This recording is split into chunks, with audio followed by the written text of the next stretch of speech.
Chapter 968. Standing next to Zhong Huiyin was the expressionless Mr. Tian. Both of them were wearing ordinary civilian clothes. Behind them were dozens of Westwood's military officers in well-ironed Federation uniforms. The commander of the 7th Brigade, Zhou Jin, walked to the front of the formation and saluted with a bang. Then he left, followed by the burly commander of the local defense camp, Wang Meng. These Silan soldiers, who had sworn to protect the Zhong family with their lives and blood, received their orders and left in front of the eyes of the entire Federation. Many years ago, one of the ancestors of the Zhong family in the Westwoods had left a famous quote for the Federation. The Federation does not attack the Federation's people. However, the attitude that the Westwoods military forces showed to the entire Federation today seemed to be the complete opposite of that quote. Would the first civil war in the Federation begin? Would the Westwoods, which had been neither close nor distant to the capital ring for thousands of years, declare independence in defiance of the Charter? If it was an old man with a gloomy expression who led Silan's native forces to issue the strongest voice against the capital ring, the Federation society and media would immediately begin condemning him in speech and in writing. They would label him as a maniacal, ambitious schemer and a bloodthirsty schemer. However, the one who appeared in front of the entire universe was an orphan girl whose parents were both dead. Most people began to believe that the explosion of the ancient bell was a conspiracy of the federal government. In the face of this pitiful orphan girl who had no one to rely on, it was difficult for anyone to associate her with an ambitious schemer. No one could blame her in the name of morality. On the contrary, the people sympathized with her and pitied her. Therefore, after the Westwoods Declaration was made, anti-government protests spread throughout the Federation. There were two more demands: to oppose the Civil War and to ask the government to give justice to the Westwoods. The governor of Xixia State arrived at the capital special district in a special vehicle. He unfurled a very long light screen banner in Charter Square, and then was arrested for violating the Traffic Act. The governor did not resist at all because this was his plan. He believed that when the people of Xixia State saw the image of him being handcuffed, more people would leave their apartment buildings and walk on the streets. In order to deal with the situation in the Westwoods and the increasingly tense atmosphere, the 3rd Military Region stationed at S3 started to prepare for war. However, when a mecha operator requested the Duck Mountain Assembly Base to distribute the relevant components, he didn't get a response. The Duck Mountain Assembly Base was the largest logistics base of the Federation. The garrison of the base raised their alert level. The 2 heavy alloy doors slowly closed. Countless heavy firepower groups were ready to fire at any time. In the conference room of the base, several generals of the Federation rejected the 4th transfer request of the 3rd Military Region without hesitation. In the dim front desk, the idle general who was relieved of his post as Minister of Defense 3 years ago and sent to the General Assembly Base turned around and looked at his loyal subordinates. It's true that the military shouldn't have its own thoughts, but with the Constitution, the Federation forces don't fight civil wars. Right now, the Federation is already in a precarious situation. Do we need the help of a person from the Empire to get back on the right track? As a soldier of the Federation, I can't afford to lose face like this. We must save ourselves. As the anti-government forces in Green Dragon Mountain and the Zhong family in the Westwoods expressed their unyielding stance, the terrifying shadow of the Civil War spread like lead clouds in the sky. The invisible and powerful pressure caused many people to silently change their attitude. Many of the loyal people who supported the government had become silent. The remaining forces of Pable in the 3 major unions in the 4 states were no longer as passionate and aggressive as they were a few days ago. Some members of Parliament had also begun to think about the future.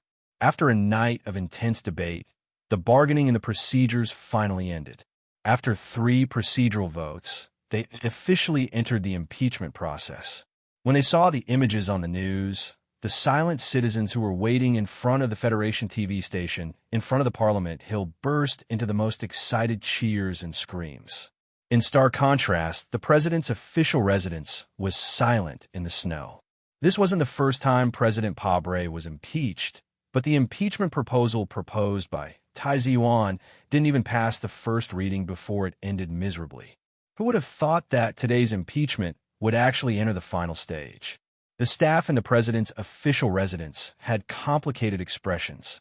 They felt that the snow outside the window seemed to have defeated the temperature control system in the room, and the surrounding environment suddenly became cold.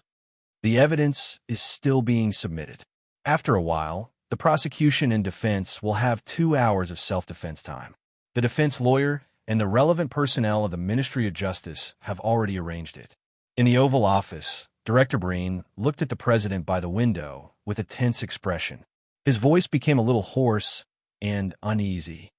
According to the research of the Foundation, the research lab, and the think tank, as well as the attitude of the senators obtained from the return calls, we now have 41% of the votes in our hands. Theoretically, the impeachment proposal has no chance of passing. In the end, all stories have nothing to do with probability. Things that are theoretically impossible often become the most real harm in the end. President Pabre replied, then raised his arm and motioned for Director Breen to leave. There was no one in the Oval Office. The president poured a glass of wine, sat on the sofa by the window, and slowly sipped it. He lit a cigarette and looked at the snow and lead clouds outside the window in silence for a long time. He was the son of a miner in Donglin who was extremely lucky to come to the Capitol Ring. Then he became a lawyer, a public interest lawyer, a poor lawyer, a stupid lawyer who almost couldn't practice anymore. Then he became a lawyer consultant for the 3 major unions, the darling of the liberal media, a breeze in the political circle of the Federation, and finally, the most powerful man in the Federation. The turning point of this legendary life was when he got drunk in a small tavern. Since then, Pabre rarely drank and never smoked a cigarette again. You once had nothing, so what right do you have to be depressed today? Do you want to watch the Federation be led into the abyss of despair by corrupt politicians, greedy families, and soldiers who don't hesitate to fight a civil war? No, Pabre, you have to stand up. It's time for you to make a decision.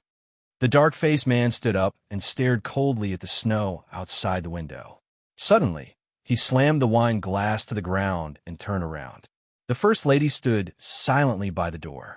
Her eyes moved from the glass pieces on the ground to his face. Her eyes were full of worry, uneasiness, and a touch of sadness and loss. I'm not doing this for myself, nor for power. I'm doing this for the Federation. You should know how much I love this Federation. President Pabre pursed his lips in pain. Facing his wife's gaze, he walked to the desk, picked up the phone, and dialed the few numbers he needed to dial. The thick clouds of snow were heavy, but they still couldn't completely block out the sunlight coming from the atmosphere. The morning light had already become bright. It was because the light was everywhere that people often forgot about its existence. Sulu, whose body was stiff, quietly lay under a huge rock like a stone man. Through the miniature light screen next to his face, he monitored the movements of the military camp on the other side of the mountain. After observing for a long time on the mountain peak, he still couldn't find Du Shaoqing's barracks. In fact, because the distance was too far, he had to wait until Du Shaoqing walked out of the barracks if he wanted to kill him. Suddenly, his pupils contracted. His heartbeat, which was forcibly suppressed by true qi, started to beat rapidly at this moment. Then, it returned to normal. On the other side of the mountain, there was some movement in the barracks of the Iron 7th Division. From the outside, the layers of barracks and the statue-like mechas covered in rainproof cloth didn't seem to have changed at all. The only difference was that the right foundation valve of the warehouse on the west side was opened. At the same time, the people in the logistics barracks seemed to be moving more densely. Sulu had been in the federal forces for too long. He knew that the right foundation valve was open to clear the water needed by the energy injection equipment in the warehouse. The fact that the logistics barracks were moving so densely meant that this wasn't a routine action. The energy injection equipment in the warehouse was under the ground. It was responsible for replenishing the energy of the military mechas. Through these details, he immediately determined that the Iron 7th Division was preparing for battle. The situation he didn't want to face the most was finally unavoidable. Sure enough, Countless low, buzzing sounds of mecha self-checks rang out in the barracks of the Iron 7th Division. These sounds gathered together and became incomparably dull and shocking. Su Lun narrowed his eyes and stared at the image on the miniature screen. A moment later, he saw more than 100 black military MX mechas lined up at high speed like 100 austere gods. Then, they drove out of the barracks in 3 different directions. He noticed that the Iron 7th Division's mechas were extremely cautious and maintained their formation. Meanwhile, the mechas closest to the mountain quickly spread out to expand the surveillance area. Su Li's pupils shrank and his body stiffened even more. The MX Mecha's SCC global surveillance system was designed by Shang Xiao. Even if he closed his eyes, he could calculate how wide an area the Iron 7th Division's mechas could monitor. This area was just a few meters below the giant rock, which meant that he couldn't get any closer to the road. More than a dozen dark green bulletproof military vehicles slowly drove out of the barracks of the Iron 7th Division. Su Lu stared at one of the vehicles in the middle. He stared at the face that was still blurry under the ACW's terrifying aiming magnifier. It was as if he could see that pair of sunglasses and that cold expression that had been on that face for thousands of years. Du Xiaoqing was definitely in that vehicle. The problem was that the giant rock was too far away from the road. It was beyond the effective shooting range of the ACW. And if Su Lu tried to sneak down and get closer, he would definitely alert the dozen or so powerful mechas at the base of the mountain. This was the Iron 7th Division's mecha formation. It looked like a mediocre mecha formation, but it provided perfect protection for the core area. Su Lu firmly believed that with the terrifying military discipline of the Iron 7th Division, there would be no gaps in the enemy's mecha formation during the 170-kilometer journey to the capital's special district. Su Lu licked his lips as he watched the heavy mechas spread out and silently escort the convoy onto the road. He couldn't help but wonder if the enemy had noticed something. Right now, he was faced with a difficult choice. If he was just a cold-blooded killer, he would definitely choose to pick up the ACW and quietly retreat. Then he would wait for a better opportunity to shoot. But he wasn't a killer. What he needed to do was to stop Du Xiaoqing and his Iron 7th Division from entering the capital. He couldn't wait any longer. Just then, the phone in his pocket suddenly vibrated. Chapter 969. The Iron 7th Division started moving towards the capital city. Almost at the same time, the Federation also started gathering their troops.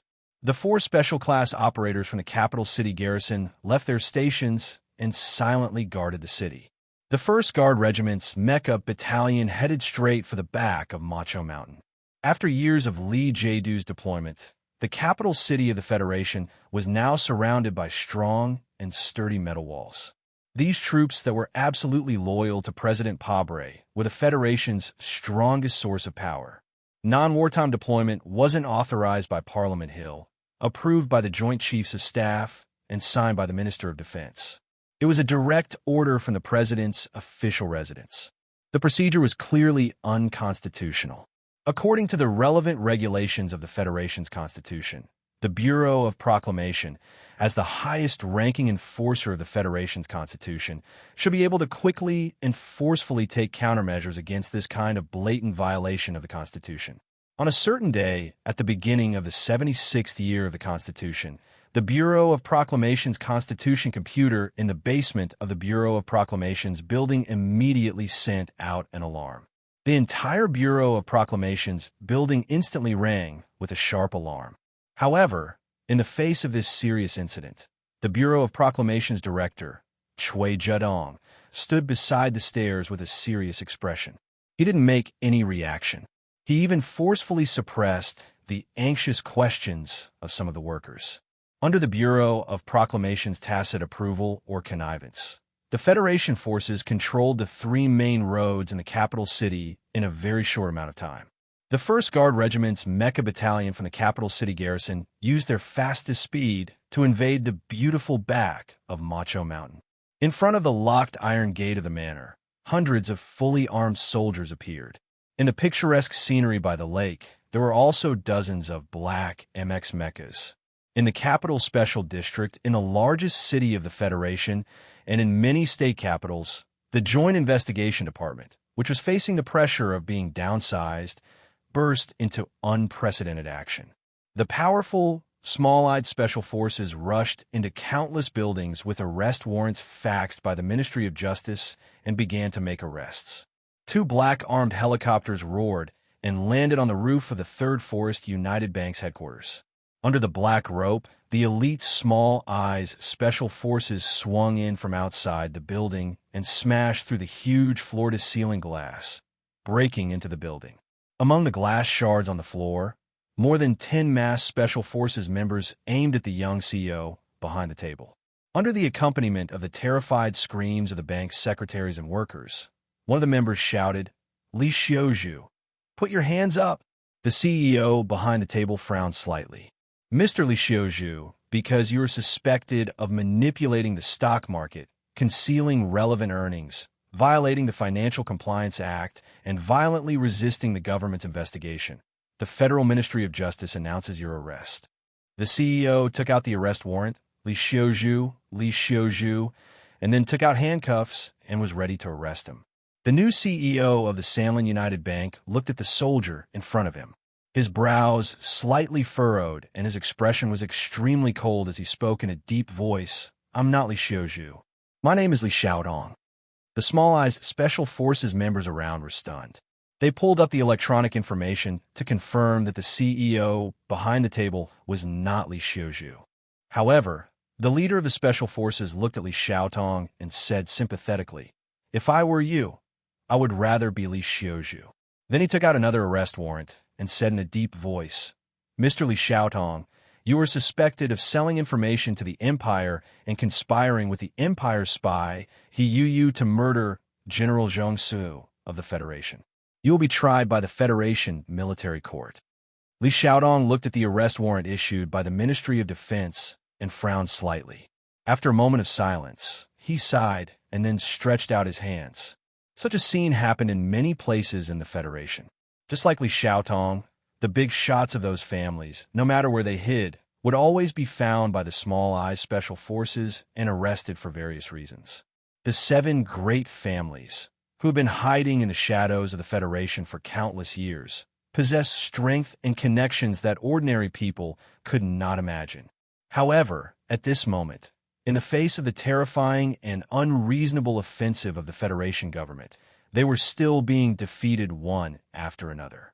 Because this was the first time in the history of the Federation that the President's office, the military, and the Bureau of Proclamation had launched an attack on the 7 families at the same time. Under the attack of the holy and terrifying Trinity, the 7 families that had lasted for tens of thousands of years were already on the verge of collapse. It seemed that they were about to see the scene of the abyss of death.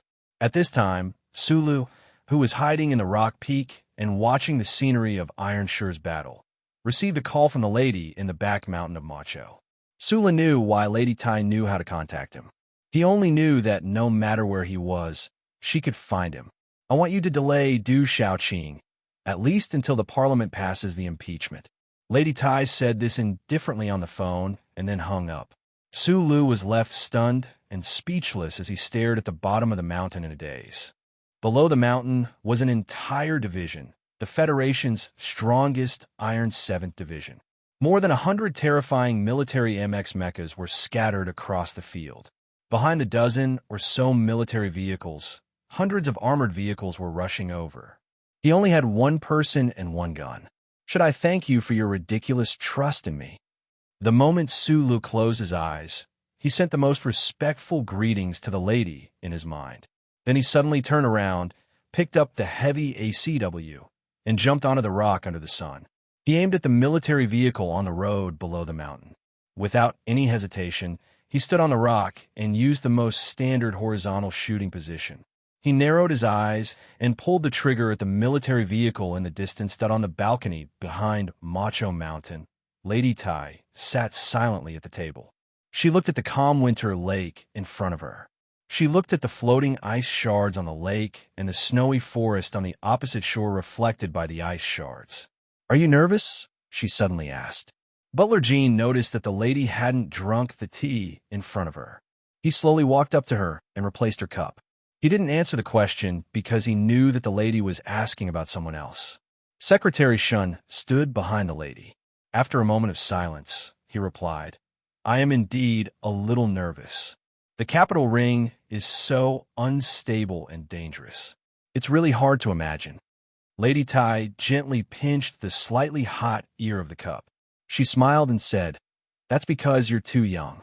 Or rather, you haven't had the opportunity to come into contact with the real history outside of history textbooks. Since the end of the Republic, who knows how many situations like this have happened in the history of the Three Forest Galaxy. The war between the government and the seven great families didn't just start today, and it's also impossible for it to end today in such a crude and simple way." The lady looked at the winter forest on the opposite side of the lake and said calmly, "Countless of our ancestors died tragically in military prisons. Several presidents also died in pools of blood due to assassination attempts. It wasn't until later that everyone realized that there was no benefit in continuing this war that they chose to coexist." She continued expressionlessly, "Mr. President is similar to young people like you. He's not willing to learn more about history. After all, the Lee Jae-do family's history is too short, so they can't understand that everything has a reason to exist." After saying this, Lady Tai looked at Shun Li and said with a smile, "As the most humiliating character in the Trinity Association, they thought that they would know my bottom line and all the trump cards of the seven great families through you. That's why they dared to use such a crude and rude method. However, they didn't expect that through you, I would be able to see their every move clearly. I know who their supporters in the Senate are, but they don't know anything. Madam, you're very far-sighted." Secretary Shun had followed Lady Tai for almost 10 years, so he didn't think that his words were flattering. He frowned and said in a low voice, "But since you knew beforehand that the government would use the military, why did you insist on not leaving? The reason why these 1,000-year-old families were able to survive in the Federation is not only because they have too many resources, but also because these families have their own persistence and sense of glory. That's why I believe that no matter if it's the Li family or the Nanxiang family, when faced with the arrest of the federal forces, they definitely wouldn't run away. At least, they would leave behind a few people with enough weight to maintain their own glory." Lady Tai smiled and said, "As a descendant of the imperial family, the Tai family doesn't have the right to run away. If they were scared and ran to Bermuda, this war might have ended a few thousand years ago. But it's still too risky." Secretary Shun looked at the forest on the opposite side of the lake. Lady Tai looked at the vague silhouettes of mechas in the forest and said with a mocking smile, "Since you already knew that the one in charge of attacking this area was the Mecha Battalion of the 1st Regiment, then what danger is there? Or perhaps you should call the president now and ask him why this military unit hasn't attacked yet. Instead, those mechas are guarding Macho's back mountain." Secretary Shun looked in shock at the dozen or so black mechas patrolling the forest. He finally understood where his madam's calmness came from. Feiqing's military god had suppressed the seven great families for decades, but in the end, he still hadn't completely succeeded. His right hand trembled slightly, and it was difficult for him to take out his phone. The Federation government launched its final attack on the seven great families. Those families that had been silent for 3 whole years finally began to bare their sharp fangs. In the middle of a heated debate on Parliament Hill, a hardcore supporter of President Pabre suddenly asked to speak. This representative used the most unyielding attitude to attack the president and the government. Before the impeachment vote had even started, he passionately declared that he would definitely vote in favor of the impeachment vote. The hall was in an uproar. What happened next caused the entire Federation to be in an uproar. The Tai family's Xiao Shu Foundation and Sanlin United Bank joined forces and officially announced the full privatization of the Shell Motor Company. There was a saying in the Federation, "Where there is metal, there is the mark of Shell Motor Company." This company had invented the Jingnon battery and the crystal engine.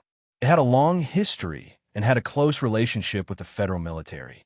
Now, most of the MX mechas and close to half of the battleships in the Federation were produced by this company. A more direct explanation was that Shell Motor Company was the Federation's biggest and most important company. Chapter 970. No one knew who the owner of the Shell Motor Company was, because the ownership structure of this giant company was very complicated. At the beginning of the Republic, 30% of the shares belonged to the Federation Citizen Fund. Nominally, the power was exercised by the Parliament, but in reality, it was directly controlled by the government. The rest of the shares were made up of countless public funds and private funds. Among them, the second largest shareholder after the Federation government was the Veterans Association, but it only held 1% of the shares. It was related to the lifeline of the Federation, so it was unacceptable that the ownership of such an important company was not clear. However, this situation had been maintained for so long that the entire Federation had started to accept it. In the eyes of the Federation government and many industry experts, the reason why the Shell Motor Company's shares were so scattered and complicated was because of historical reasons. It was a situation caused by the many big families and countless profit seekers. The Federation Statistics Department did the last calculation in the 41st year of the constitutional calendar and confirmed that if the Federation Citizen Fund and the shares with military background were included, the Federation could control 41% of the shares. The Statistics Department and the economists believed that under the strict supervision of the relevant laws, as many as 3,000 shareholders insider trading was completely blocked. It was difficult to fundamentally change the complex ownership structure formed by history. Under this situation, even if the Federation's 7 big families worked together, it was impossible to control the Shell Motor Company without alarming the Federation government. It was precisely because of this reason that the no longer young President Nutshell now had a very shocked and wonderful expression on his face. After being voted by the federal parliament and personally appointed by the president, he had never thought that one day he would lose control of the board of directors.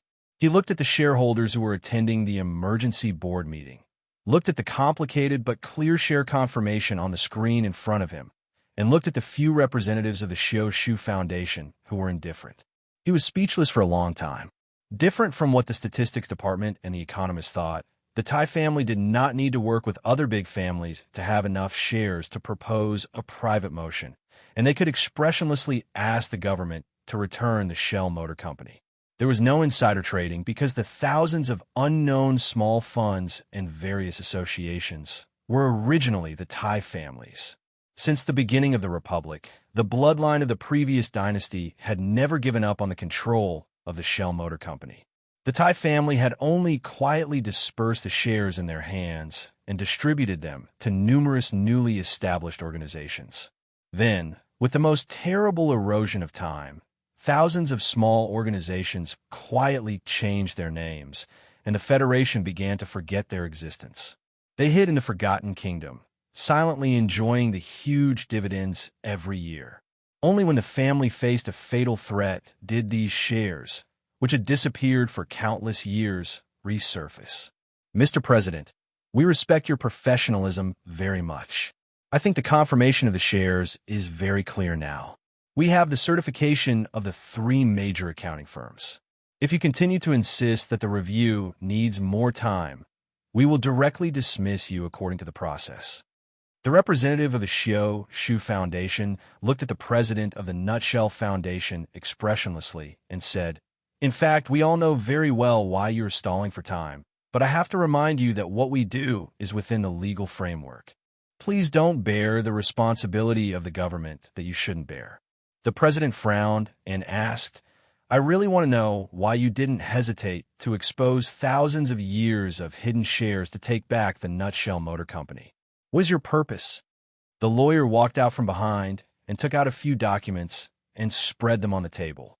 He said very kindly, "According to the purchase contract and financial guarantee contract signed between the Shell Motor Company and the Federation government, 3 large amounts of money should have been received by now.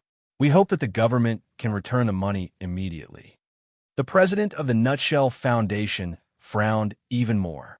He was very clear about the current financial situation of the Federation government. It was already very difficult to support the Left Sky Starfield War.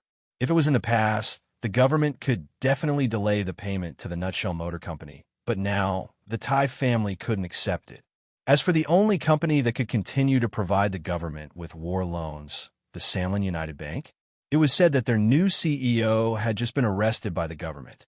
The president's smile became bitter, and he asked, "What if the government doesn't return the money?" The lawyer suddenly changed his expression. He was cold and ruthless like a Bermuda loan shark.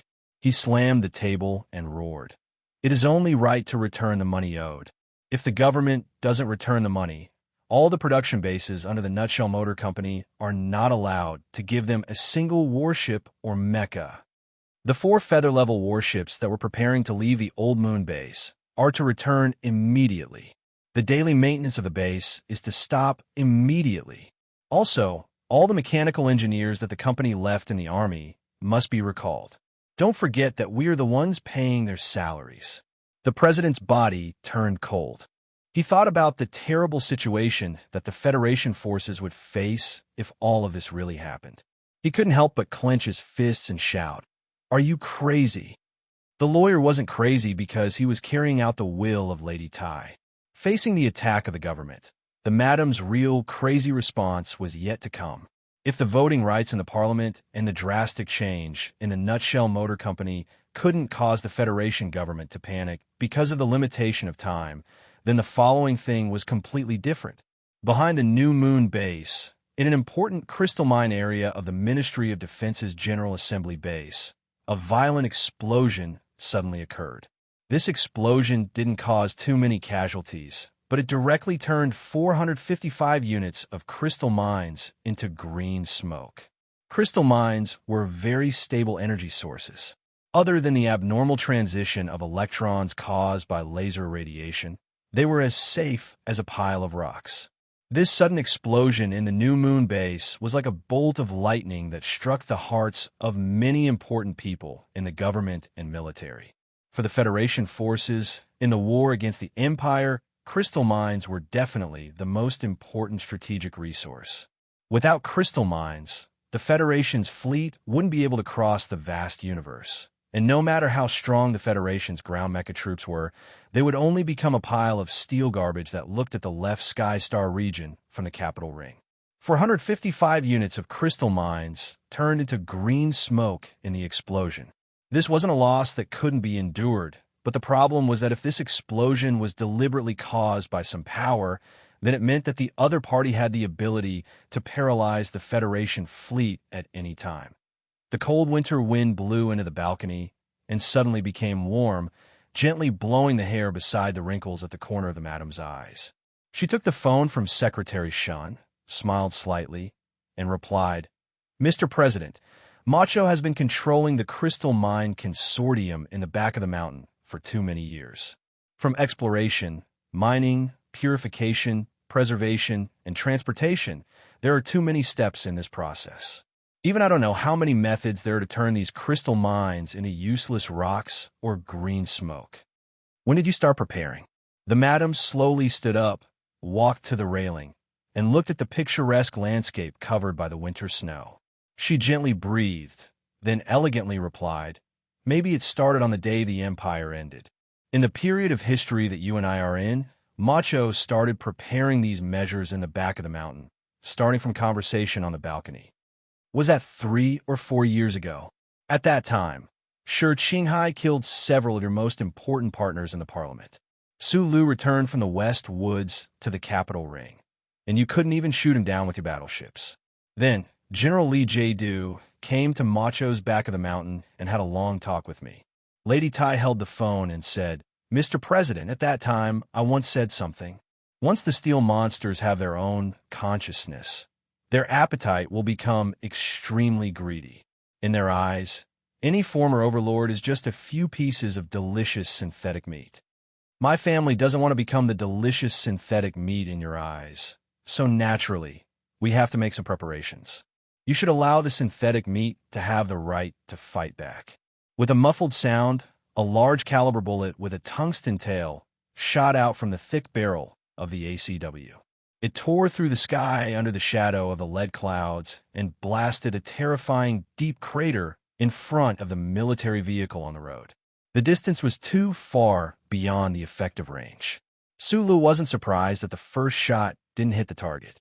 He carried the heavy military backpack and stepped on the smooth surface of the rock with one foot in front of the other. He aimed at the military vehicle on the road at the foot of the mountain expressionlessly and pulled the trigger again. Suli's index finger quickly made contact with the trigger and then released it. The top half of the ACW kept retreating like a bolt of lightning and then bounced back. In the short span of 3 seconds, Sulu, who was standing on the rock, fired 5 consecutive shots. Bang, bang, bang, bang, bang.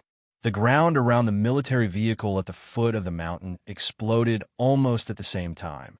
The rear tire of the military vehicle on the right was shot out and fell to the ground with a loud crack.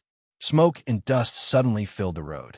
As the strongest force in the Federation, the Iron 7 Division naturally had the fastest reaction speed.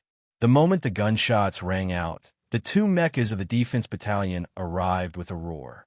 The tall and heavy bodies crushed the road, and thick mechanical legs stretched out like lightning and blocked the side of the dark green military vehicle. The 7th bullet came from the depths of the mountain range at high speed and hit the alloy armor of the MX mecha's mechanical legs. It actually shot out a dazzling white mark. Still, because of the distance, the ACW bullet couldn't penetrate the Federation's mecha. On the rock, Sulu was still expressionless. After changing the magazine, he aimed at the road at the foot of the mountain and continued to fire without stopping. In order to kill Du Shaoqing from a distance in front of the entire Iron 7 Division, there would only ever be a few chances or even just one shot. The problem was that because of the damned distance, Su Li's first shot had directly missed. Right now, he wasn't disappointed, just a little anxious. He didn't know what the lady behind Macho was doing, but he knew that she definitely had her reasons for wanting him to delay Du Shaoqing's movement into the city. So right now, his goal was no longer to kill Du Shaoqing, but to harass him. Otherwise, he wouldn't have chosen to shoot here. Of course, if the first 7 shots were lucky enough to hit the dark green military vehicle, that would be for the best. The sniping from the top of the mountain continued. The terrifying bullets created strange sparks on the mechanical legs of the 2 MX mechas that acted as a bulletproof barrier, making unpleasant muffled sounds. After the attack, the well-trained soldiers of the Iron 7 Division still maintained their valiant calm and silence. The team that stretched for more than a dozen roads neatly stopped. The dozen or so MX mechas scattered in the wilderness near the mountain range had already rushed toward the mountain peak. Long-range sniping. The shooting distance is already more than 4 kilometers. A staff officer crouched beside the dark green military vehicle and reported to the people inside. The Federation's standard sniper rifle doesn't have such a long range. Have you compared the sniper rifle of Chengdu Sanatorium? Yes, that sniper rifle doesn't have the same range. The door of the dark green military vehicle was suddenly pushed open. Du Shaoqing, who was dressed in a well-ironed general uniform, walked to the side of the mechanical leg. He looked at the dim light that was like a cigarette, but on the mountaintop, and listened to the muffled gunshots in front of him. It's the ACW. He took off his sunglasses and put them in the pocket of his military uniform. Then he reached his right hand to his side and took the heavy sniper rifle. With impeccable standard military movements, he aimed the flat end of the rifle at the mountain peak and pulled the trigger. Chapter 971. Bang! A loud and clear sound rang out. An extremely deep crack appeared on the boulder under Su Li's feet. The crack exploded in the middle, followed by a barrage of bullets. Not far away, a large tree was hit. The trunk swayed, branches and leaves fell, and the sharp white pieces of rock that were hit flew in all directions. The most dangerous bullet hit the top of the boulder, less than 30 centimeters away from the tip of his foot. Even though he was wearing thick military boots, he still felt his calf go numb from the impact. At this time, Su Lu suddenly felt a tingling numbness in his mind. He was so far away, yet he was still almost hit. He was startled and subconsciously took 2 steps back nervously. His originally continuous and extremely rhythmic shooting was suddenly interrupted. The optical targeting device was aimed at the space between the two giant mechanical legs of the military vehicle on the highway. It vaguely captured the image of the general firing the gun. He instantly remembered that after Mr. Schur's death, the ACW had been left in the Iron 7th Division. Now, it was naturally in Du Shaoqing's hands. Su Li's pupils suddenly shrank. He took a deep breath, stepped forward, and returned to his original position. He leveled the ACW and continued to shoot at the road below. There was no extra emotion on his face, only a sense of valiance hidden behind the calmness. Takashi Aoki, who was behind the boulder under his feet, was continuously hit by bullets. He didn't even blink as he steadily maintained his shooting posture and continuously pulled the trigger. This was the shooting of ACW against ACW, a battle of will against will. Schiller once said, "Some people, even if they have a divine gun in hand, will never become the god of guns." The ACW was no doubt a divine gun. These two were the only long-range divine guns left in the Federation, and they fell into the hands of two extremely determined and calm men. Today, they met on the mountain road and began to blossom. Presumably, they didn't feel like they were covered in dust in the darkness before dawn. Su Lu arrived at the mountain opposite the Iron 7th Division's base. He lowered his body temperature and slowed his heartbeat, waiting silently like a rock. Then, he would wake up because of the gunshots and because he was shot. His day began in such a violent manner, and it was destined to leave behind many unforgettable scenes in his life. Perhaps the human brain had some sort of ability to foresee this kind of fate. So at the beginning of the day, when he stood on the cliff and shot at Du Shaoqing on the road at the foot of the mountain, Su Lu thought of many people in the past, and the words those people once said. When he pulled the trigger, he thought of Schiller's famous words. When he reloaded, he thought of the conversation he had with Commander Zhong in the West Woods' Red Chili Oil restaurant. The Tiger of the West Woods thought that Du Shaoqing was very dangerous because of his calm fanaticism and because he had expressed a certain attitude in the First Military Academy. The Federation needed a stronger government to truly defeat the Federation. It was because of this judgment that he had suppressed Du Shaoqing for an entire 10 years. Su Lu knew that Du Shaoqing was very dangerous because he was no longer the commander of the Iron 7th Division, but the most unshakable existence in the federal military. He was a godlike figure deeply loved by the people of the Federation. If this person was allowed to lead the Iron 7th Division into the capital, no one knew what would happen, so he wanted to kill him. At the very least, no one knew what Du Shaoqing was thinking about that day. When this famous Federation general indifferently ignored the danger and fired at the mountaintop like an ordinary soldier, what did he think of Su Lu? What reason did he have to continue on this faintly tragic path? Where did his cold desire to kill Su Lu come from? Du Shaoqing pulled the trigger. A bullet fiercely shot into the mound under the rock, exploding into a clump of yellow earth. Su Lu pulled the trigger. A bullet fiercely shot into the mechanical leg on the road, producing a crisp sound. At this moment, the two people on the mountaintop and the road, no matter who killed who, would be able to quickly return this suffocating world to its normal path.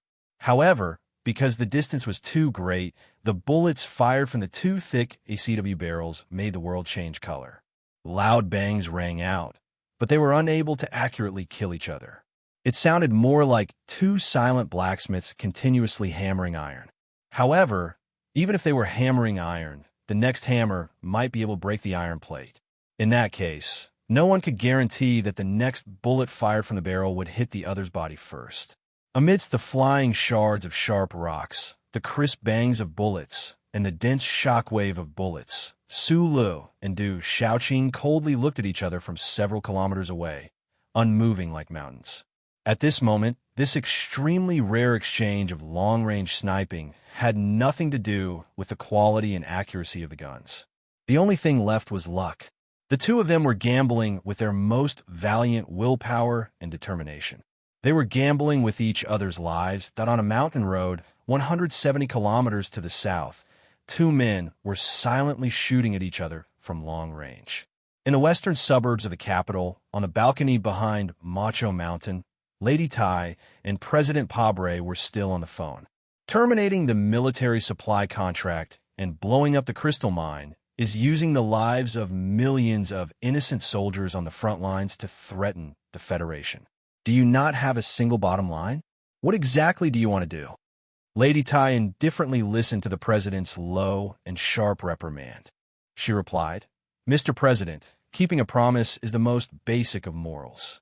It is the bottom line of human interaction. The Crystal Mine Consortium in nutshell were the conditions given to us by the entire society when we gave up the imperial power. If the Federation had kept the promise from back then, the shares of the 3,000 families would not have surfaced. If the government did not have any ideas about the Crystal Mine Consortium, the crystal mine would naturally be safe. The problem now is that you and your government have treated my family crudely. You have underestimated the Tai family and forgotten what this noble family name represents. This family has ruled humanity for tens of thousands of years, and the other 6 families were the retainers of the Tai family. Therefore, the Tai family has the responsibility and obligation to protect their existence, except for the Zhong family in the Westwoods. Because the Zhong family was the first to betray the dynasty. They surrendered to the Republican forces in exchange for military power, and they have always thought that the Eastwoods incident was a purge plan by the Tai family and the Union gang, but they have never reflected on it. That is because their shameless surrender made those so-called democratic sages realize that these families are not as unshakable as they thought. Mr. President, I will not make the same mistake as the ancestors of the Zhong family. I will not surrender. So I can tell you clearly that these families may be destroyed because of internal reasons, but they will definitely not fall because of external pressure." President Pabre on the other side of the phone was silent for a moment before he asked, "What exactly do you want?" "I want you to step down," Lady Tai replied concisely. "That's an impossible thing."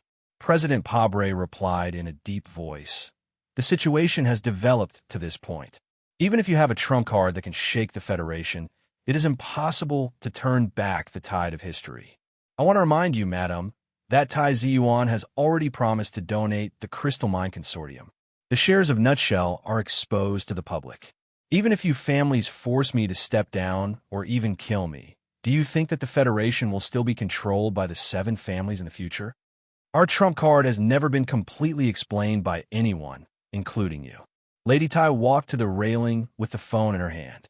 She looked at the thin ice on the surface of the lake and said expressionlessly, "Without the crystal mine and nutshell, do you think that the Tai family will not be able to survive in the Federation? I can remind you of one point, including the President's residence in Parliament Hill. These lands are all mine." She did not give the other side of the phone the time to digest the shock and said, "Yuan once trusted and admired you a lot. But you do not know that under that thin body hides a magma-like fury and a terrifying learning ability. When he discovered that you had betrayed the ideals he believed in, the combination of the two was so powerful. All of the families have been silent for an entire 3 years. That is because I know that if the government and you are willing to abide by the rules, Yuan definitely has the ability to defeat you. But since the Federation government is not going to abide by the rules and tear away the cover of the law, then do not blame us old fellows for taking action. I have to admit that your trump card and strength have indeed caused the Federation to be greatly threatened. But madam, have you not thought about how the current situation will end if the government is not willing to compromise? At that time, you should be very clear about what kind of reaction the federal forces will have. Mr. President, if you start to go crazy, if Li Jiedu starts to go crazy, if most of the people in the government start to go crazy, then I will have no choice but to become a crazy woman." Lady Tai held the railing with her left hand and the phone with her right hand. She said in a deep voice, "Even if we die together, so what? Our descendants will continue to live, and you and your government will gradually be eroded in these ruins, and then become an insignificant line on the pillar of shame in history." Her voice suddenly became cold, and with an extremely rare, sharp, and cold tone, she said sternly, "If you dare to let Du Shaoqing and his Iron 7th Division take one step into the capital, then we will all be destroyed together. If you want to destroy the Tai family, then you must take the Federation down with you. Mr. Pabre, from 3 years ago, I knew that you couldn't win this war because you weren't clear-headed at all. You didn't know that you were actually fighting against the entire world alone, against a great history that you didn't know how great. On the other end of the phone, President Pabre was silent for a long time, and then his tired voice became stable and tough again. He slowly replied, "Madam, if this is your last condition, then let us and this rotten world be destroyed together." After the call ended, Lady Tai stood by the railing of the balcony, looking at the quiet lake in the forest in winter, and was silent for a long time. Secretary Shun, who was standing behind her, had a nervous expression because of the president's last sentence. "In your opinion, is Du Xiaoqing crazy?" Lady Tai suddenly asked. Secretary Shun shook his head. "Very good. Pabre has already started to regret, but let's see how long he can hold on." Lady Tai lightly touched the cold stone railing, as if she was describing the old general on the chessboard, who was full of vicissitudes of life, hiding in the soldiers and never waking up again. Chapter 972. There is an old proverb in the Federation, which was called passing on the torch. Because too much time had passed, most of the people didn't know the meaning of these 4 words. But for the people of the big families, they knew very well that these 4 words represented the reason why the family could survive for thousands of generations, and represented the endless desire to live and multiply. In the past years, no matter how heavy a blow the 7 families suffered in the war with the rulers, and how much their strength suffered the most extreme damage, as long as the bloodline still existed and the best of the descendants lived on, then there would be a day when they would be able to repeat their glory. In the apartment building that had been turned into a silent military headquarters, the fully armed Black Hawk Security Company manager Shui, he looked at Tai Ziyuan in front of him and said, "Young master, look outside. I brought 400 of the most elite subordinates here, and the goal is to take you away, not to be persuaded by you to watch this civil rights movement." "I don't need to persuade you." Taiwan gently covered his mouth with a white silk handkerchief, looked at the solemn family forces outside the apartment building, and said with a smile, "The truth is that I don't want to leave, and you know very well that if I don't want to leave, you can't make me leave." "Young master," Shui anxiously said, "we are not the Li family, nor the Nan family. The Tai family only has you, and now that the government has shed all pretense of cordiality, Du Xiaoqing and his Iron 7th Division will enter the capital soon.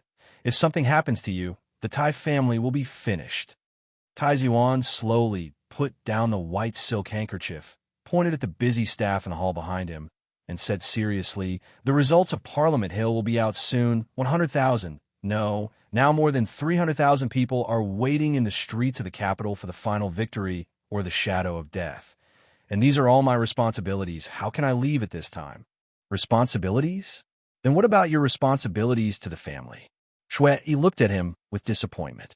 "I don't think I have the obligation to take responsibility for the family." After a moment of silence, Taizan gently patted Shui Yi's shoulder and gently replied, "Shui Yi, in my world, there is no concept of master and servant. Whether it is you, my mother, or that old man from the Li family who has already passed away, in fact, you have never understood what my true thoughts are." The young senator walked to the floor-to-ceiling window and looked at the sea of people that had already filled the streets not far away.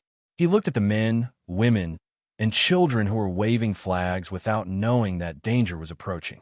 He said calmly, "In the battle against President Pabre, I more or less borrowed the strength of my family, but my purpose is still not the survival and glory of the 7 great families. My purpose is very simple. Whoever violates the charter and the laws of the Federation should pay the price." Tai Yuan turned around, pointed his right index finger at his pale face, and said with a smile, "I'm really moved. Until today, I believe that whether it's Su Lu, President Pabre, or you, none of you are willing to believe that I'm different from the elders of the family. I'm a newbie, a complete newbie. Don't try to knock me out and take me away. Otherwise, whether it's you or my mother, none of you can bear the possible consequences when I wake up."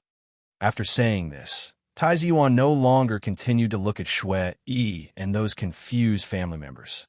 He silently walked back to the command center hall, looked at the finance department manager who was still in a state of shock, and said with a smile, "I didn't expect that in my magnificent legacy there would be a part of the Nutshell Mobile. Please calculate with your colleagues in the finance department when you are free. If all the people of the Federation want to buy 11% of the shares of the Nutshell Mobile, how much would it cost per person on average?" Shui slowly put down the heavy standard machine in his hand and looked at the thin back of the desk in the distance with a complicated expression. As a core member of the Tai family for generations, for the first time, he was shaken by the concept of the so-called family of thousands of generations.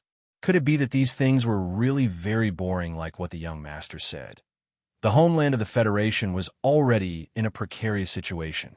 Once this war really started, then no matter who won or lost, it would inevitably lead to the most tragic and terrifying ending. However, it seemed that the Creator wanted the people of the Federation to experience more tests and wanted the people of the Federation to know what was the true meaning of internal and external troubles. Therefore, more stories happened in the Zhuotian galaxy, which was far away from their homeland. "Your Highness, the Crown Prince is now lost in the Federation, and the young princess is also staging an uprising in the West Woods. If we launch such a large-scale attack on the Federation's war zone at this time, I am very worried that their situation will become more dangerous." The Deputy Minister of the Ministry of Military Affairs who received His Majesty's order looked at Huai Chaoshi, who was walking out of the camp in fear. His body was extremely low, and his voice was constantly trembling. It is his own choice to risk his life for those outlanders. Since that is the case, he must bear the consequences of this choice. Huai Chaoshi did not turn around. Her voice was abnormally calm. "The Empire will not give up such a good opportunity in front of us just because of his life and death. The invasion force of the Federation is currently in a state of panic. Logistical support is rare and inefficient. If we lose this opportunity, have you ever thought about how many soldiers will die because of this when we want to take back planet Mo Hua and chase the invaders out of the Zhuotian galaxy in the future?" Huai Chaoshi narrowed her eyes slightly and looked at the hundreds of Empire fighter jets whistling through the sky. She looked at the densely packed Wolf Fong mechas in the wilderness. She looked at the equipped military vehicles passing through the simple roads. She looked at the ordinary soldiers of the Empire who were holding guns and silent and uneasy. She said expressionlessly, "I am an older sister, but I am first and foremost the Empire's princess. I am the highest commander of the Empire's frontline troops. I have to be responsible for these fresh faces living in front of me." After saying this invincible princess took off her black military cloak and threw it to Paul behind her. She then jumped onto the tall peach miasma mecha. Before Du Shaoqing left the Zhuotian galaxy, he had left her an extremely valuable gift. The Federal forces had obtained 2 great victories in planet Mo Hua Straits War Zone and the Southwest War Zone. All military analysts firmly believed that the Empire's ground forces, which had suffered heavy casualties and lacked the protection of a fleet, would not be able to carry out a large-scale attack for at least 2 years. The front line should be peaceful for a long time. However, out of the Federation's and even the entire universe's judgment, on the day the Federation's parliament began to impeach the president, the Empire's military launched an unprecedentedly fierce attack on the Federation.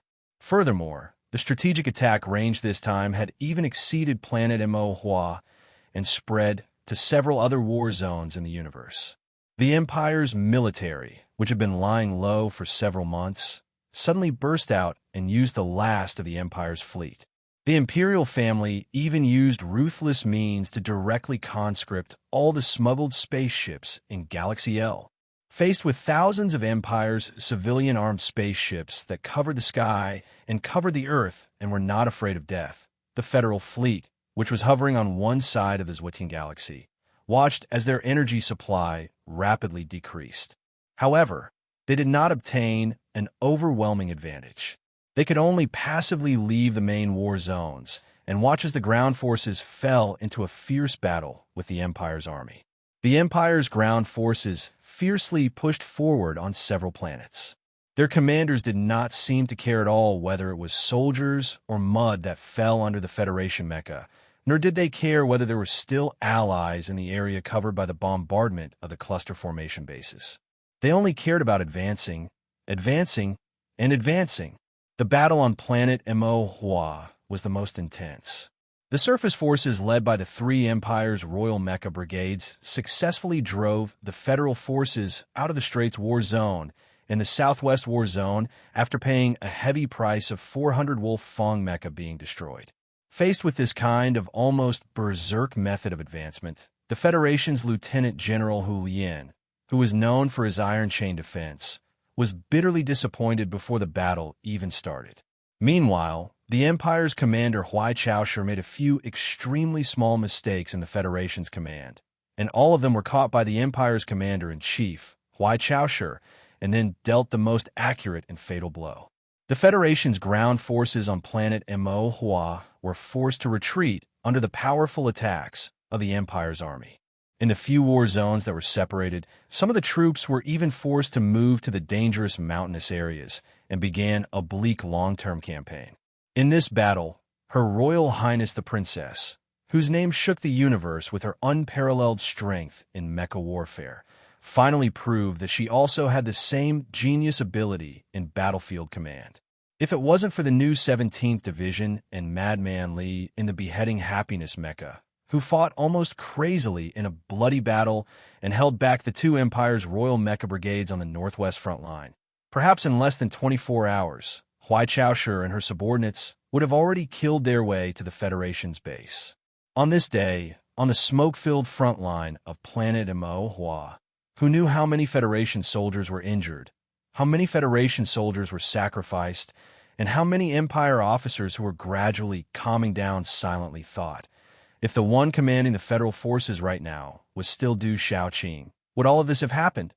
The Federation's General Du Xiaoqing, who was supposed to be commanding the Federal forces and fighting the Empire at the front line, was transferred back to the capital ring by the government due to some political reasons. Then, at this time, he became a silent, normal sniper, standing beside a military vehicle and continuously shooting at a certain someone on a mountaintop, as if his life was on the line. The crisp sound of metal striking rang out. The high-speed bullet hit the hard mecha's protective panel and bounced off, brushing past Iron 7 Division's commander Liu Yongfu's cheek and shattering the glass of the military vehicle. His pupils suddenly shrank, and he subconsciously wanted to find a place to hide, but looking at the back of the general in front of him, who was coldly aiming and shooting with a gun, he didn't dare to move his legs at all. The frontline battle report had already been sent back to the capital ring, and he looked at Du Xiaoqing's back with a complicated expression, guessing what exactly was in his mind at this moment. On the mountaintop, Su Lu was holding his ACW and firing at the road below with an unusually calm expression. There was already a wound on the right side of his cheek caused by the shattered rocks, and blood was slowly flowing out of it. At this moment, he wasn't thinking about anything. From the corner of his eyes, he saw the Iron 7 Division's mecha approaching at high speed. He knew very well that in this situation, the more he thought, the faster he would die. Chapter 973. Even though there was a distance of several kilometers between them, the powerful tungsten alloy tail fins and large-caliber bullets still had terrifying kinetic energy. They easily drilled into the seemingly solid rock and rotated violently at high speed, blasting out countless sharp rocks and blinding dust. His left cheek was cut by a piece of rock. His blood and sweat mixed with the dust to form a colorless dye. Together with the sport's windbreaker full of holes, he looked exceptionally pitiful. The mixture of blood and sweat flowed into the corner of his eyes, piercing his eyes slightly. He subconsciously opened fire with the ACW in his hand. Looking at the military vehicle in the distance beside the road, a clear bullet point was only a little bit away from Du Xiaoqing. Sula couldn't help but curse under his breath, lamenting his luck and his misfortune. The slight numbness from his military boots made him realize that at this moment, whether he wanted to or not, if he didn't retreat in time, only death would await him. The two ACWs on the mountaintop and the road fired more than 20 rounds at each other. The 10 MX mechas scattered at the foot of the mountain from Iron 7 Division were already close to the top of the rock. Su Lu was the engineer who understood the MX mecha the best in this universe. He knew that ever since the counterattack in the West Woods, the Federation had begun large-scale mecha battles. All of the MX standard mechas had their long-range weapons removed. For example, the main cannon that was designed back then was only left with the Darlin's autocannon. During that period of time, he had calmly stood on the rock and played cool with Du Shaoqing. It was precisely because he had calculated that those Iron 7 Division mechas that seemed extremely close to him would not be able to threaten him. And now, those 10 MX mechas were close enough. The area at the top of the rock had entered the range of the mecha's firepower. He could faintly hear the buzzing sound of the mechas on the mountainside. It was not the sound of dual engines, but the sound of the Darlin's autocannon rotating at high speed. What was even more frightening was that the three black mechas charging at the very front were beginning to shake off their components and enter overclocking mode. The time left for Su Lu to react, if accurately calculated, was less than a second. With only 1 second left, Su Lu carried the heavy ACW and the heavy military backpack. With a grunt, he jumped down the cliff without hesitation. Almost at the same time as he leapt into the cliff, a dense rain of Darling's cannonballs ferociously bombarded the boulder, instantly chipping off an entire layer of the boulder. Su Lu landed heavily on a pine tree in the middle of the white stone cliff. Just when the pine tree couldn't withstand the huge force and made a cracking sound, his body bounced up at high speed again like a spring. His empty left arm stretched out in the air as he grabbed onto a protruding rock in front of him. His body swung in the air and disappeared into the corner of the cliff. This series of actions seemed easy, casual, and natural, but in reality, Su Lu had performed extremely precise calculations beforehand to be able to use his inhuman abilities to succeed. Entering the corner of the rock wall, behind him was a deep valley that was no longer green and only yellow. Carrying a heavy military backpack, he quickly ran into the valley. The huge backpack seemed to want to cover his entire body. But the strange thing was, he didn't know why he always held the two guns horizontally. He would rather sacrifice some speed in running than carry them on his back or carry them with one hand. A moment later, the loud roar of engines tore through the mountain path that had just been quiet for a moment.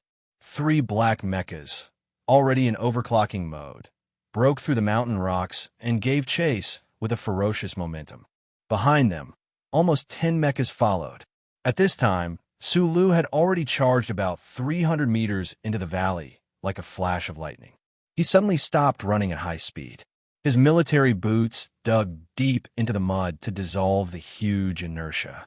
His body twisted under the support of terrifying strength and pulled the triggers at the 3 black mechas behind him. Pa! Pa! Not conforming to the norms of any military tactics manual, and beyond the imagination of the strongest warrior, Su Lu, who was being chased by the mechas, actually had the time to turn around and fire 2 shots at lightning speed. This was why, after leaving the cliff, he would rather sacrifice running speed to maintain the posture of holding his pistols with both hands. It was because he needed to ensure the speed of his shots. At such a close distance, the Federation's Gun King, ACW, definitely had the ability to shoot through the sturdy alloy plates of the mechas. The 3 black MX mechas behind him obviously knew this. At this time, these excellent pilots of the Iron 7th Division also displayed their excellent control skills. None of the 3 black mechas made any movement to slow down or evade. Instead, they suddenly crossed their fists in front of their chests and used their thick mechanical arms to protect the cockpit. The 2 armor-piercing bullets that Su Lu had been preparing for a long time hit the mechanical arm of the black mecha at the front. 2 sparks flashed, and the black mecha's mechanical arm emitted green smoke. However, the mecha itself did not suffer any damage. Its speed did not even decrease in the slightest. The black mecha crossed its fists in front of its chest. Its movements seemed clumsy and even a little comical, but it was actually very effective against the terrifying ACW. This was the most powerful tactic of the Iron 7th Division. Sulu was still running with his head down. The 3 Iron 7th Division mechas were still in pursuit. In just a few seconds, they had covered hundreds of meters again. However, no matter how strong the human body was, it could not compare to the energy of the quantum beam jet of the twin engines. The distance between the two sides was getting closer and closer. Just as it seemed that he was about to enter a desperate situation, Sulu burst out again. However, this time, he did not use the powerful strength of his legs to stop his forward momentum. Instead, he stomped on the ground with his military boots. His entire body flew up, and he completed a twisting motion in mid-air. He flew smoothly backwards like a bird in the winter valley, his body balance perfectly maintained. He leveled his ACW and looked expressionlessly at the nearest Iron 7th Division mecha. Pa! Pa! Pa! Pa! 3 shots. The 3 bullets avoided the clumsy mechanical arm of the Iron 7th Division mecha in front of the cockpit. They seemed to be unintentional, but in fact, they accurately hit the hidden guard behind the mecha's shoulder blade. In the minds of most Federation pilots, the hidden guard with 6 screws was like the cecum of a human's abdomen. It was completely useless. However, in the eyes of a certain person who designed a mech, the hidden guard was like the skull of a human head. Below were densely packed data cables. Once they were opened in his hands, he would be able to directly control the mecha. I'll kill you in 3 shots. Look at that perfect angle, that precise wedging force. Sulu muttered to himself as he breathed heavily. He ran up the steep hill. From the corner of his eyes, he glanced behind him from time to time. He found that the 10 or so Iron 7th Division mechas behind him had not yet closed in. Because of the terrain, the 3 black MX mechas at the front were gradually pulling away from him. The black MX that he had hit 5 times in a row was the closest to him. It was also the most aggressive. However, in Suli's eyes, this black MX was like a delicious piece of cake. He held his ACW and breathed rapidly, silently chanting in his mind. Closer, a little closer. Those behind slowed down a little.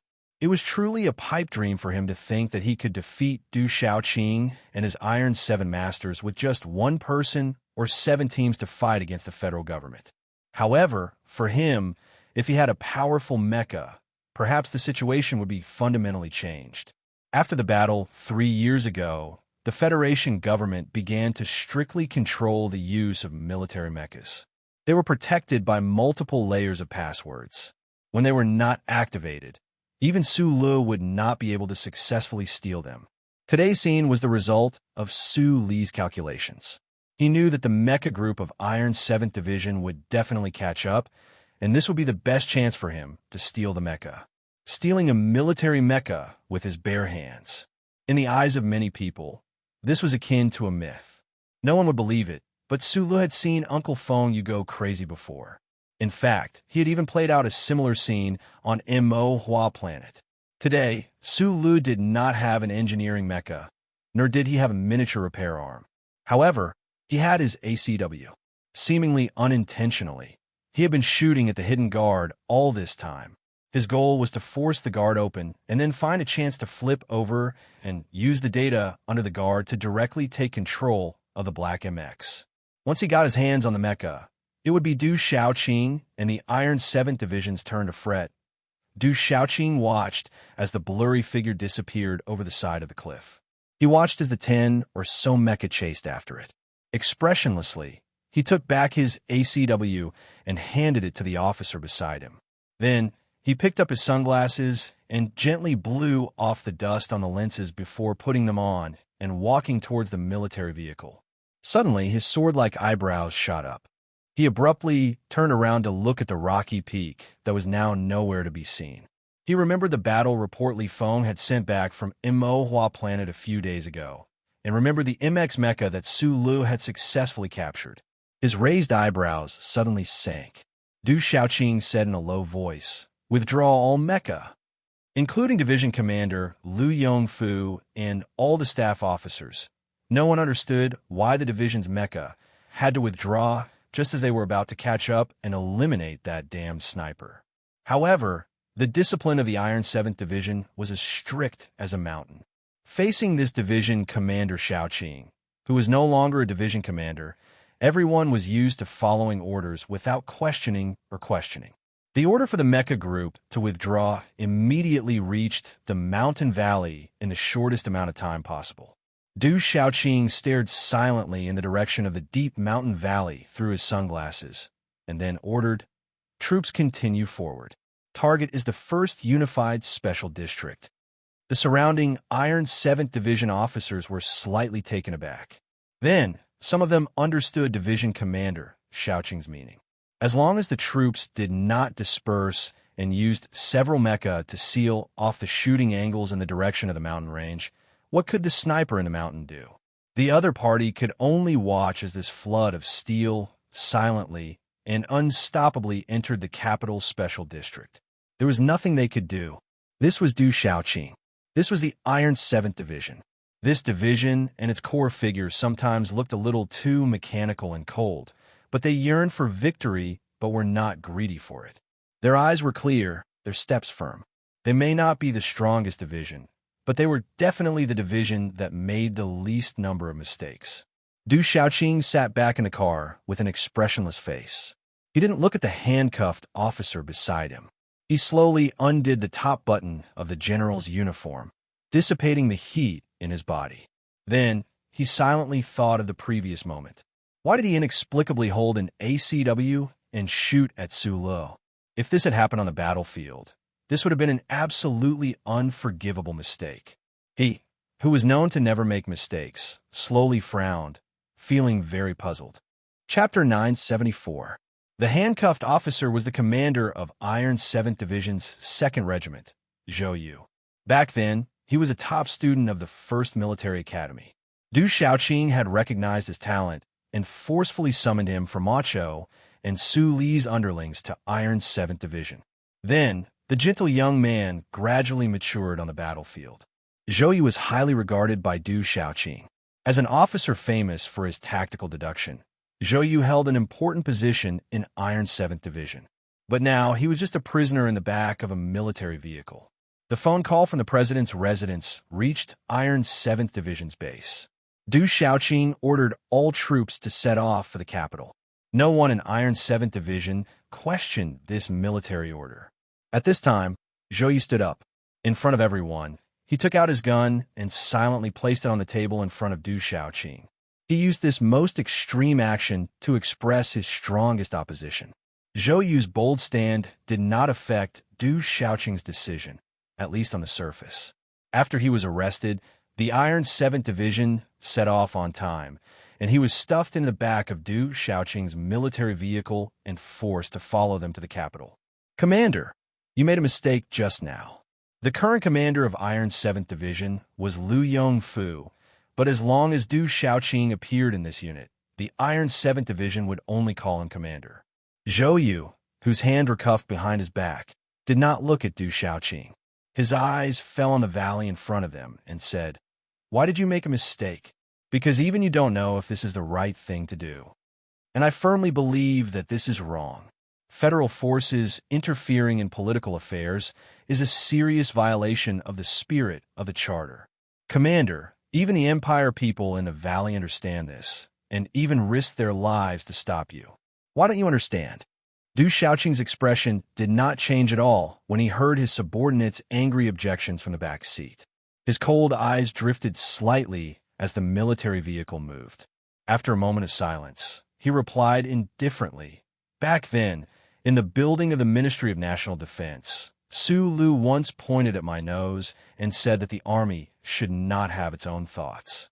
A soldier's duty is to obey orders. Mr. Pabre is the elected president.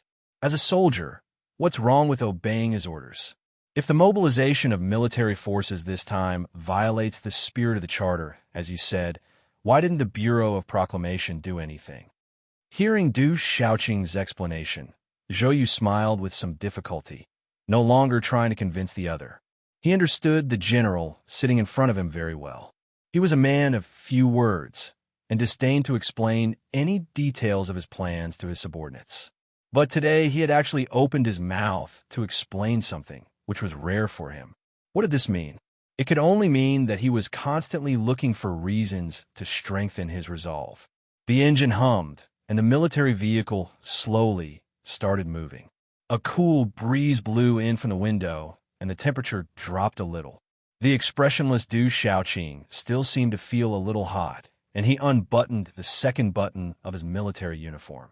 Precise calculations, powerful mobility, and an impeccable plan to lure the enemy in with the flow of the situation had created this seemingly futile but actually murderous opportunity to flee for his life in the valley. However, just as he was about to carry out his plan and set off a heaven-defying wave, he found that the black MX mecha closest to him had already quietly retreated at some point in time, leaving only 2 trees in this place.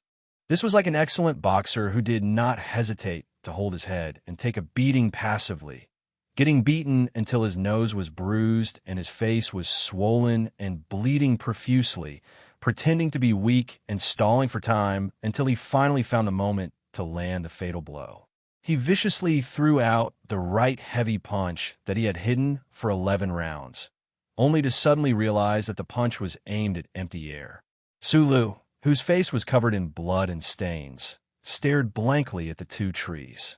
He watched as the dozen or so Iron 7 Division mecha retreated into the wilderness at the bottom of the mountain range. He stood there like that pitiful boxer, dumbly standing in place. He ran back to the cliff near the mountain range and looked down at the steel troops that had already finished organizing and were neatly marching towards the capital. He couldn't help but frown deeply. The Iron 7 Division had dealt with his thousands of changes by remaining motionless. The difference in strength was too great. So this was destined to be the most conservative and least wrong way of dealing with him. Facing the terrifying steel torrent at the bottom of the mountain range, what else could he do other than engage in meaningless harassment along the way? More than 100 black MX mechas were spread out in the wilderness. 7 of them were closely following the dark green military vehicle on the road, closely covering any long-range sniping range from any angle.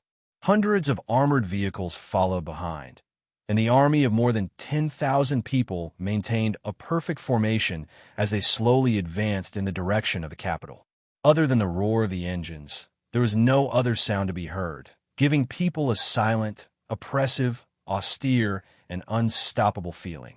Sulu suppressed his rapid breathing and stroked the hot body of the ACW. He looked down at the silent Iron 7 Division under his feet and couldn't help but feel a strong sense of defeat. Right now, there was no force around the capital that could be a match for Du Shaoqing's Iron 7 Division. Once this army entered the capital, what would the people who were also known as the Silent Marching Army face? Along the way, a certain someone tried his best to snipe, but he was still as powerless as the mosquitoes flying around the bison on the other side of the Donglin electronic fence.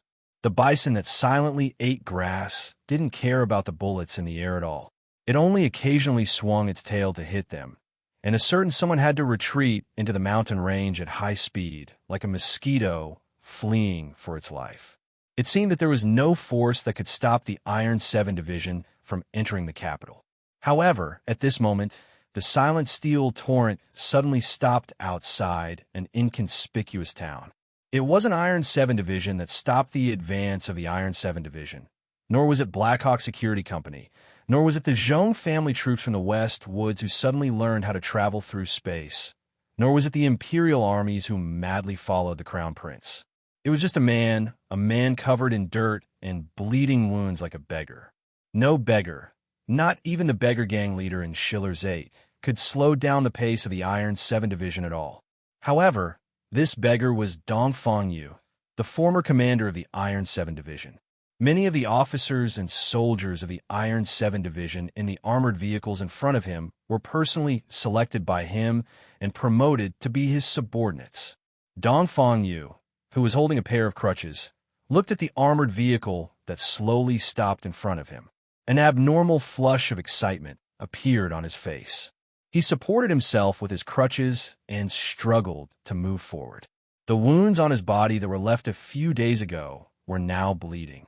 The current commander of the Iron 7 Division, Liu Yongfu, who had received the news, quickly rushed to the front of the troop. Looking at Dongfang Yu, who looked like a miserable beggar, his pupils shrank. He reached out to help him and then take him away. Unexpectedly, Dongfang Yu pushed him away and shouted in a deep voice, "Get lost." As the most senior officer of the Iron 7 Division, as one of the first subordinates to follow Du Xiaoqing, as one of the arms who was as famous as Shimin Jin, in Dongfang Yu's eyes, no one in the Iron 7 Division was qualified to talk to him, except for his real commander, Du Xiaoqing. When she arrived in front of the dark green military vehicle, Dongfang Yu struggled free from the support of the two majors. She threw away her crutches and limped forward quickly. She shouted at Du Xiaoqing, who was standing beside the vehicle, "Commander, you can't go. You can't ruin your reputation for those shameless politicians. You've been wronged." Du Xiaoqing looked at Dongfang Yu, who was crying like a wronged child. Looking at this man who had been following him for more than a decade, he rubbed his head and gently explained, "I know what happened on the ink flower planet. That was caused by that trash Ulien, but I can assure you that Mr. President didn't know about it beforehand." Dongfang Yu wiped the tears on his face with his sour sleeve. Hearing his commander's explanation, he couldn't help but angrily take 2 steps back and shouted, "The president didn't know? Then what about the ancient bell? That was done by Shimin Jin. How could the president not know? Commander, could it be that Shimin Jin is dead, so we could just let it be the scapegoat for that black-faced president?" Du Xiaoqing's face suddenly stiffened, and he shouted in a deep voice, "Enough! Not enough!" Dongfang Yu's temper had always been sour and irritable. Otherwise, he wouldn't have caused such a big mess with the Iron 7th Division. Among the oldest officers of the Iron 7th Division, Du Xiaoqing was famous for being good at guessing Du Xiaoqing's intentions, and he was famous for being the only one who dared to debate with Du Xiaoqing. Because of those stupid politicians, I was shot on the battlefield, and my intestines flowed out in 2 basins, and then I stuffed them back in. I was lying on a stretcher in the southwest war zone of the ink flower planet for several months. I was carried by those little bastards that I originally looked down on and ran all over the place to hide, and only then did I survive. If the president didn't know about this murder at the beginning, then what about later? And what about later? Why do they still want to silence me after I returned to the Federation? Dongfang Yu abruptly tore off her tattered clothes, revealing her bony chest and abdomen. Other than the terrifying old scar on her abdomen, there were also countless recent wounds. Now, those wounds were bleeding incessantly, and the stench of pus had been washed away. It was a horrible sight to behold. The surrounding Iron 7th Division officers looked at the miserable wounds on his body, and their faces became very ugly. "Commander, look at these wounds on my body." Dongfang Yu stared at Du Xiaoqing's face and shouted sternly, "From the first day I returned to the Federation, the government special forces began to hunt us down, and that NTR team member who followed me only lasted for 2 days before he died. I let him down. If I let him follow Iron 7th Division, or even leave with Sulu, perhaps he wouldn't have died. He didn't deserve to die. We endured so long and suffered so much to escape from the Inkflower planet. But in the end, he died in the Federation. I can't accept this, Commander." His voice was full of hatred towards the Federation government and that president, and he shouted mournfully, "They wanted to kill me, but am I dead? No. Even if my body is so rotten, I'm still alive. Why? Because they forgot that I was once a soldier of the Iron 7th Division. Commander, that day when you volunteered to become the commander of the independent battalion in the 7th Division, you told me and Sheeman that since you were born in the Iron 7th Division, you can't die so casually. Commander, I'm not dead. Commander, I went to NTR for 4 whole years, and I didn't look like a human, nor a ghost, but I didn't want to commit suicide, and I endured it. Why? Because I didn't want to lose face for the Iron 7th Division." Dongfang Yu stared at Du Xiaoqing with bloodshot eyes, raised his chin proudly, and said loudly, "That's why I didn't want my most respected commander, Du Xiaoqing, to do something that would lose face for the entire Iron 7th Division. Unless Commander doesn't recognize me as a soldier of the Iron 7th Division, then let the mecha run over me." Du Xiaoqing looked at him silently, his chest rising and falling slightly under his dark green military uniform. Suddenly, he raised his arm and chopped at the left side of Dong Fengyu's neck. And then he didn't look at the unconscious person in the arms of the other officers and directly turned to walk towards the military vehicle, shouting just before he boarded, "Medic! Here! Keep him alive!" Yes.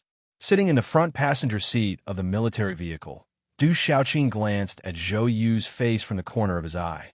Zhou Yu was clearly expressionless at this time, but Du Xiaoqing somehow felt that he saw a faint trace of mockery. Dong Fengyu was once the commander of the 1st Division, and Zhou Yu was the current commander of the 2nd Division. These two soldiers, both with the word Yu in their names, were once his most trusted subordinates. But today, Du Xiaoqing suddenly felt inexplicably anxious, and his body was a little hot. His straight eyebrows slowly furrowed, and he subconsciously undid the 3rd button of his well-ironed uniform. Perhaps it was fate's arrangement, but on this day, the Iron 7th Division's march towards the capital seemed to be unstoppable, but on the road, they were constantly forced to stop moving forward. After the troops entered the suburbs of Wangdu, they stopped again. All the mecha, vehicles, and soldiers vigilantly watched their surroundings, guarding against attacks that could come at any time. This time, they were forced to stop moving forward because there was a serious traffic jam on Highway 2 from Wangdu to the capital. The military MX mecha could naturally continue to advance at high speed through the fields, but the hundreds of armored vehicles and military vehicles could not do so. If they wanted to enter the capital to control the situation and maintain order, it was far from enough to rely solely on the heavy, lethal mecha. The hundreds of armored vehicles and military vehicles of the Iron 7th Division did not enter Highway 2. The troops were waiting for the engineering mecha to open up the communication and auxiliary roads, and then enter the military passage. This was a situation that had been planned, so Du Xiaoqing was not anxious at this time. He looked at the traffic jam outside the window, and his long frown slowly relaxed. Outside the window, there was a crowded crowd and traffic. Countless civilian cars, accompanied by cheerful honks, rushed into Highway 2 and then drove towards the city in the distance. The shadows of more than 100 military mecha covered both sides of the road, and the hundreds of armored vehicles silently formed a long line. The sudden arrival of the federal forces brought great shock to the citizens of Wangdu. There were small car accidents, and more civilian vehicles subconsciously made a detour. The crowd also quickly dispersed, and countless pairs of eyes fell on the armored vehicles and mecha warily. Where are these troops from? Why are they here? What do they want to do? Don't be afraid. I think it's the Iron 7th Division. It's the Iron 7th Division. Among the crowd of onlookers on both sides of the road, there were civilian military enthusiasts who recognized the designation of this unit from the equipment and painted insignia. Whispers quickly spread around. Shocked gazes mixed with fear turned to confusion and then to curiosity. The expressions of the citizens of Wangdu changed from stiff to relaxed, and many people even laughed, pointing at the mecha in the distance and discussing the advanced equipment of the Iron 7th Division with the people beside them. Since the West Woods counterattack in year 67 of the constitutional calendar, the federal military units that appeared the most on the television screen were the Iron 7th Division and the 7th Division. With the exposure of Su Li's identity, the 7th Division had long been forgotten, but the Iron 7th Division still firmly held the #1 position in terms of exposure, and also held the #1 position in the hearts of the Federation people. In the hearts of all the Federation people, the Iron 7th Division was the flag of resistance against the invasion of the Empire, the embodiment of justice in the Federation, and the most reliable steel division in the Federation. The people on the side of the road and in the cars did not know why this silent and solemn Iron Division of the Federation had appeared in Wangdu. They were curious about where the Iron 7th Division was going and what they were going to do, but not a single person was worried because they firmly believed that no matter what this heroic Federation unit did, it was protecting the interests of the Federation and the people. A brave boy broke free from his companion's grip and ran towards the black MX mecha. He ran past the shadow of the mecha on the ground and ran to the palm of the mecha that was taller than him. He looked up curiously at the huge and mighty mecha body in the air and carefully reached out a finger to touch it. A vegetarian girl who had just bought fresh vegetables and was about to drive back to the Wangdu youth apartments walked out of the market in the suburbs. When she saw the armored vehicle in front of her, she screamed in fright and quickly covered her mouth. She knew which unit this was from the discussion of the aunties beside her. She looked at the expressionless but very handsome young soldier on the armored vehicle, and her eyes began to become infatuated. She raised her hand and sent him a shy flying kiss. The communication and auxiliary roads in front had been opened, and the Iron 7th Division was preparing to enter the special road for military supplies. The armored vehicle slowly started to move. The young soldier on the vehicle saw the girl enthusiastically send him a flying kiss and could no longer maintain his cold expression. He awkwardly waved his hand in response. At this moment, in the turbulent situation of the Federation, any small, unconscious gesture could lead to many interesting conjectures or misunderstandings, let alone the Iron 7th Division. Seeing the young soldiers on the armored vehicle waving their hands in response, some rookies on the side of the road who had just started to hang out in the Military History Saturn Forum came to the wrong conclusion and began to excitedly announce their speculations to the people around them. Thus, the reaction of the Wangdu citizens around the road was more than enthusiastic, and some even began to whistle to express their welcome.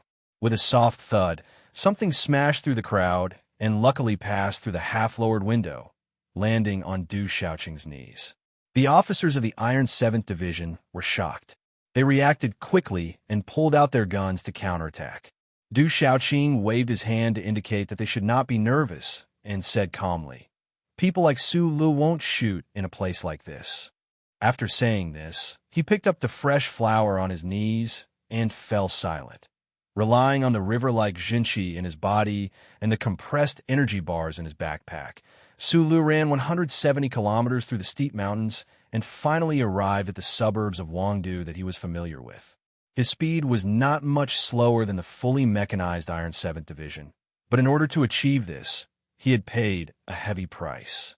His body was exhausted to the extreme, and he did not have the time or strength to wipe the sweat and blood off his cheeks. He looked battered and exhausted.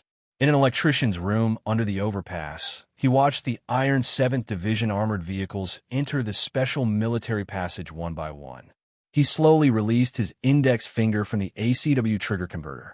It was still Schiller who said, "The person who understands you the most is not your friend, but your enemy." Du Xiaoqing and Su Lu understood each other very well. So as Du Xiaoqing had calmly predicted, he did not choose to shoot in a crowded area. "Fei Gu, did you connect in?" Su Lu licked his dry lips and said tiredly to the system, "We can't stop the Iron 7th Division.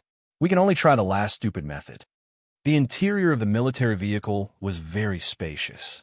In addition to the 3 rows of seats, there was also the most important command system of the Iron 7th Division.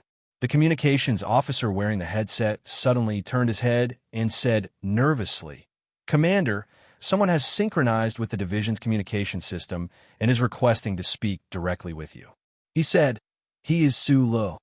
Du Xiaoqing frowned slightly. After a moment of silence, he took the communication device and said coldly, "I am Du Xiaoqing." When he was young, Su Lu would occasionally show his sharp and sarcastic side. However, after he started running for his life, he became quieter and quieter. More often than not, he would only grin and reveal his white teeth or say a few simple but blunt proclamations that could kill people. So no matter how one looked at it, he was not a suitable candidate for negotiation. However, the Federation was facing an unprecedented danger, and there were not many people that Du Xiaoqing was interested in negotiating with. "Du Xiaoqing, I hate you." His first sentence fully demonstrated Su Li's negotiating style, or it could be said that other than angering Du Xiaoqing so that the Iron 7th Division could advance faster, he had no other ability. "I hate that military uniform of yours that is ironed 3 times a day. I hate that deadpan face of yours that looks like everyone in the Federation owes you money. I hate the smell of ice on your body. I hate that hair of yours that is neatly combed like a frozen grassland. Of course, Your sunglasses are not bad. I hate the way you scolded Zhou Yu and the others in the training base. I hate your arrogance and callousness, thinking that I'll always be the best in the world.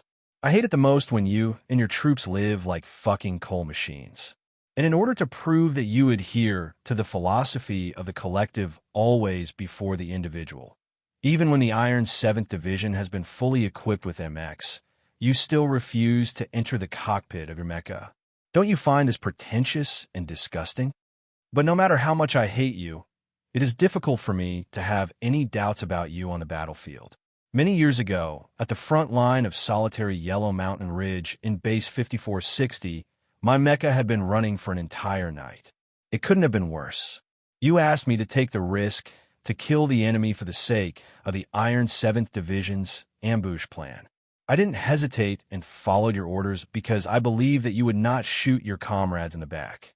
Based on the same reason, Shi Qinghai found out that Shimin Jin was involved in the Linhai assassination and planned the explosion of the ancient bell.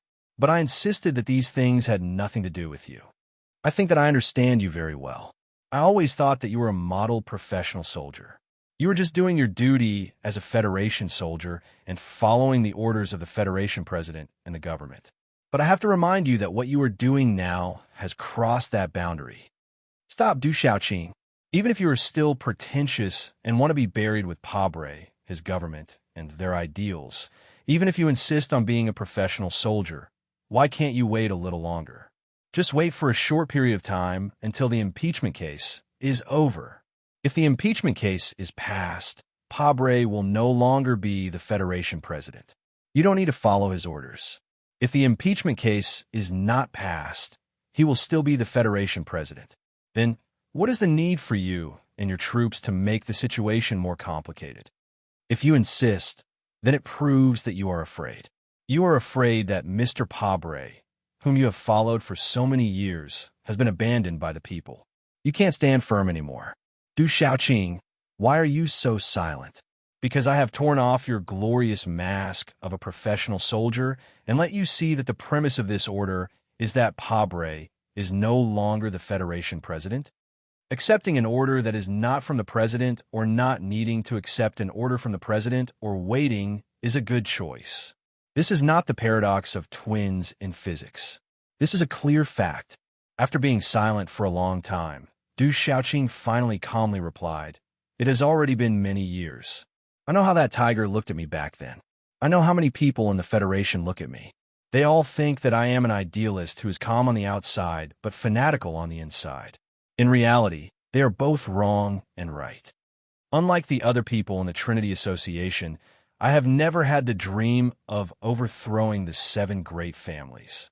The entire purpose of my life is to make the Federation strong and completely defeat the Empire. I am not interested in anything else. I don't care if the 7 great families control the Federation or if a grassroots president rules the Federation.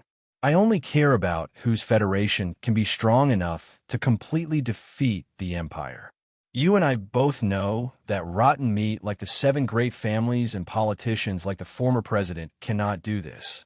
Only Mr. Pabre can destroy the 7 great families and then make the Federation truly strong." After being silent for a period of time, Su Li's voice sounded again. "Du Xiaoqing, if the entire purpose of your life is to defeat the Empire, then you should know even more clearly that in this current situation, if you insist on standing on President Pabre's side, the Federation will inevitably fall into civil war. Your life's ideals may only turn into bubbles." Hearing the hoarse voice from the communication system, Du Xiaoqing was expressionless. He slowly undid the 4th button of his military uniform, the veins on the back of his right hand appearing and disappearing. The military uniform was always well ironed. The military boots were always shiny. The black kid gloves, the black sunglasses, the neatly combed hair, and the impeccable military posture were the only images this Federation general and national idol left behind. However, at this very moment, the front of his hair was a bit messy and his well-ironed military uniform was undone. He was far from that perfect image of a general. "Sulu, I used to think that I understood you very well, but after this day, I still have a question that I haven't found the answer to. Why did you, a citizen of the Empire, come to the Federation to do these things? Why did you use the result of the Federation defeating the Empire to tempt me? You may not know, but Huai Chaoshi has already started a counterattack on planet Mo Hua while the Federation is in civil war. If you're like her, trying to take advantage of the Federation's chaos to gain benefits for the Empire, then you should be very happy to see this scene.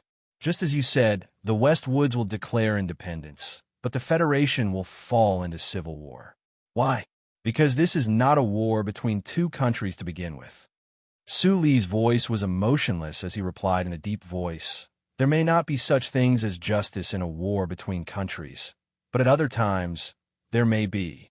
Du Xiaoqing said with slight sarcasm. The youth of the Empire wants to talk about justice again. I admit that to me, this matter should be more of a personal vendetta. My ultimate goal is very simple. I just want Pabre and those people to be judged. However, whether this result can be realized or not is justice for those who have already died, even if it is overdue justice. There is no justice in a national war, no heroes in civil war. In the dark green military vehicle, Du Xiaoqing looked at the flower he was fiddling with and was silent for a very long time.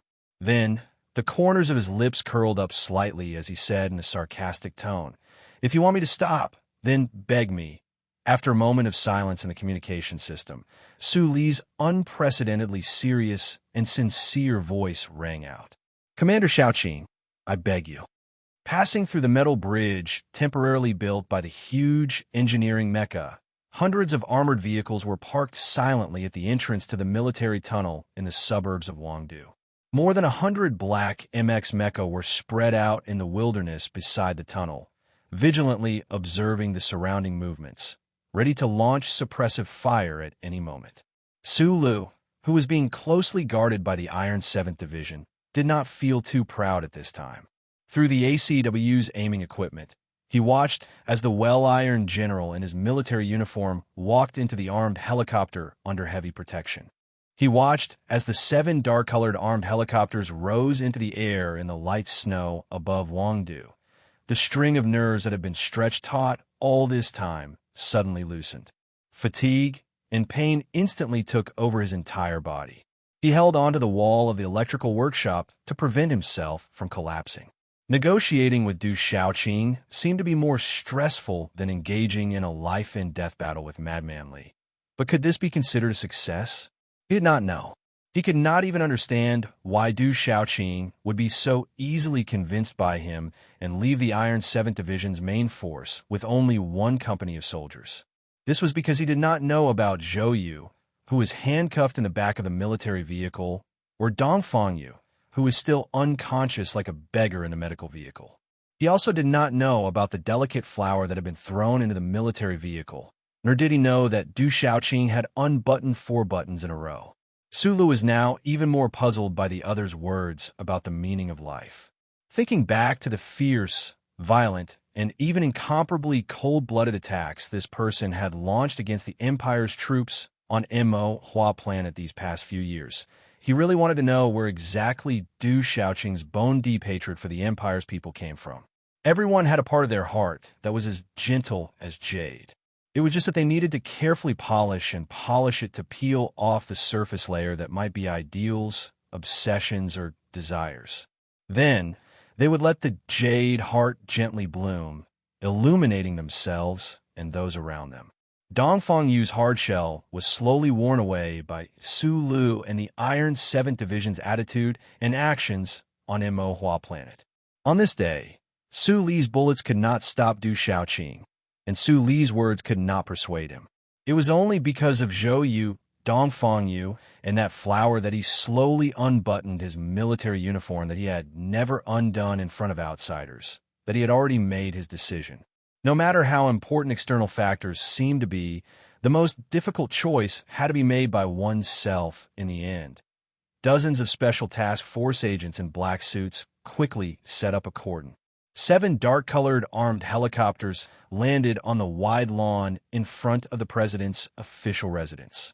The snow had just fallen from the sky and was not heavy, but the strong wind from the helicopter's rotors rolled up the snow that covered the lawn and tore the snow into pieces. It was like a snowstorm had struck. President Pabre stood by the window of the Oval Office and watched the soldiers of the Iron 7th Division disembark from the armed helicopters one after another. He looked at the general who was at the front of the group, walking towards the official residence. The expression on his face changed from anger to deep disappointment, and finally into a deathly silence. He walked to his desk and listened to the heavy door behind him open. He did not turn around. He slowly filled his glass with hard liquor, and then quietly looked at the amber liquid in the glass for a long time. I already thought that Shunli might have a problem. So, is it your turn to have a problem now? President Pabre asked with mixed feelings. He reached out and held the glass as if he wanted to drink it in one gulp, but for some reason, he slowly let go. He held the edge of the table with both hands, leaned forward slightly, and lowered his head. Du Xiaoqing walked into the Oval Office with no expression on his face. He took off his military cap and held it between his arms. He saluted with a bang. After a moment of silence, he said, "Yes, I have a problem." President Pabre did not ask Du Xiaoqing what the problem was. He said self-deprecatingly, "When everyone has a problem, then it is obvious that the person who has a problem should be me." After saying this, his body seemed to become unusually heavy. His tired hands holding the edge of the table could no longer bear it. His broad back trembled slightly, like a mountain that was about to collapse. His wife refused to come down from the bedroom upstairs. His daughter had not eaten at the same table as him in the bedroom upstairs for 3 years. Outside the window of the official residence, the slogans of the silent, marching crowd could be faintly heard. These people used to be his staunchest supporters 3 years ago. Countless staff members were still nervously busy inside and outside the official residence. Hundreds of special task force agents were dutifully guarding their posts. Supporters were still by the railings outside the lawn. Du Xiaoqing was behind him. However, President Pabre's figure seemed particularly lonely, as if he was alone. "Mr. President, I think that there's a problem with the emergency plan from Chairman Li Jiedu. At the same time, I insist that he is not a real soldier, nor is he a simple politician. He is a strange, deformed child. If the Federation continues to follow his plan, it will be very dangerous." Du Xiaoqing looked at the back of the president with mixed feelings and guilt. President Pabre put his hands on the table and was silent for a long time. Then, as if he had sensed something, he subconsciously raised his head and looked at the people who supported him outside the lawn. He saw the angry middle-aged men who were ready to stop the silent march in tears. He saw the young students who cheered for the arrival of the armed fighters of the Iron 7th Division. It was as if he saw himself passionately distributing leaflets and protesting loudly in the streets. His mind buzzed like thunder. "Nowhere, my dish, I like it." Chapter 975. The Oval Office was silent for a long time. President Pabre held the edge of the table and looked out the window at the people in the wind and snow with a complicated expression. He suddenly asked why. Du Xiaoqing, who was standing behind him, was silent for a moment before replying, "The NTR officer of the new 17th Division that the government is hunting down these days was once my subordinate." President Pabre furrowed his brows. A heavy, self-deprecating expression appeared on his tanned face. He said, "Sorry." "No need," Du Xiaoqing replied. Indeed, there was no need to apologize. The expression on the face of this famous Federation general had already returned to calmness. He had taken the Razor Company of the Iron 7th Division and parachuted into the official residence in an armed helicopter, but he had left all of the main forces, the more than 100 military mechas and hundreds of armored vehicles, in Wangdu. This had already made his attitude and his choice clear. This choice was the heaviest blow to President Pabre. "Perhaps your choice was correct. Actually, after making that call, I began to regret it." President Pabre looked out the window silently. His thick lips moved slightly. He said calmly, "The decision to mobilize the troops was indeed a bit too hasty and impulsive. There are still many Federation citizens who support me. Why would I not have the confidence to wait for the results of the impeachment case?" "Mr. President, I think so too," Du Xiaoqing replied. "I've always thought that a firm will is my greatest strength, but I have to admit, The position of the Federation president does indeed have some kind of magic.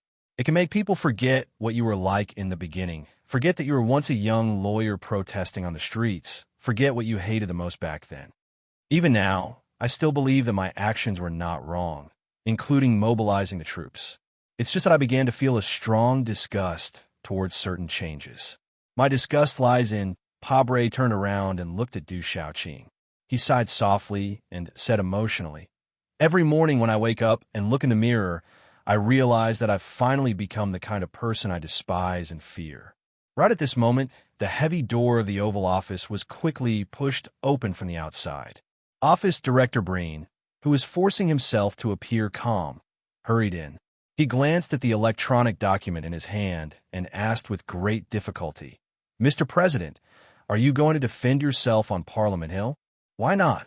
President Pabre took down his dark windbreaker from the hanger and looked at the bedroom upstairs through the ceiling. Then he looked at Du Xiaoqing and said with a smile, "Xiaoqing, take your soldiers and come with me." Du Xiaoqing saluted. President Pabre put on his windbreaker and walked out of the door. His expression was firm and calm, as if he was still the young lawyer who had walked into the Supreme Court for the first time.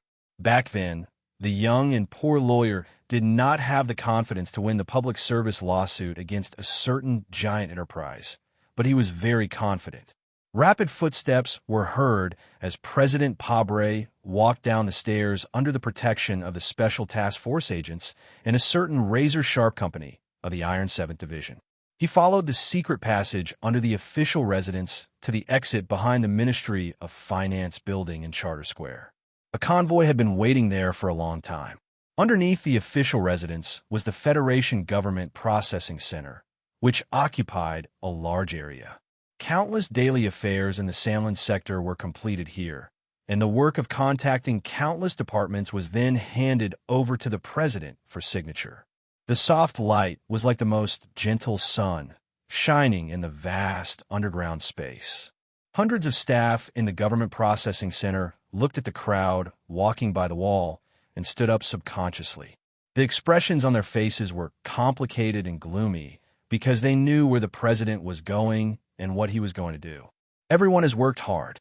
This was not a parting greeting, but a deep voice that had been heard in the Government Processing Center every day for 7 years. No matter how busy President Pabre was in the Oval Office, he would always go underground and greet all the staff before going to bed. Clap, clap. Looking at the back of the president disappearing at the end of the corridor, one of the staff members started to clap. The applause gradually became louder and louder, and the sound of someone crying could be heard. Then they sat down and continued to busy themselves with the opposition members on the phone, even though they knew that it was useless. The presidential convoy left the Ministry of Finance building, went around the Bureau of Proclamation Square, and arrived at the Parliament Hill building. The Capitol Military Police and the Special Task Force agents followed on foot, vigilantly watching the surroundings. The staff who arrived early drew a long cordon at the foot of the Parliament Hill. The Special Task Force agents in black suits pushed away the people who tried to get close. President Pabre looked out of the window in silence. He saw many angry people marching in silent demonstrations and roaring murderers. He saw countless ferocious and angry faces, but he also saw many nervous and anxious faces. Countless people who supported him had also come here. It seems that this government has not completely disappointed the people. The president looked out of the window and waved his hand. He said calmly, "At least I believe that no one can deny that the healthcare reform bill will help the people at the bottom." Du Xiaoqing, who was sitting in the front row, replied, "Mr. President, as a soldier of the Federation, I obey orders and respect the Charter. But personally, no matter the result of the impeachment case, I think that you have made a lot of good efforts and have done very well. I promise you that if the impeachment case fails and someone tries to do something outside the framework of the Charter, the federal forces, and I will make sure that you and the government will be fully implemented." President Pabre smiled and reached out to pat him on the shoulder. On the solemn rostrum of the Parliament Hill, Pabre looked calmly at the packed seats in front of him. His expression was calm, and his voice was still deep and powerful. However, Today he was not delivering the annual State of the Union address. Instead, he was defending himself as the impeached president. This defense was very simple, and it might even be the shortest speech he had ever given in his life. There was no emotional refutation in this defense, no sharp loopholes to catch, and it seemed that he did not even bother to provide evidence. You sitting in the seats now, and the people behind you, no one has the right and position to judge me, the President of the Federation. Only history has the right to judge me. President Pabre leaned forward slightly and slowly swept his gaze over the embarrassed members of the parliament. He said calmly, "But no matter how history pronounces it, I still insist that I am innocent." The deep and firm voice echoed in the empty Parliament Hill, and then there was a deathly silence.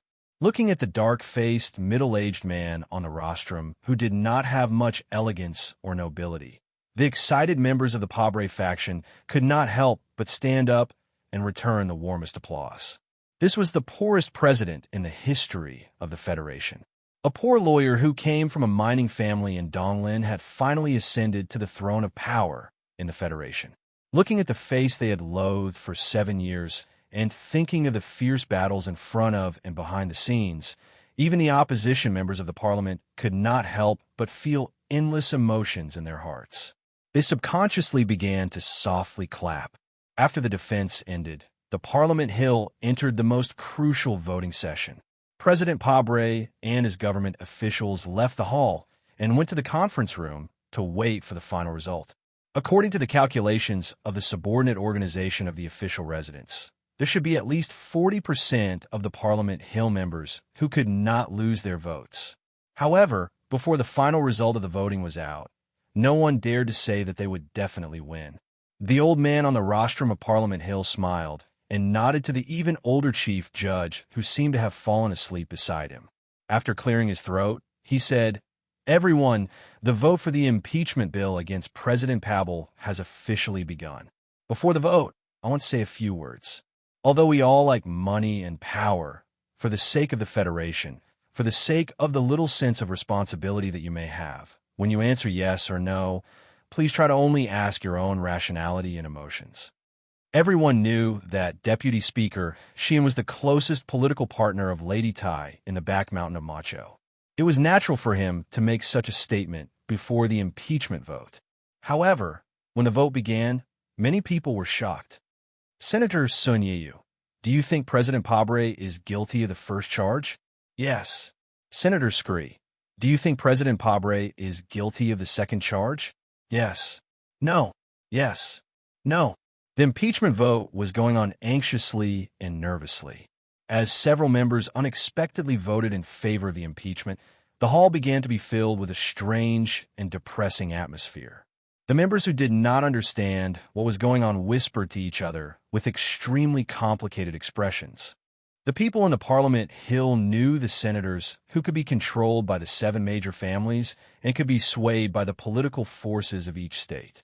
However, they did not expect that more than a dozen of the most staunch senators of the Pabre government would also vote in favor of the impeachment. Senator Evo was the daughter of a miner in the Donglin district. She had no background, but everyone knew that she was the staunchest supporter of President Pabre. Regardless of whether it was the Patriot Act or the several bills that increased the president's authority, she voted in favor of them without hesitation. She had even expressed her agreement to change the election law during the private briefing period and supported President Pabre to complete an unprecedented 3 consecutive terms. But today, she chose to support the impeachment of the president. There were many senators like Senator Evo who changed their minds at the last minute and cast a shocking vote. In the Parliament Hill, the PAC faction originally had the advantage, at least more than a third of the votes. However, at this time, under the sudden continuous attacks, they were losing ground. Whether it was the PAC faction members who voted not guilty or those who were preparing to vote not guilty, their faces began to turn pale as they looked at the staff counting the votes. The voting process was not even halfway done, but they seemed to have seen the final terrifying result. At this time, many of the senators in the Parliament Hill looked at their colleagues in the front row or beside them who had changed their minds and suddenly realized how much power the lady in the back of the mountain had hidden. But what they did not know was that not all of the senators who betrayed the Pabre government at the last minute were the actions of the lady. There were at least a dozen senators who voted according to the will of the Green Dragon Mountain. Director Breen pushed open the door and rushed into the conference room. In the past few days, as the director of the Office of the President's Residence, he had always been in a state of anxiety and panic, but he had always concealed the expression on his face very well. At this moment, he finally could no longer hide his true emotions. Because of nervousness, beads of sweat dripped down his hair and wet his collar. Looking at President Pabre by the window, his expression looked like he was going to cry, but also like he was struggling to squeeze out a smile. He looked very funny and helpless. His lips slightly opened as if he wanted to speak, but his hoarse voice rubbed for a long time, but no sound came out. The conference room was silent. Through Director Breen's expression, the government officials in the room, waiting for the final result, knew that the voting situation was definitely not good. Everyone's expression suddenly changed, and the female advisor of the campaign policy office, who was in charge of the specific work of the impeachment case, directly fainted. The National Security Advisor took out a handkerchief from his pocket with trembling fingers and kept wiping the sweat on his forehead that only existed in his imagination. He kept muttering something to the pot of green plants in front of him, his eyes abnormally empty. The deathly silence lasted for a long time, and no one in the conference room dared to speak. The man standing by the window finally turned around. President Pabre did not have bad habits, such as smoking and drinking, and he had a regular daily routine. Although his body was still healthy and could even be said to be strong in his middle age, at this time, it was so difficult for him to make such a simple turnaround. It was as if one could hear the painful and sour sound of his vertebrae rubbing together.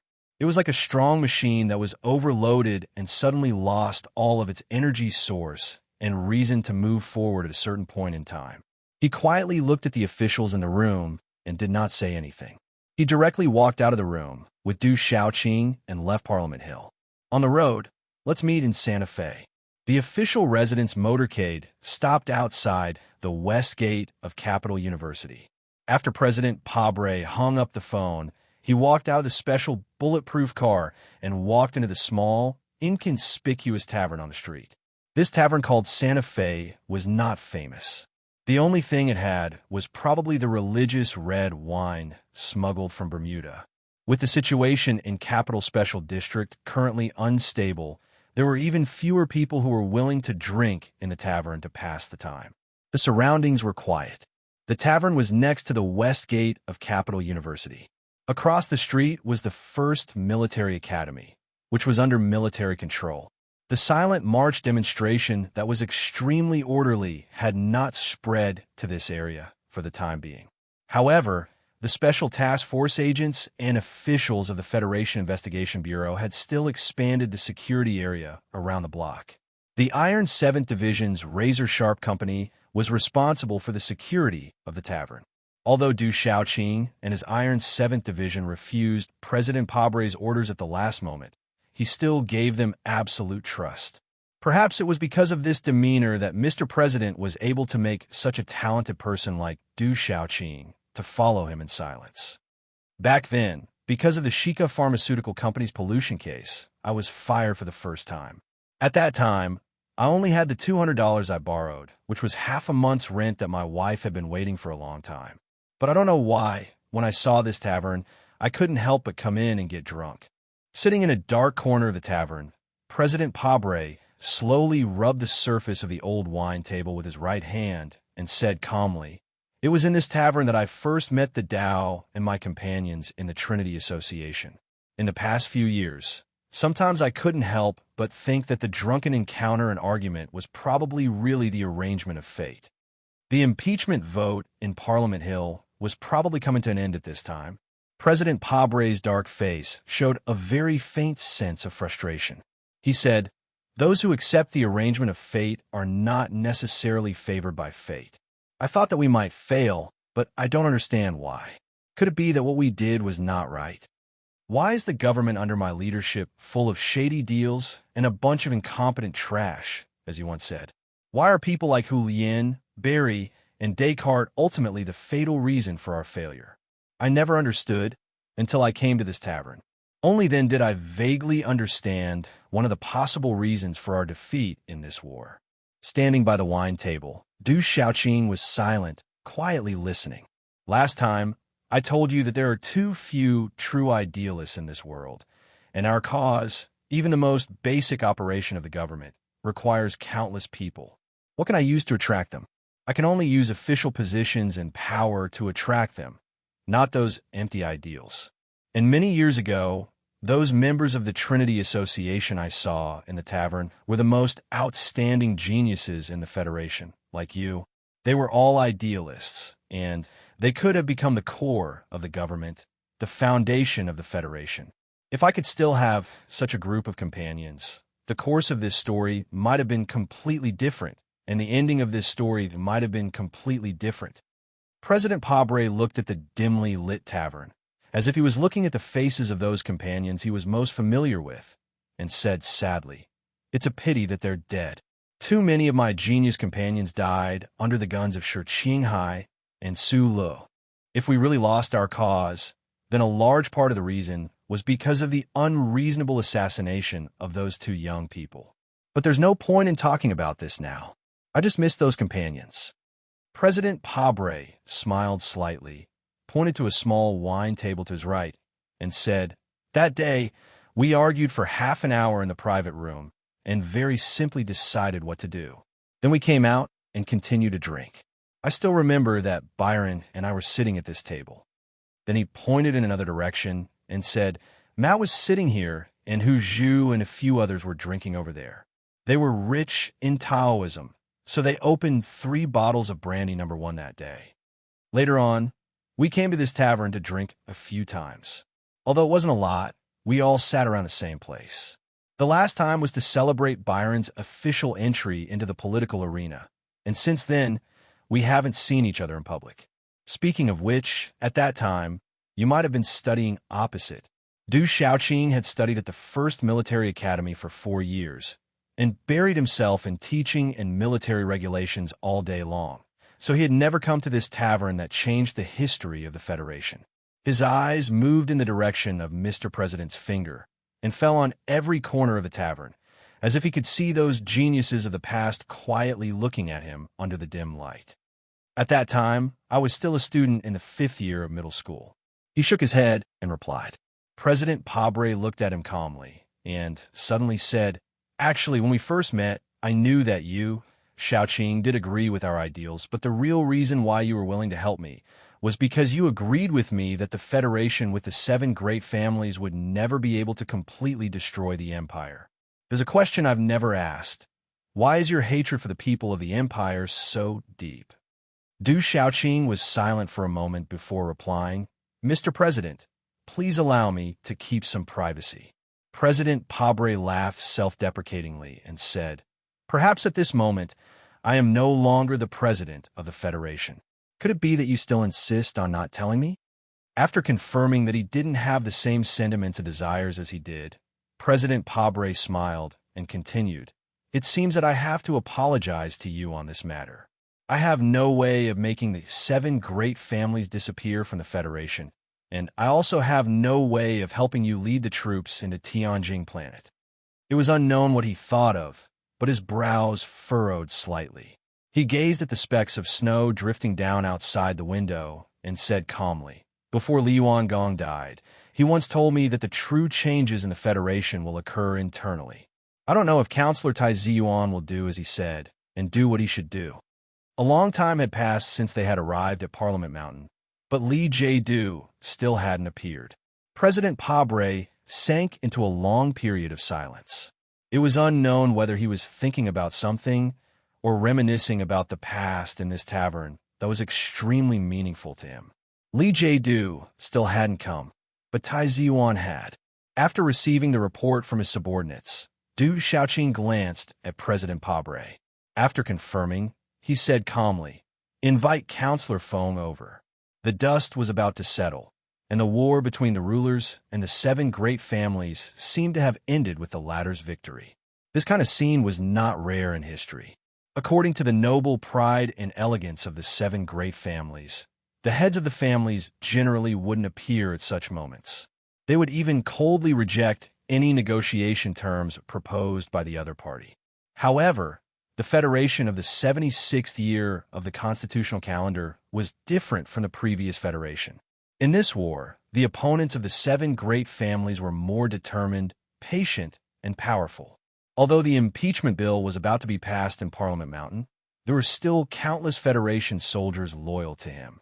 There were also countless important members of the seven great families locked up in prison. Du Xiaoqing was standing behind the president.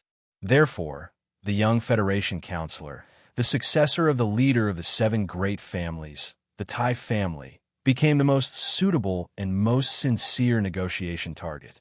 Under the escort of the soldiers of the Iron 7th Division, Tai Ziyuan slowly walked over from the other side of the wind and snow. His thin body looked like it could collapse at any time. He took out a white silk handkerchief and gently covered his mouth. He walked into the tavern and calmly sat in front of President Pabre.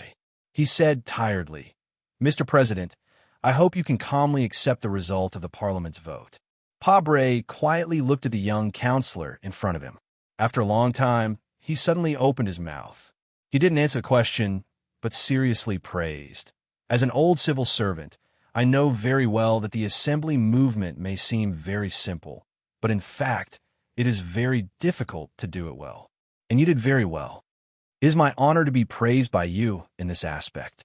Tai Ziyuan put down the handkerchief and replied with a smile, "I have read your book." Then back to the original question. After a moment of silence, President Pabre slowly raised his eyebrows and repeated, "You want me to accept the result of the Parliament's vote and quietly leave the official residence?" "Yes."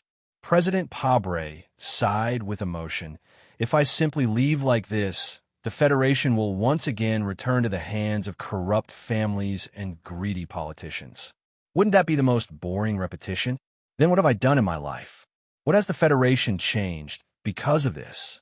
Could it be that the Emperor will never disappear, just change a few clothes?" George Carlin's conversation after the tea party in early autumn.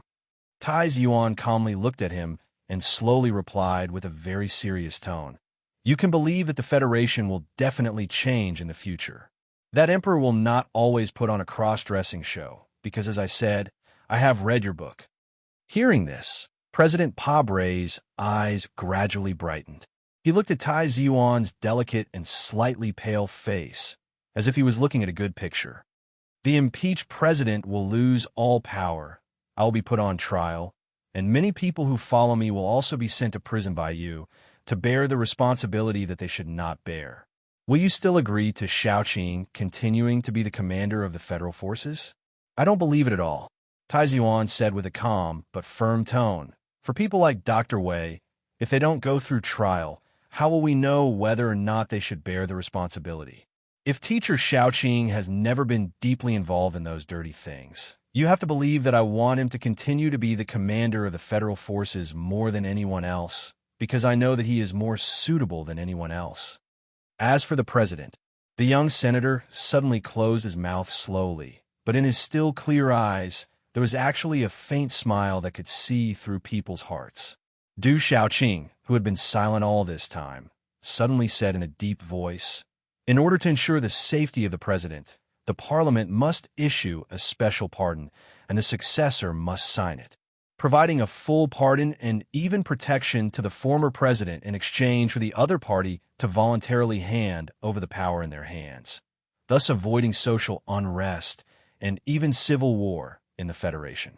This was not rare in the history of human society, and the most famous case was many years ago when the Tai dynasty handed over equal rights to all the people in exchange for great benefits and a promise to never hold the past accountable. As the descendant of the former royal family, Tai Ziyuan was naturally no stranger to this kind of political arrangement. Before he came here to negotiate, he had even thought of an answer, but for such an important promise, even if he was from a noble family, he could not make the decision alone. He made a few calls to the Li family, the Nan family, and other families. At the end of the street, in the snow, a car was parked calmly. Lin Banshan, who was sitting in the back, picked up the phone, asked a few questions, and then nodded. Tai Zuan hung up the phone, looked back at President Pabre and Du Xiaoqing behind him, and said, "As long as you agree to resign, the Federation's next government and any government in the future will not hold you accountable. But that is not a special pardon. The name of the bill will be in order to provide legal protection to the Federation president and his family who stopped exercising full power. The specific provisions will be sent over later." President Pabre frowned slightly, and after a moment, he said, "The key is the opinion of Westwoods." Tai Zuan replied concisely, "I will provide enough compensation for Westwoods to give up." This was a political compromise negotiation hidden behind the scenes of the parliamentary vote, hidden in the shadows of hundreds of thousands of people behind the silent march. The 7 families seemed to have given too much, but in fact, because Du Xiaoqing stood silently behind Pabre alone, they had enough bargaining chips.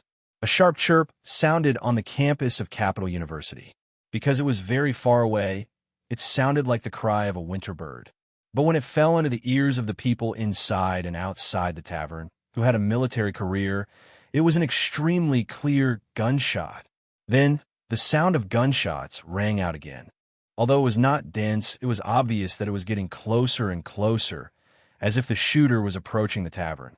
The Federation Investigation Bureau and Special Task Force agents on the periphery had begun to exchange fire with the invading enemy, and the command system seemed to be affected by some strange interference, becoming extremely slow.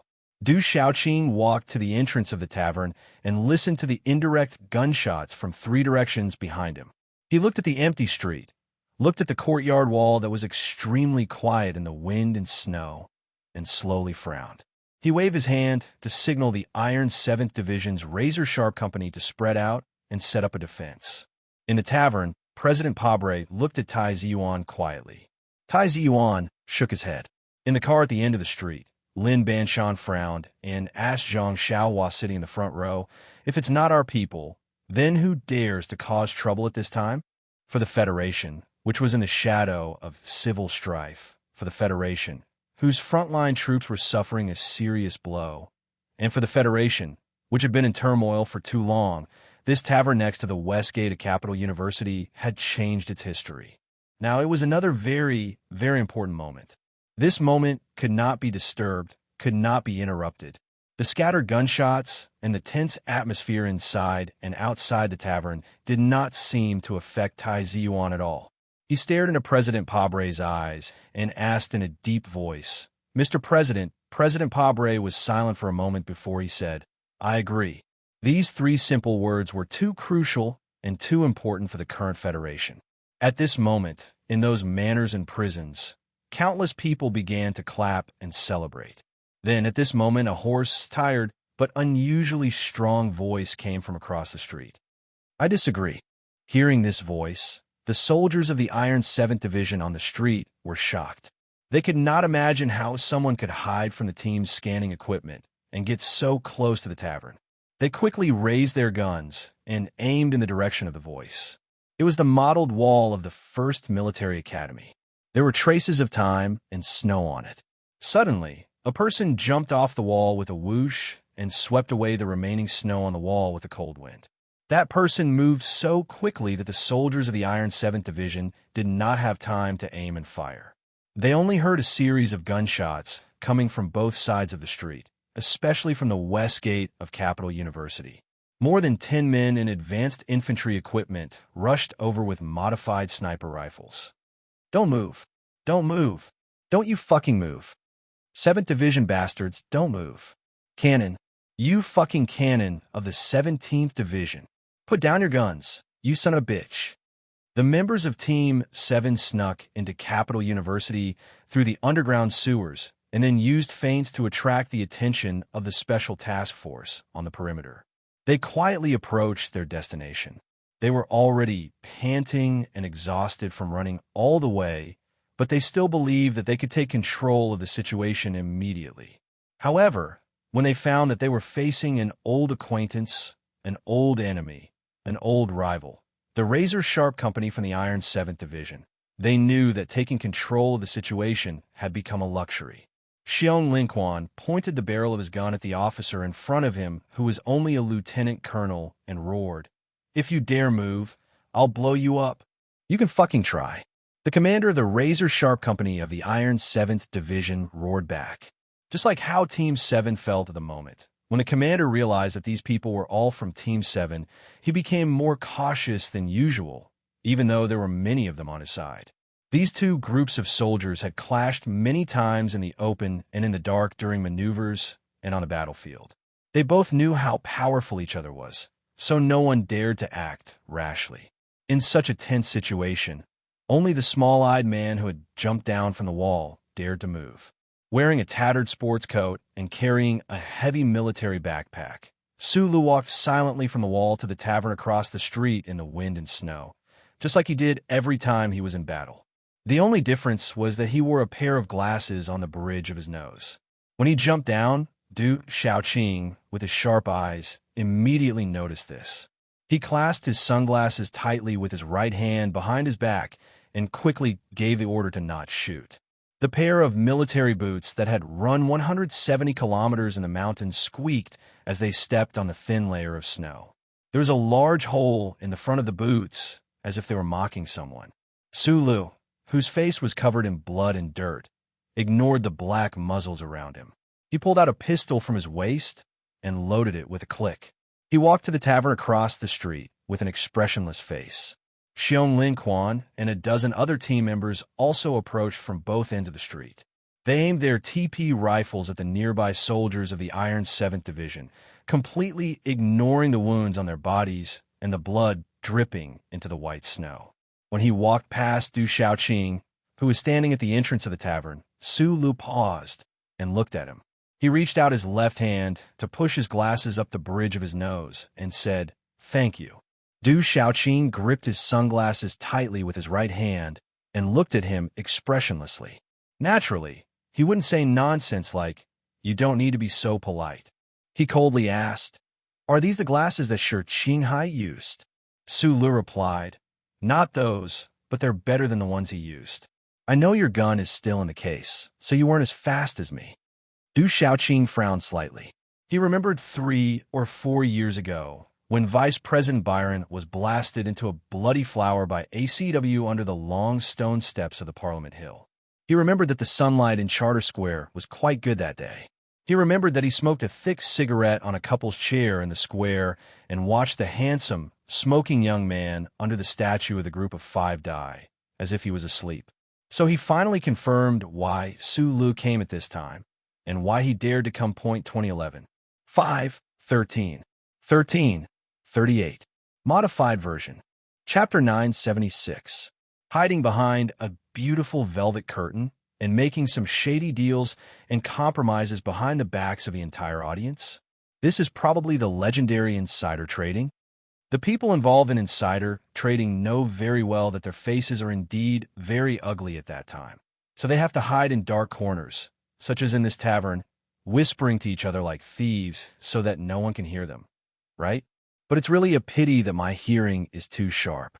Even if there is a thick curtain, even if there is a street between us, I can still hear it so clearly.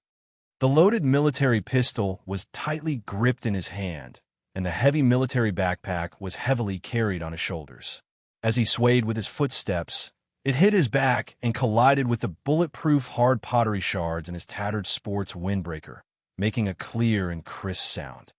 After so many things have happened and so many evil deeds have been done, you can just drink a few glasses of wine and chat casually, hand over the position to the other party, and then retire with a smile. With a small manor with nice scenery, you can continue to write a few diary entries to summarize your gains and losses, and then die of old age in bed with a clear conscience. Sulu stopped and looked at the two familiar faces by the table. He looked at the current president of the Federation and the young senator who was most likely to become the next president of the Federation and said, "Although this universe has never been reasonable, your idea is too unreasonable. Politics is not about reason." Tai Ziwan raised his head and looked at Su Li's side face tiredly. He frowned slightly and said, "Most of the time, politics is actually all kinds of compromises." Compromises? You should know very well that I have never known how to write those two words. When the Federation wanted to compromise with Medellin, my answer was very simple. And I remember that at that time, Mr. President, you were also unwilling to accept the word compromise. Looking at President Pabre, Su Lu said, "I remember that in the Nebula Award speech at the George Carlin Art Center, you once said that you have to pay the price for making a mistake, even if you're already dead. You also said that you were a devoted follower of the Federation's law, and if you are dead, people can dig up your grave and see what color it is inside." The tavern was silent for a moment, and then he suddenly heard his voice become sharp and cold. He asked coldly, "Dig up your grave? You haven't even laid in your grave yet. How am I supposed to dig you up?" The simple words were filled with extreme anger and hatred. Su Li used these words to announce to everyone present that President Pabre would never be able to retire gracefully in front of him. In order to see the color of his grave, he would not hesitate to send him to his grave. Tai Ziyuan frowned again, looking at the man whom he had not seen for almost 4 years, and thinking about what kind of uncontrollable variables his sudden appearance might bring to the situation of the Federation. His face gradually became grave and solemn. He scolded in a deep voice, "Sulu, stop talking." Sulu turned to look at him and shouted rudely, "Tai Ziyuan, shut up." In the car at the end of the street outside the tavern, Lin Banshan heard the fierce argument coming from the tavern in the distance. After confirming that it was Su Lu and his Group 7, he couldn't help but shake his head. A moment later, President Pabel's deep voice broke the silence in the tavern. He quietly looked at Su Lu, who was sitting beside the table. He looked at that cold and resolute expression that he once admired, but now made him feel extremely dangerous. He faintly asked, "What's the matter?" He said faintly, "If the letter you left behind when you left the Federation is true, and you still think that you are a member of the Federation and you love the Federation, then I really don't understand. Do you really hate me and my government so much? Even more worthy of your hatred than those rotten and filthy families? In the 7 years that I was in power, the Federation passed the Inheritance Tax Act, the Information Disclosure Act, and the Fund Calculation Act. The Federation government has never been so strong. The 7 families have never been so weak, and the people have never been so proud. Don't always look at the silent demonstration that Senator Nightmare Origin has mobilized. You should also look at what the people who support me are saying. They have better benefits, they have better health care plans, and their children can share the fruits of the education reform. Yes, they're still being exploited by the capitalists and those families, but at least now those families won't dare to be as unscrupulous as they were in the past. Who made the Federation change like this? It's me. President Pabre said calmly. If it weren't for me, would the upper-class officials and nobles have given out so many benefits? Would they have taken so many steps back? Sulu, if you see yourself as a member of the Federation, then you should respect and appreciate my 7 years of hard work. If you're only clinging to some moral views in your heart, then I really want to know what right you, a citizen of the Empire, to meddle in the affairs of the Federation. Faced with Mr. President's sudden anger and questioning, Su Li's eyes narrowed. His right index finger slowly rubbed the metal pattern on the handle of his gun as he replied, "This matter has nothing to do with morality, and it has even less to do with whether I am a citizen of the Federation or a citizen of the Empire. The things that you and Li Jiedu have done, as long as one is a person, they have the right to meddle in it. But the Federation does not need you to meddle in it, because this is the Federation's own business." Tai Ziyuan looked at him and reprimanded in a deep voice, "If you are allowed to continue like this, just to satisfy your pitiful and inferior mental world, and the Federation really falls into a civil war crisis, how many people will die in the chaos? If the people can understand the insider trading you're talking about, I believe that the entire Federation will agree to this compromise. Sulu, please do not forget your identity. You are a prince of the Empire." Hearing the reprimand of his best friend whom he had not seen for many years, Su Li's mood was a bit strange. His eyebrows that were as thick as ink sabers gradually rose, and the smile on his face was a bit bitter. Licking his dry and bleeding lips, he suddenly smiled and said with narrowed eyes, "Yes, for a prince of the Empire to meddle in the affairs of the Federation, it really is like meddling in other people's business." His voice suddenly became extremely cold and calm, but you should know very well that meddling in other people's business is the most important hobby of my life. This hobby has been maintained for too many years and can no longer be changed. If it were not for my meddling in other people's business back then, you would have already died in the parking lot. And don't forget that the entire West Woods will listen to what I, as citizen of the Empire, say. So no matter what agreement you reach, as long as I do not express my opinion, it will be meaningless. The West Woods was in a tense state of military confrontation. Everyone knew what kind of influence Sulu, a prince of the Empire, had on the little princess of the Zhong family.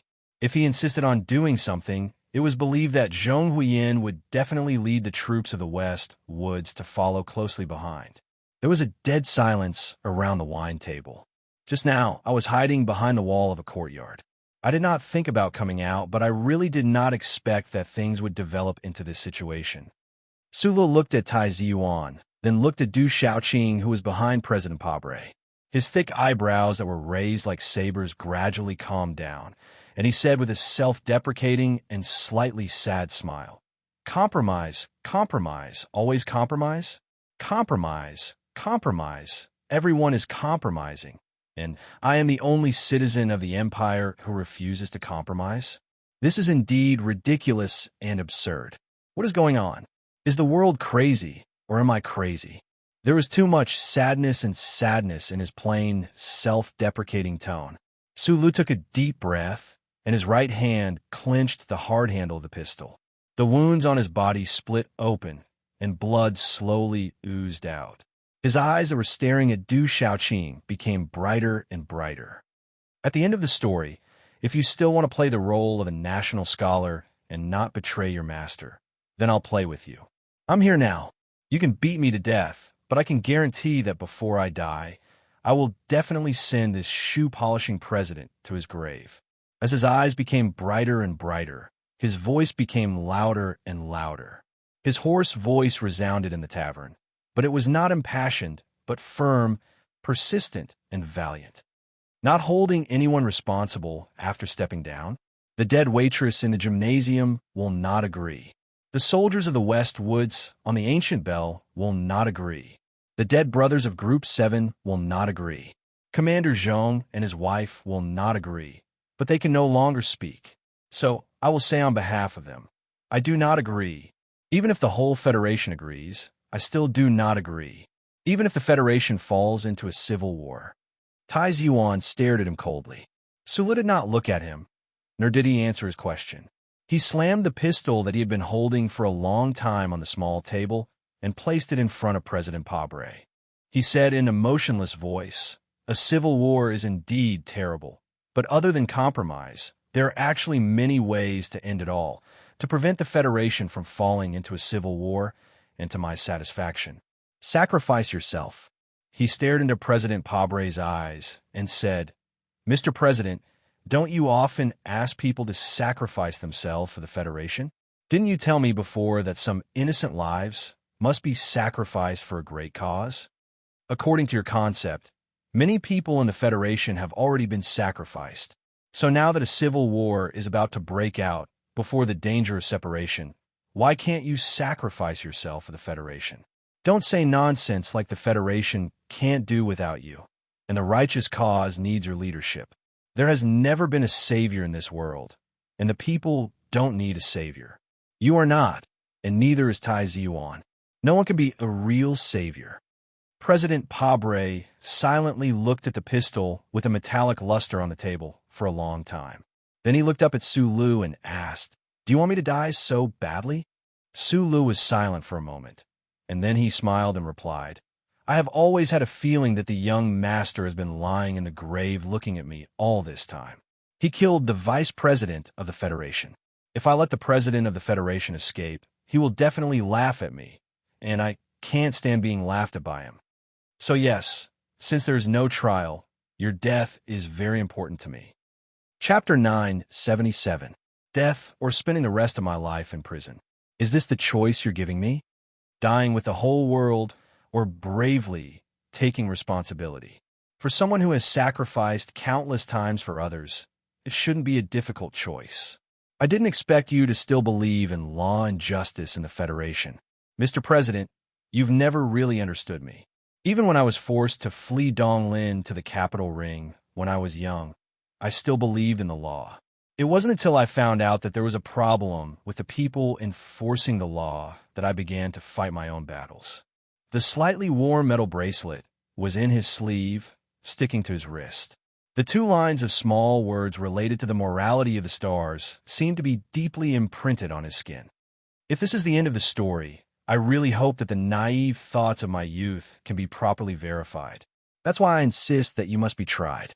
If you insist on not accepting, or if you're arrogant enough to say that the results of the trial are not satisfactory to me and those who died, then I will not hesitate to raise my gun.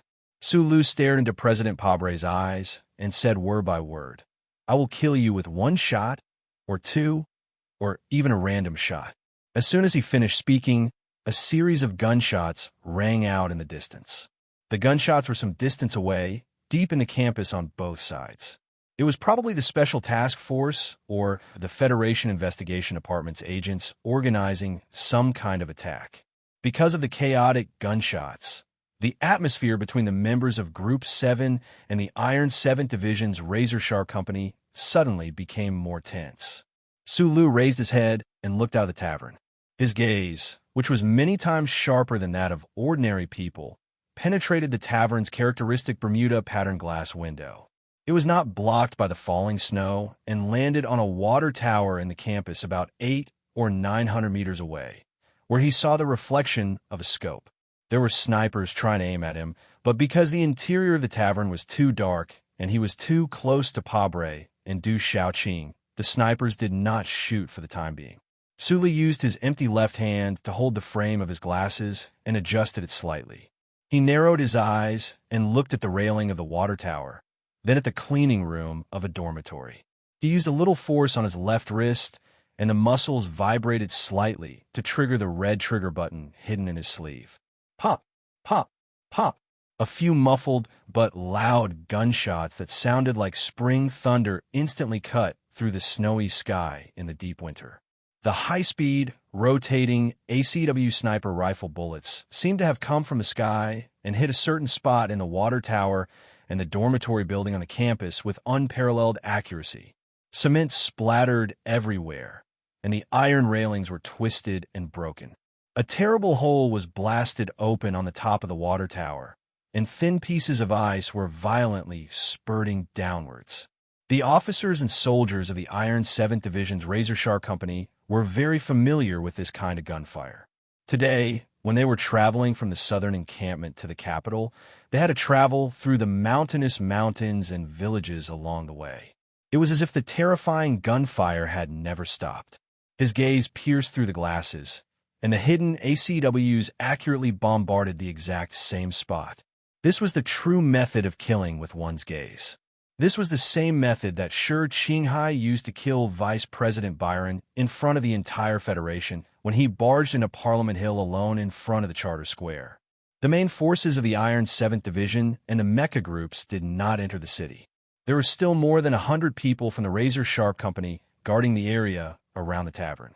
Coupled with the agents of the Special Task Force and the Federation Investigation Bureau stationed outside the tavern, they were more than enough to suppress or even kill Su Lu and Su Lu, who had somehow managed to sneak into the tavern.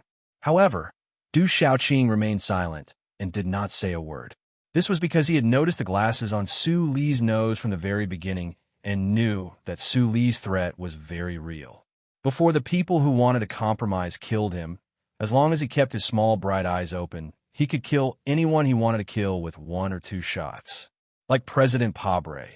After a short and hurried exchange of information and orders, the gunfire outside the tavern stopped. The agents of the Special Task Force and the Federation Investigation Bureau no longer dared to launch probing attacks.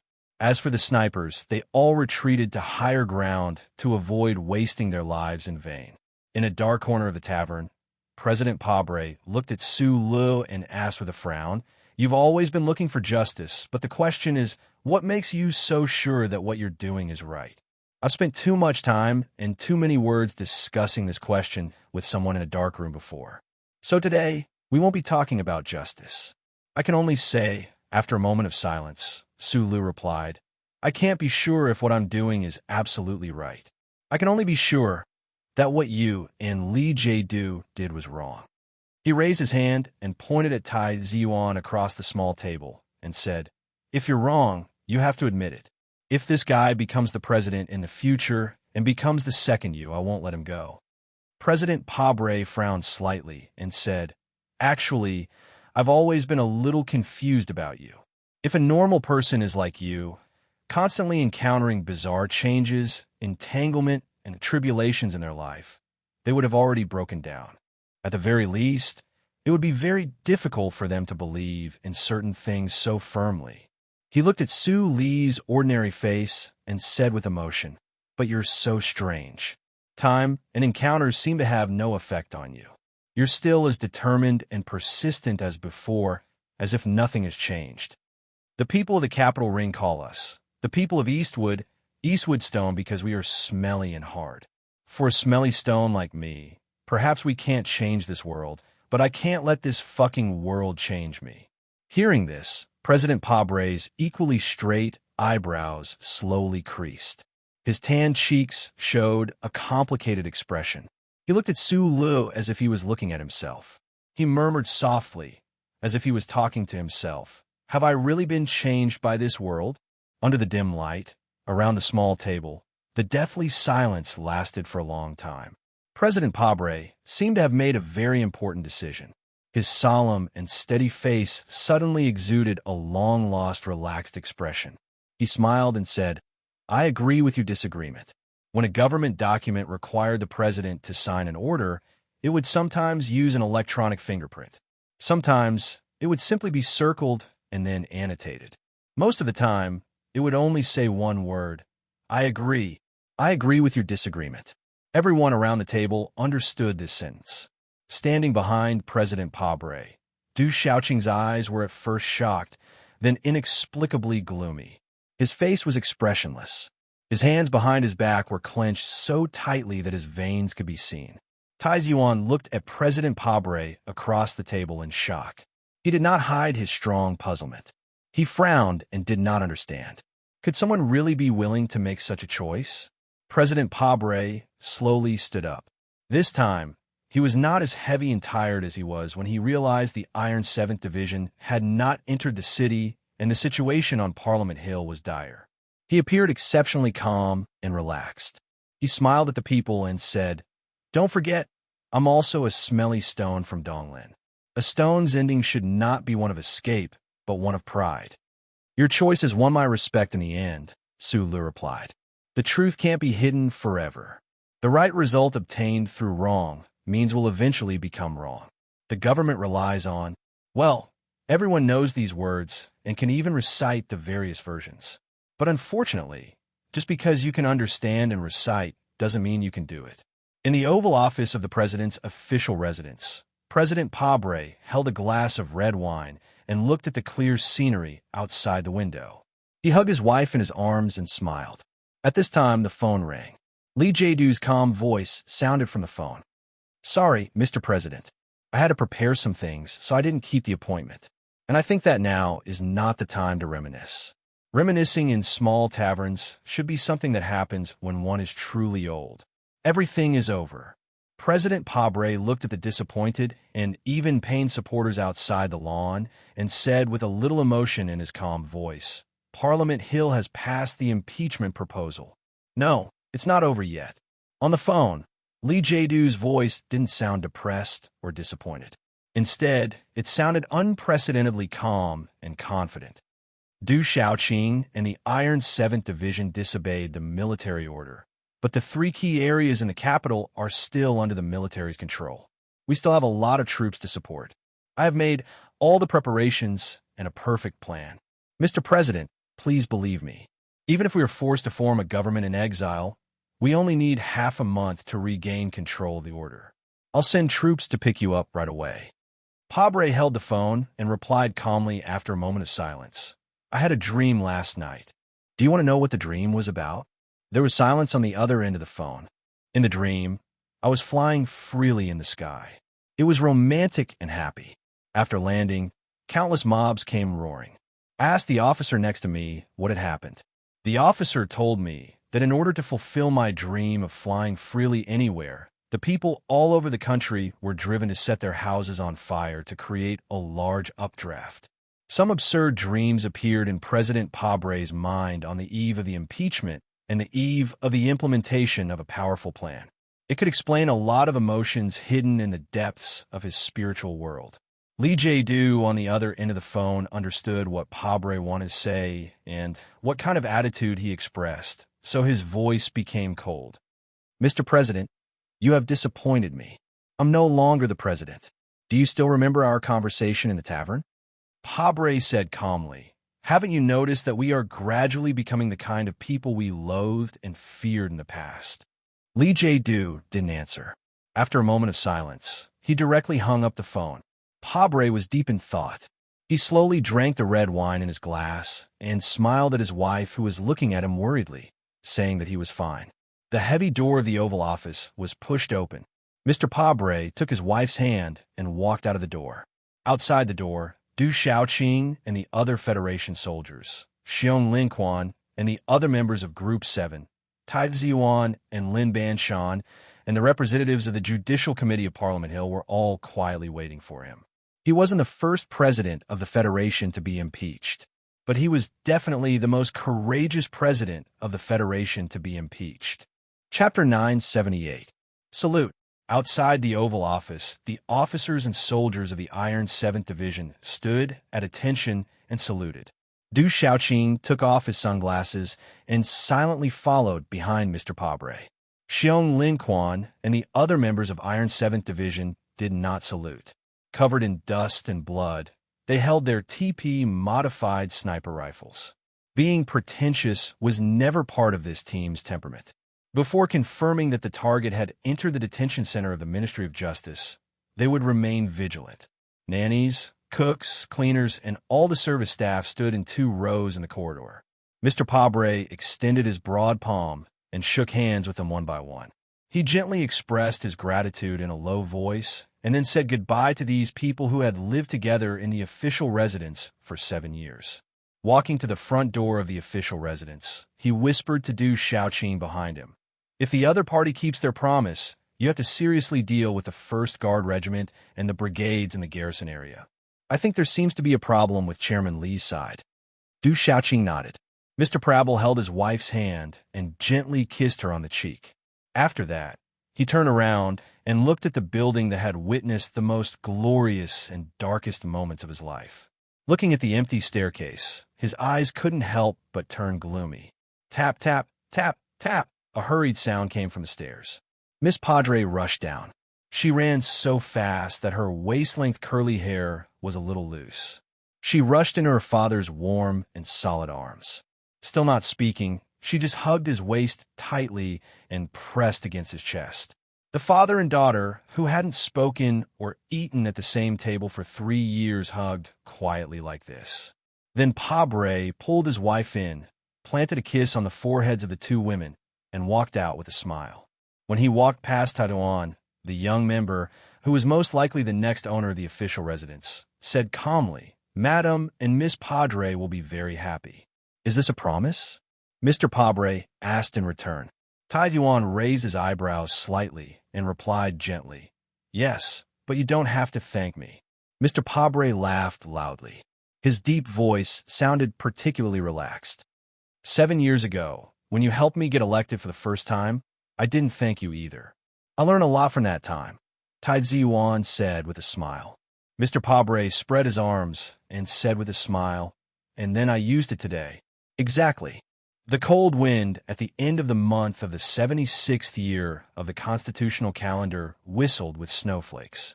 Mr. Pabble walked down the stairs and walked towards the bulletproof black car sent by the Ministry of Justice.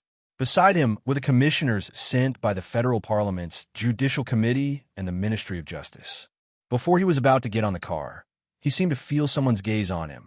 He subconsciously looked up and saw Su Lu standing under the eaves of the street opposite the official residence. He was wearing a tattered windbreaker and a hat to cover the fine snow. He couldn't see whether he was wearing glasses or not, and he couldn't see those small eyes that always like to squint. Mr. Pabre's eyes were filled with extremely complex emotions. He silently looked at the person on the other side of the street. In the end, he just smiled, sat in the black car, closed the door, and looked toward the other side of the street. There was already no one there, only the wind and snow. What everyone saw just now was the celebratory scene of the Federation people near the Federation Television building in Parliament Hill. After Parliament Hill passed the impeachment proposal against President Pabre, the Silent March Command announced a temporary victory. Hundreds of thousands of people took to the streets to express their support for Parliament Hill's decision. Supporters of former President Pabre gathered near the Federation Library and had a serious conflict with the Veterans Association's demonstration team. According to the latest news, former President Pabre announced his unconditional acceptance of Parliament Hill's impeachment resolution. At the same time, he expressed his willingness to accept relevant inquiries. From the video that just came back, we can see that the former president has already sat in the car of the Ministry of Justice.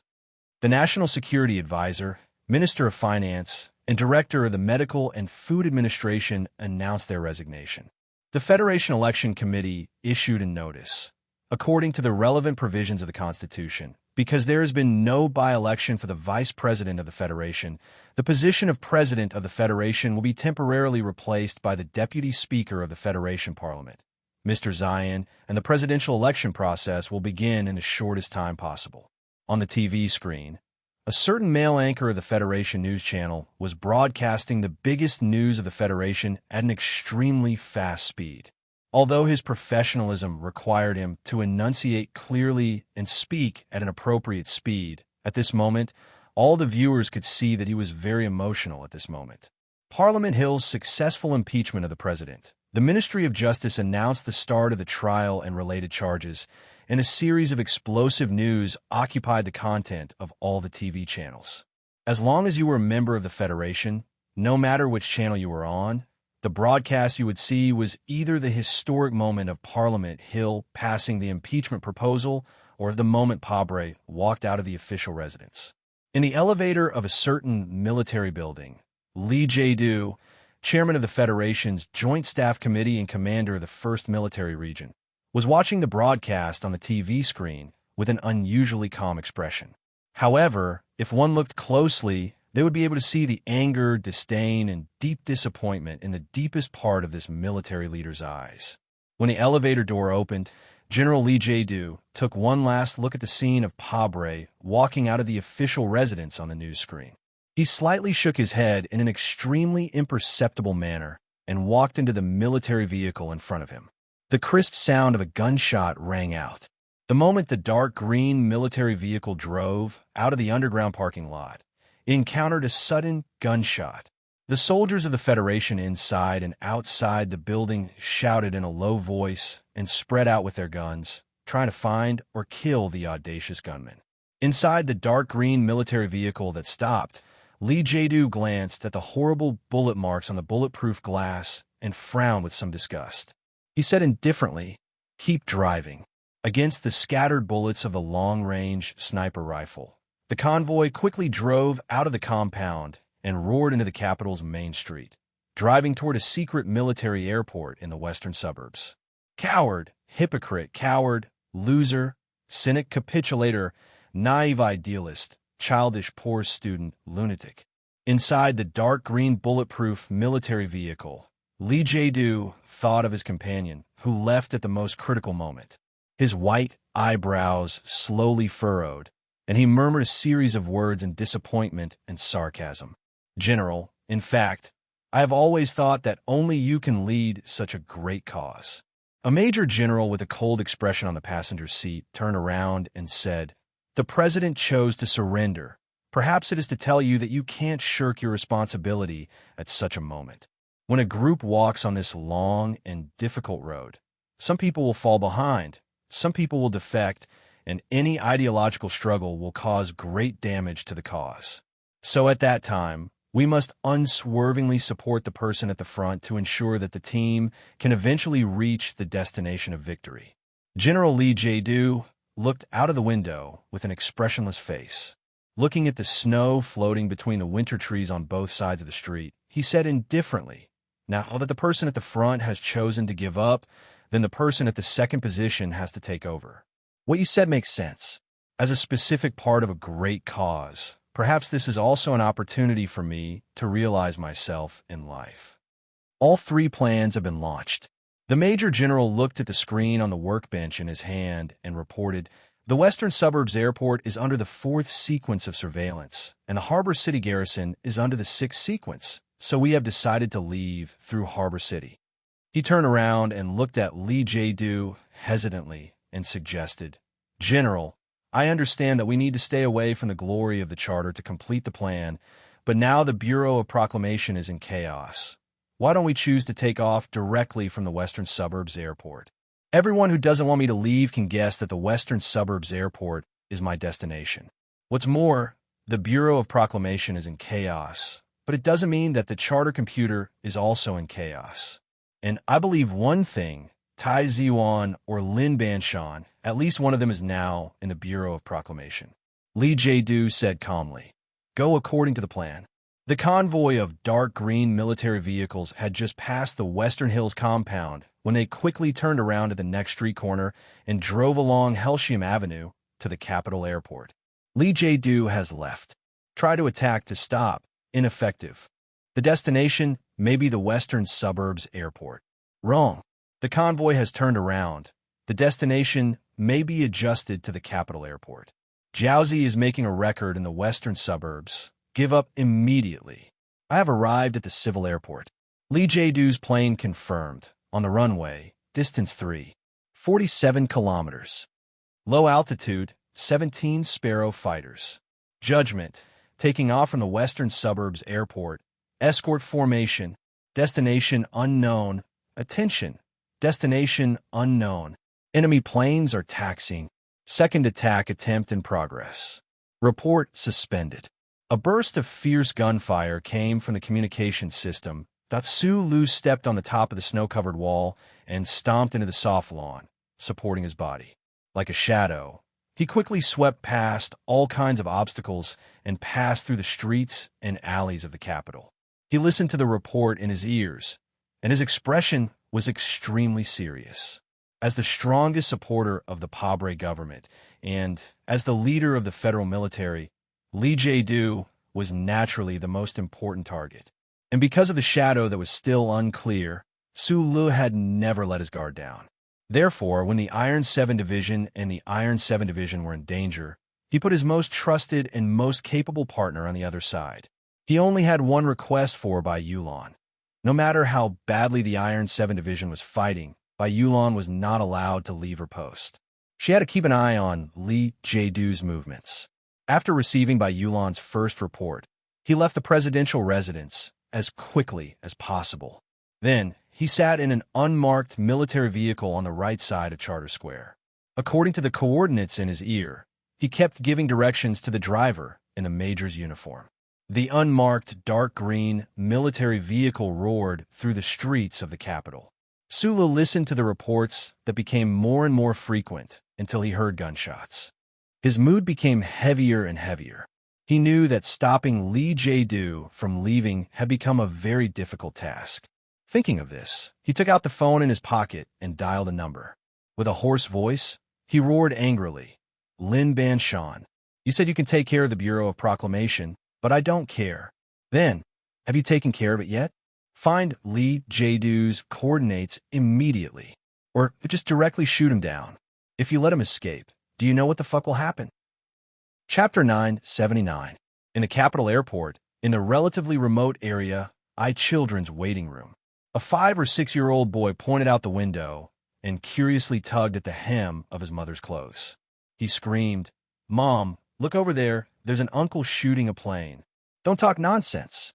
The mother covered her son's mouth and pulled him into her arms. Then, she looked out of the window curiously. She didn't find the exposed man who had pulled open his windbreaker. Instead, she saw a delicate man holding a gun in his hand and firing fiercely at a plane that was leaving the runway.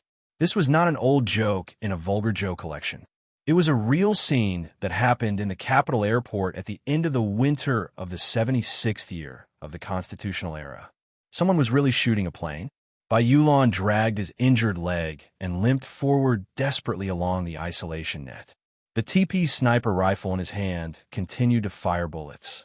Every time a crisp gunshot rang out, on the hills 200 meters in front of him, elites from the Special Warfare Room who were responsible for Lee Jae-doo's safety fell. Blood flowed down his thighs and dyed his dark green military pants black. The clothes on his body were tattered, and there were even some bulletproof hard pottery pieces that had collapsed. However, he didn't seem to feel anything. He gritted his teeth and stared at the military plane that was gradually accelerating and was about to leave the runway. He kept firing. Bang, bang. Continuous and dense bullets shot out from the muzzle, tearing through the isolation net, tearing through the cold air of the winter runway, and fiercely hitting the military plane that was moving faster and faster. The high-speed rotating shrapnel carried powerful energy, and occasionally, they were lucky enough to tear off a few pieces of metal. However, the distance was still too far. The power of the sniper rifle in his hand was too small compared to the large military aircraft with armor. Even though he tried his best, disregarding his own life and death, he still couldn't stop the military aircraft from roaring away. Gasping for breath, Bayulon struggled to run a few dozen meters in the direction of the military aircraft. She watched as the military aircraft slowly disappeared into the lead-gray clouds in the sky. Bayulon fell into intense disappointment and self-blame. She angrily threw the heavy sniper rifle in her hands to the ground. Sirens sounded, and more than a dozen police cars drove at high speed from the direction of the terminal. Countless black muzzles were pointed at him, and the loudspeakers kept repeating the same words. Hundreds of meters above the ground, more than a dozen federal military Hawk fighters roared past, silently and indifferently observing the movements on the ground. After confirming that there was no threat, these fighters did not open fire. They rose at high speed, following a beautiful curve and disappearing into the clouds. Bayulon, who was surrounded by the military police, raised her hands in surrender. Her eyes were still looking in the direction where Lee Jae-doo's private jet had disappeared. Her pale face was filled with unwillingness and anger. The Bureau of Proclamation was the most mysterious and important organization in the Federation. However, almost no one knew that the Bureau of Proclamation's defenses against intruders were not as strict and terrifying as the rumors said. Because according to the relevant provisions of the First Charter, the Bureau of Proclamation had the only pre-warning authority. Any object that entered the one-way street, entered the lawn behind the Bureau of Proclamation, or entered the predetermined area around the Bureau of Proclamation would trigger the alarm. This warning system was perfect, like the omnipresent radiance of the stars, ensuring that no one or any sophisticated military equipment entered the area around the Bureau of Proclamation. Therefore, the square building itself did not need to have too much firepower to defend itself. Even the Bureau of Proclamation had an unwritten rule that no firearms were allowed inside the building. This was a rule that was formed when one was too powerful. Like other areas of human society, rules were always the most powerful. However, Lin Banshan, who broke out of the aristocratic family at a young age, had always been the most unruly and the most rule-breaking person. On the street by the west gate of Capital University, after Lin Banshan confirmed that the Federation's major event had been completed, he gathered all his subordinates. They boarded a dozen black cars and drove onto the dead-end road, heading toward the Bureau of Proclamation building at the end of the road. Without any disguise, without any planning, without any clever arrangements, the dozen black cars carried dozens of gangsters in black suits and sunglasses. They openly began to invade the most sacred and inviolable Bureau of Proclamation. There was no alarm, no interception, and no mysterious incident. The arrogant gangster fleet drove through until they arrived at the Bureau of Proclamation building. It was not until the door was violently pushed open that the officials in the hall looked up in shock and discovered that the enemy had arrived. The broken spaceship far away in the asteroid belt had been playing black and white chess with a central computer in the Bureau of Proclamation for the past few days. Because of the silent smoke on the large chessboard, the staff in the hall had been working overtime continuously, anxiously shouting at each other and constantly performing repair operations. The entire Bureau of Proclamation was in extreme chaos. Chaos could not explain the current situation.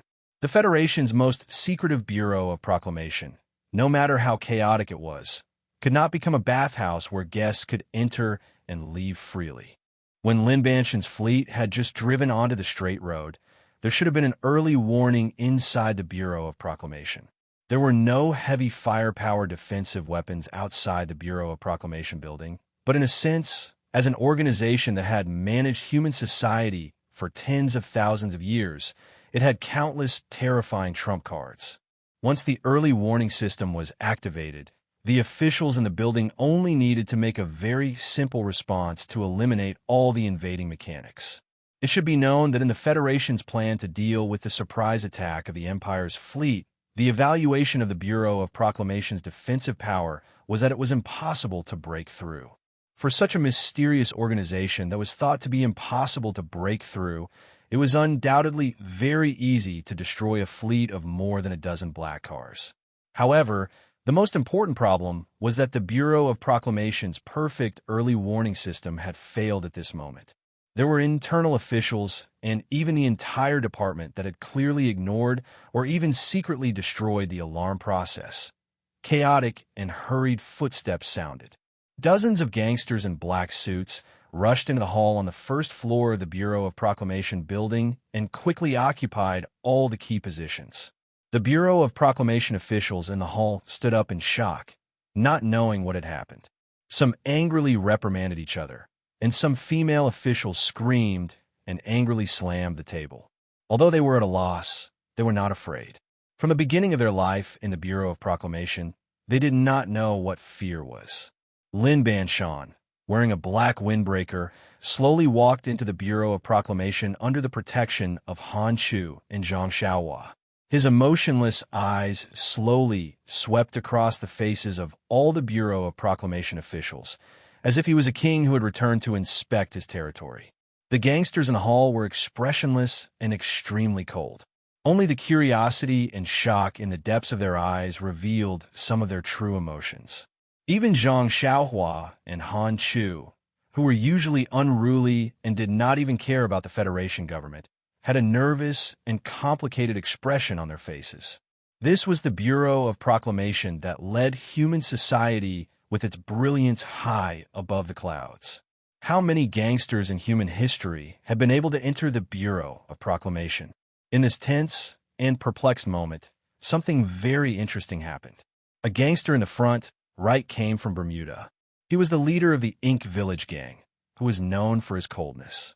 But at this time, it was unknown whether he was affected by the tense atmosphere in the Bureau of Proclamation or because he was proud and shocked that he had the opportunity to be so close to the sacred and solemn the glory of the Charter. He held the Black Star pistol in his hand and shouted at an official in front of him, "Who's in charge here? Call him out to talk." After he finished speaking, there was a dead silence in the hall. All the Bureau of Proclamation officials, including the gangsters, looked at this person as if they were looking at an idiot. Even Lin Banshan could not help but frown and look back at him. This was a scene that even the best scriptwriter could not imagine. A group of gangsters from the lowest level of society, as if they were fighting for territory with another gang with machetes and firearms, occupied the most sacred and inviolable Bureau of Proclamation of the Federation. This was like a beggar successfully playing with a princess in the clouds, or a toad jumping out of the well and greedily taking a bite of the white swan. It was ridiculous. Back then, everyone in the Bureau thought that you should stay and take over. You disliked the smell of machinery and the cold electronic synthesis sound, so no matter what we said, you refused to stay. Now, why did you bring back these scum of society? Being the underworld emperor is no longer enough to satisfy you. So you want to be the emperor of the charter? A sharp and angry voice came from above the hall. Everyone looked up and saw the director of the Bureau of Proclamation, Chui Judong, slowly walk out of his office and come to the railing. Chui Judong looked at the gangsters around the hall below and frowned his white eyebrows in disgust. Then his gaze slowly swept over the hundreds of Charter Bureau officials, especially the few senior officials with calm and indifferent expressions. He said in a cold voice, "I know that many of you, especially you senior department heads, have always thought that he is the most suitable candidate for the director of the Bureau of Proclamation, so you did not hesitate to violate the charter and open up the authority to let this group of scum into the Bureau of Proclamation building." Director Chui Judong roared angrily. "Do you know what you were doing? Do you feel proud that this group of lowly gangsters turned the sacred Bureau of Proclamation into a shit-like gangster hall?" Lin Banshan looked up with a cold expression and looked at the old friend by the railing who was much older than before. He said, "The Bureau of Proclamation is sacred because it is independent, so it can be detached. But in the years that you have been the director, how many regulations has the Bureau of Proclamation violated? Don't you know that the Bureau of Proclamation is not allowed to interfere with the internal affairs of the Federation? Have you forgotten that the first chapter of the Bureau of Proclamation Training Manual says that citizens' privacy regulations must be thoroughly enforced? Don't you know that the Charter prohibits pre-termination of crimes? Tracking and locating the opposition and long-term monitoring of suspects is what the Federation Investigation Bureau should do, not what the Bureau of Proclamation should do. Since you have turned the Bureau of Proclamation into a dog of the Federation government and the military, then what right do you have to respect its sanctity?" Lin Banshan spread out his hands and said expressionlessly, "I was able to complete the most incredible invasion in history with dozens of gangsters at the lowest level of society, something that even the Empire's army couldn't do. Is it ridiculous? In my opinion, it is more ridiculous than a person who ignores the charter and regulations becoming the director of the Bureau of Proclamation. So what?" Chui Judong's body trembled slightly. He looked at him in the distance and said in a low voice, "Don't forget that I am still the director of the Bureau of Proclamation. I still have high enough authority. I only need one order, and all of you must die." The Bureau of Proclamation's 5-layer security network. Even if Lin Banshan had controlled the hall, he was only standing on an inconspicuous corner of the iceberg.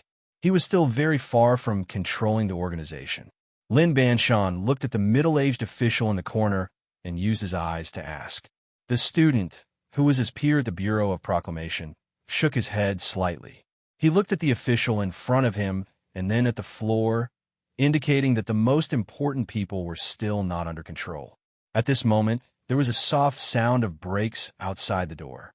Then the door was pushed open again. The female Bureau of Proclamation official, who had been extremely angry before, looked at the white-haired thin old man who walked in and shouted in shock, "Director! Director! Director! Why are you back?" Chui Judong knew that the respectful and fearful shouts of his subordinates were not directed at him, because he had called the old man the same way back then. Standing by the railing, he looked at the white-haired old man and felt his legs go weak. He knew that the end might be coming. The person who walked through the door of the Bureau of Proclamation was the retired director of the Bureau of Proclamation, Old Tai. Lin Banshan is right. Letting a person who completely ignores the Constitution be the director of the Bureau of Proclamation is more ridiculous than letting a gang take over the Bureau of Proclamation. The white-haired old man looked around the building that he had served and respected all his life with eyes full of memories. He said with emotion, "The Bureau of Proclamation has too much power, so we have to be more introspective and careful. Back then, I thought your caution was this kind of introspection and careful. Now I know that caution was just forbearance. I was wrong. The Parliament has just decided to let me come back and continue to be the director." There was a burst of enthusiastic cheers in the Bureau of Proclamation Hall. Director Tai frowned and looked at his old subordinates in confusion. He laughed at himself helplessly and said to the people upstairs, "It seems that you really don't have the support of the people. Okay, spread out and do your work." Find Lee Jae-do first. He has the authorization, so you can find him. Also, let me remind you, I'm only the temporary director for a few days. After I'm done, I still have to rush back.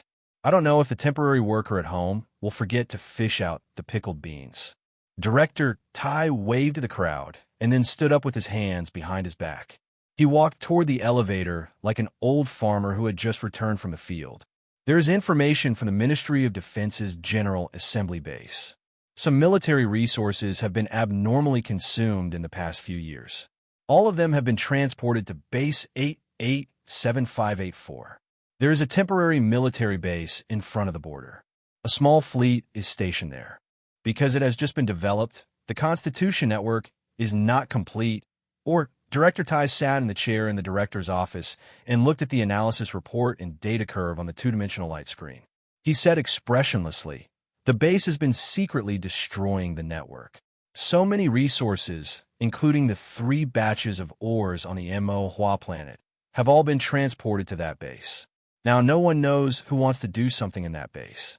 Major Zhou Yu, Deputy Director of the 3rd Division of the Ministry of Defense's Strategy Research Center, reported that someone in the military is developing some kind of secret weapon in that base.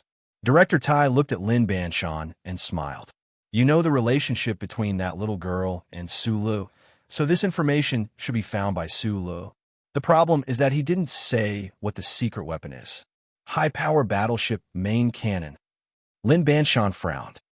"Does Lee Jae-do want to flatten the capital special district with one shot? According to some of my knowledge, the light energy main cannon needs to greatly increase the coverage area and maintain its lethality. The need for crystal ores is one thing, but the key is that there are many technical hurdles that can't be crossed. I don't believe the Military Science Academy can do it." "I don't believe it either." Director Tai coughed lightly, raised his eyebrows, and said slowly, "Do you think General Lee Jae-do wants to flatten the Bureau of Proclamation?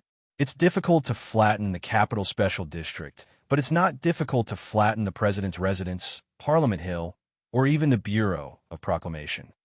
Distance determines accuracy." Lin Banshan shook his head and said, "Even if he has a battleship that can break through the sparse area of the Charter's remote area network, if he wants to aim so accurately, he will definitely be discovered." At this time, the phone in his arms rang. As soon as it was connected, he heard Su Lu roaring angrily on the other end of the phone. "Su Lu wants to know where Lee Jae-do is." Lin Banshan looked at the old director. Director Tai was silent for a moment, then pointed to a small that was moving slowly on the two-dimensional light screen. Lin Banshan said into the phone, "His private plane is flying to harbor. Shoot it down." He looked at Director Tai again and calmly said, "He asked the Bureau of Proclamation to shoot down Lee Jae-do's private plane." This time, the old director was silent for a long time, then replied, "The Parliament has the authorization, then shoot him down." 34 seconds later, the Bureau of Proclamation's authorization order was sent to a missile base in South Kazhou. 52 seconds later, the missile base replied that it refused to accept the Bureau of Proclamation's order. Lee Jae-do is not Feng Yu. He is the leader of the federal military. Even if Parliament Hill and the interim government deprive him of his position and authority, there are still many officers loyal to him. At least they will not agree to kill him without trial. Lin Banshan looked at the endless snow-covered lawn outside the window. His shoulders seemed to feel some kind of weight. He said slowly, "Why didn't he leave from Xishan Airport? If it was Xishan Airport, we could directly control all aircraft through the Fourth Order authorization." He suddenly turned around, looked coldly at Chui Zhedong, whose hands were cuffed behind his back, and asked in a deep voice, "You even told him the sequence secrets of the Bureau of Proclamation?" "Even if I didn't tell him, he would still know." Chui Zhedong, with a gloomy expression, laughed at himself, looked at Lin Banshan, and said, "You don't know how deep Lee Jae-do's understanding of the Charter is. You may think that you know the Charter best outside of the Bureau of Proclamation, but in fact, he knows more than you do." Chapter 980. The dark green military vehicle roared on the streets of the capital. After Su Lu confirmed the situation on Lao Bai's side, he called out to the system, "Jiaozi, get a plane? We need to use it immediately. the destination is Hong Kong. Lu Jiao, who was in the dark room of the Western Airport maintenance garage, received the order and crawled into a military fighter with difficulty. He knocked out the two pilots and sat in the cockpit while panting. After repairing the fighter's navigation system that he destroyed as quickly as possible, Lu Jiao wiped the sweat on his forehead and saw a thermal box next to him. He opened it and found that it was full of dumplings. Sorry, he looked at the unconscious pilots and shrugged. He began to prepare for the flight while eating the warm mushroom and shrimp pancakes. When he put the 37th cold dumpling into his mouth and began to chew for the 4th time and was about to swallow, Su Lu got into the cockpit like lightning. He looked at Lu Jiao and said very seriously, "Take off immediately. Trust me, if you can fly to Hong Kong within 40 minutes, you will definitely become a historical hero of the Federation." Lu Jiao, who was pushing the lever forward, heard Su Li's serious pre-battle mobilization and spat out the dumpling. He quickly pulled the dumpling wrapper off his body and said angrily, "Boss, it's too difficult for a taxi driver to become a god." At the reserve airport of the Hong Kong garrison area, there's a light feather-class battleship ready to start. Li Jiedu's special plane has arrived and is boarding. Lin Banshan sat in front of the workbench with a cold expression. Through the Bureau of Proclamation's ubiquitous positioning, he monitored Li Jiedu's coordinates and confirmed his current area of activity. Remotely control the battleship's central control computer. Send an order to separate the crystal engine group and cool down. The operation is invalid. An official reported anxiously from the hall. The battleship has entered a complete lockdown.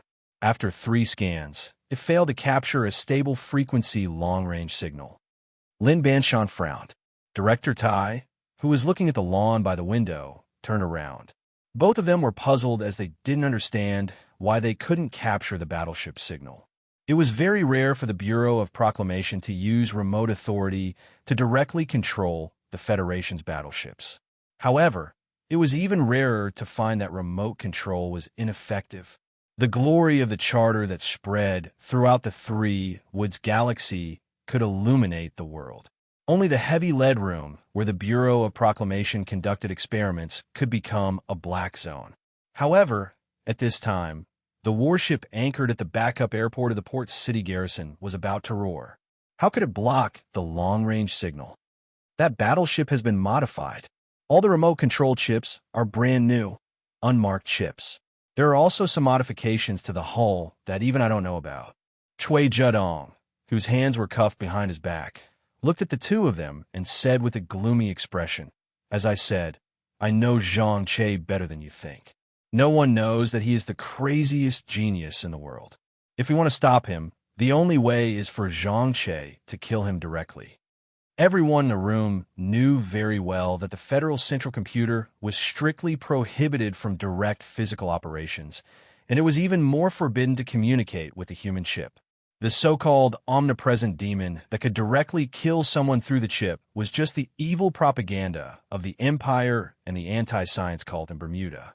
Therefore, everyone was silent. At this time, under the unprecedented pressure of the Bureau of Proclamation, the federal forces at the front line of the Zwitian Galaxy sent back some of the data that old Director Tai was most concerned about. Some of the captured data came from the depths of the BG Plateau of the Mo Hua planet. Old Director Tai stared at the seemingly unrelated data on the screen. His 2 silver-white eyebrows were sometimes lowered and sometimes raised. His expression was very serious. Lin Banshan frowned and asked, "What kind of weapon is being tested under the BG Plateau? It can actually cause earthquakes and such strong electromagnetic waves?" "Every earthquake is a nuclear explosion," Liao said. "What is a nuclear explosion?" Other than the director of the Bureau of Proclamation, even the president is not qualified to know, so you don't need to ask. Old Director Tai looked at Chui Zhedong expressionlessly, as if he was looking at a cold corpse that had already died. A slightly hoarse voice that chilled to the bone was forced out from his old lips. "You even dare to reveal these core things to him?" Chui Zhedong's lips trembled slightly, as if he wanted to explain something, but in the end, he didn't say anything. Old Director Tai's body was bent, as if he was dozens of years older than before. He walked to the corner of the room that was covered by the curtains.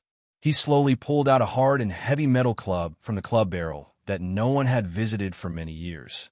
He suddenly turned around and swung it down. With a bang, the metal head of the club fiercely penetrated the skin and muscles and hit the bone. It seemed that in the aftershock of the muffled sound, the clear sound of bone breaking could be heard. Old Director Tai was like an enraged old lion. He kept waving the club in his hand and brutally hit Shui Judong's body that was rolling in pain. He roared furiously. "This is the Bureau of Proclamation. You are the director. Who gave you the courage to do a crime prevention? Who gave you the courage to track those people from the 7 great families?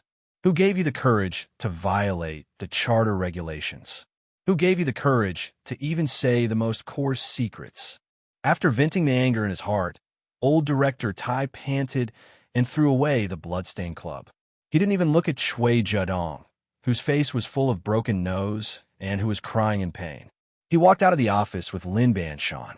In front of the light screen in the hall, he asked in a deep voice, "Who is the closest to that warship?" "There are several transfer ships in the direction of Harbor City, but their speed is slow. That warship can block remote commands. We can also block all signals of the warship. Li Jiedu must be aware of this. His plan must be to use the full frequency code to detonate the bomb after the warship enters space and leaves the glory of the charter." Old Director Tai said in a cold voice, "Even if you know, you still have to do it. Order all departments to fully suppress all external communication signals of the warship. Don't let them leak out even a fragment. Tell the technicians, if there is a mistake, I will destroy him before the world is destroyed. Inform all fleets to set off. If anyone in the military disobeys, directly take over their authority. I don't believe that all the warships of the federal forces can block remote control. Inform the Old Moon base to prepare to intercept. If the main artillery base can destroy that warship, then do so directly. No need to ask for permission." Shui Judong said that Li Jiedu knows the charter very well. Plus the attack on the ancient bell, I think that Li Jiedu must know the distribution of the cracks in the dark zone of the glory of the charter. Then what we need to do now is to completely destroy that warship before it enters the dark zone. Old Director Tai continued to frown. Comprehensively comb through the information of the 3 shipments of Planet Mohua, the direction of the Ministry of National Defense's General Assembly Base, all the details of the 887584 base, trace back to where the bombs were produced, how they were transported, and where they are most likely to be now. The old man suddenly became silent. After a moment, he looked at the officials with a complicated expression and said, "The only thing I can be sure of is that at least one bomb is near the Bureau of Proclamation. It's best to find it." Lin Banshan looked at the old man's rare nervous expression and slightly frowned. "I'll ask those guys to help find it." Inside and outside the Bureau of Proclamation building, it was busy and chaotic. Han Chu and Zhang Xiaohua led their subordinates, and several officials began to nervously search for the possible bomb. They didn't know how big the bomb was or what it looked like, so they could only use the scanning equipment to scan the snow-covered lawn like an honorary drug sniffer dog. The highest-level officials of the Bureau of Proclamation and the lowest-level gangsters of the Federation joined hands and started to fight side by side at the moment when the Federation was facing a fatal danger. The old Director Tai looked at the green data stream on the screen in front of him and looked at his old partner, who had been with him for decades. His expression was still serious as he murmured, "Old man, you must find out where those bombs are hidden. Everything depends on you." Lin Banshan, who was waiting for the warship interception plan beside the workbench, looked at the old director's thin and hunched back and finally couldn't suppress the deep doubts in his heart. He whispered, "What exactly is a nuclear explosion? Is it really that scary? Don't mention the word nuclear explosion in front of anyone in the future." Old Director Tai rubbed between his eyebrows and said expressionlessly, "Don't even think about it, or you will die. The calculation results are out." An official reported. Countless clear lines appeared on the screen. They represented the fastest route for the interception plan between the various military bases and the federal fleet. The thickest black line represented the route of the warship on the Harbor City garrison base from S1 to the gap in the dark zone of the glory of the charter. The calculation results were very bad, and no one could be that fast. "Where's Sulu?" Old director, Tai, suddenly asked a name. "Can't find him, but he should be on the way to Lee J-Do." A Federation fighter jet took off from the Western military base half an hour ago and is heading to Harbor City. Lin Banshan looked at the screen on the workbench, and after a moment of shock, he added, "It flew very fast." Old director Tai coldly scolded. "Don't say you can't find him, just call him. Bypass the authority of the Ministry of National Defense and remove the lockdown program of all the mechas in the Federation. Take Su Li's MXD what Xiao. Lu Xiao. What a terrible name. Take that little white flower out of the warehouse. Let the Harbor City garrison base transfer ship prepare to send Sulu up. Give Sulu a weight limit. Tell that little guy. Give him whatever he wants today. My only request is that he must stop Lee J-Do and that warship." Orders were sent out one after another. Lin Banshan frowned, looked at the old man, and said in a low voice, "If the Federation is really in great danger now, you are basically putting the fate of the Federation in the hands of one person." Old Director Tai said, "When Macklin was preparing to escape, the Bureau of Proclamation also put the fate of the Federation in his hands, and he never let us down. Although I have cooperated with him. After all, he is from the Empire." Old Director Tai stared at him and scolded, "Are you not from Bermuda now?" Lin Banshan sighed and shook his head. After a moment of silence, Old Director Tai said, "And what else can we do? Latest news, the Bureau of Proclamation is trying to intercept Lee J-Do, but the problem is that there is no one to execute it. The fleet and long-range weapons can be controlled, but the Bureau of Proclamation has no way to order the soldiers to shoot at their chairman. If he wants to leave S1, no one dares to stop him. The missile base missed the first opportunity. The main cannons of the Old Moon are mainly aimed at outer space, and long-range weapons are basically out of the question. Even if the Federation fleets are willing to come back, they won't be able to make it in time, so this matter can only be done by you alone. The Bureau of Proclamation has given you temporary authority, so the Federation forces won't attack you for the time being.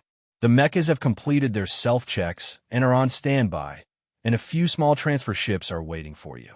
The coordinates will be sent over later." In the cockpit of the Federation fighter that was cruising at high speed in the atmosphere of S1, the person on the other end of the phone wasn't Lin Banshan, but Zhou Yu. After a moment, the woman's light voice sounded again. "I don't understand why you are risking your life to chase after Lee J-Do. I don't believe that he has a bargaining chip that can threaten the Federation. Sula, let him go. You don't have to complete every complicated task from morning to night." Sula didn't explain because he couldn't. Through Philip's calculations, he knew that Lee J-Do might have a trump card.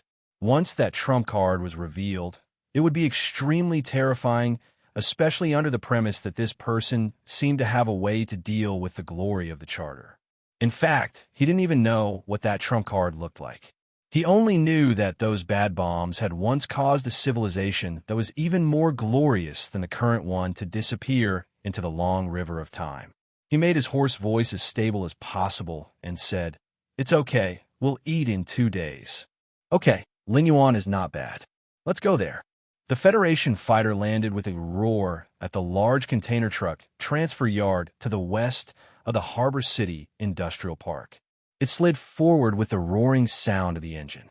Amidst the noise, Sulu shouted to the man beside him, "Jiao Zi, you just set a record for human piloting an aircraft. You're a fucking god." Lu Jiao lifted her flying helmet and extended her left thumb to make a proud and confident pose. The container truck transfer yard in the Harbor City Industrial Park was close to the Garrison Reserve Airport.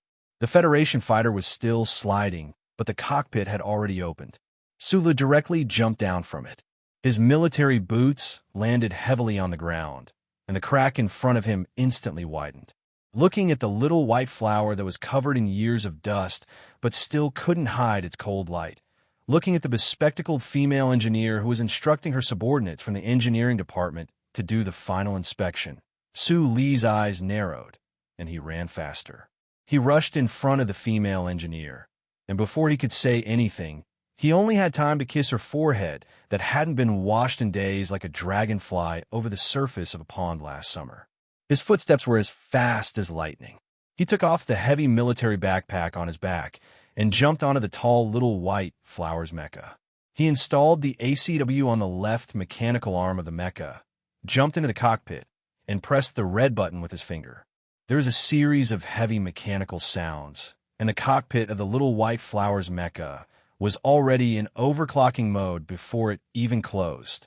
His left hand pushed the control stick forward, and the two engines behind the mecha roared. The heavy mecha suddenly shot forward. In the short time before the cockpit door closed, Sulu finished changing the magazine of the mecha. He took out the simulation system from his backpack and put it on, completing the connection with the little white flower. In that instant, Sulu felt as if he had returned to many years ago. He found the feeling of controlling the little white flower for the first time under the cocky peak of the old moon base. That feeling was very good and very powerful. Chapter 982. Shang Qiu stared blankly at the mecha that was sprinting towards the setting sun. She lifted the strands of hair on her forehead as she recalled the feeling of that kiss. She shrugged and thought, even in such a tense moment, he still remembered to kiss me. It seemed that this man had really changed a lot in the years that they had been apart. As she was thinking of this, she didn't know that President Pabre, who had just been impeached in a small tavern in the capital, remarked sentimentally while looking at Su Li's face, "It seems that you haven't changed much over the years." The two different opinions indicated that though time was powerful, it could only change a part of a person's life, and some parts of him couldn't be changed at all. This was probably the reason why Su Lu appeared in the Federation at the moment and in Harbor Capital, and why he had done such a crazy thing. The Mecha MXD headed toward the huge battleship in the twilight at a high speed. The strong wind blew over the body of the Mecha MXD, blowing away the dust accumulated over the years, exposing the glossy, white metallic luster underneath. Then, a dark shadow flashed by. The Federation fighter jet piloted by Lu Jiao did not stop and instead took off again. It whizzed past the air above little white flowers mecha, taking the lead to charge towards the gigantic battleship in the distance. The powerful onboard cannons and rocket launchers fired in a dense barrage. The anti-air defense of the military airport of Harbor Capital reacted quickly. The fighter jets guarding the battleship approached at a high speed, forcing the fighter jet piloted by Lu Jiao out of the airspace. However, they succeeded in delaying the takeoff of the battleship, even though it was only for a moment. In the meantime, they had bought enough time for Little White Flowers mecha to approach the huge battleship. Puff, puff, puff. Little White Flowers mecha was dashing at a high speed. Its left mechanical arm was pointed at the huge battleship in the twilight. It started firing fiercely when it was still 2 miles away from the battleship. The sound produced by the sniper bullet on the tail of the tungsten alloy gun was rather dull, sounding like the sound of a heavy ancient war drum. The Scorching Sun battleship, named the Scorching Sun battleship, was the lightest and fastest main battleship in the fleet of the Federation, and it required the least amount of time to take off and land from the ground. The interior of the battleship had 7 levels, but it was still a huge object for the Mecha MXD. A large number of metal flower holes appeared in the protective board of the Scorching Sun battleship under the bombardment of the ACW. However, these metal flower holes were so small that they were almost invisible in comparison to the large body of the battleship. The Scorching Sun battleship was not affected in any way. Like a wild ox that had been bitten by a mosquito, the Scorching Sun battleship didn't feel the gunshot and ignored the white mecha dashing toward it. The blue flames on the engine under the battleship suddenly lit up. The entire Earth seemed to be quaking under the effect of the powerful driving force, and the huge battleship took off slowly. Little White Flowers mecha rushed to the bottom of the battleship like a storm, quickly completing an unbelievably high-speed squat movement. In the middle section of its 2 thick mechanical legs, the multi-beam composite hydraulic tube screeched as the heavy body of the mecha suddenly bounced up, bouncing towards the battleship that was taking off. The sharp and sturdy alloy blade of the mecha sliced through the battleship like tofu.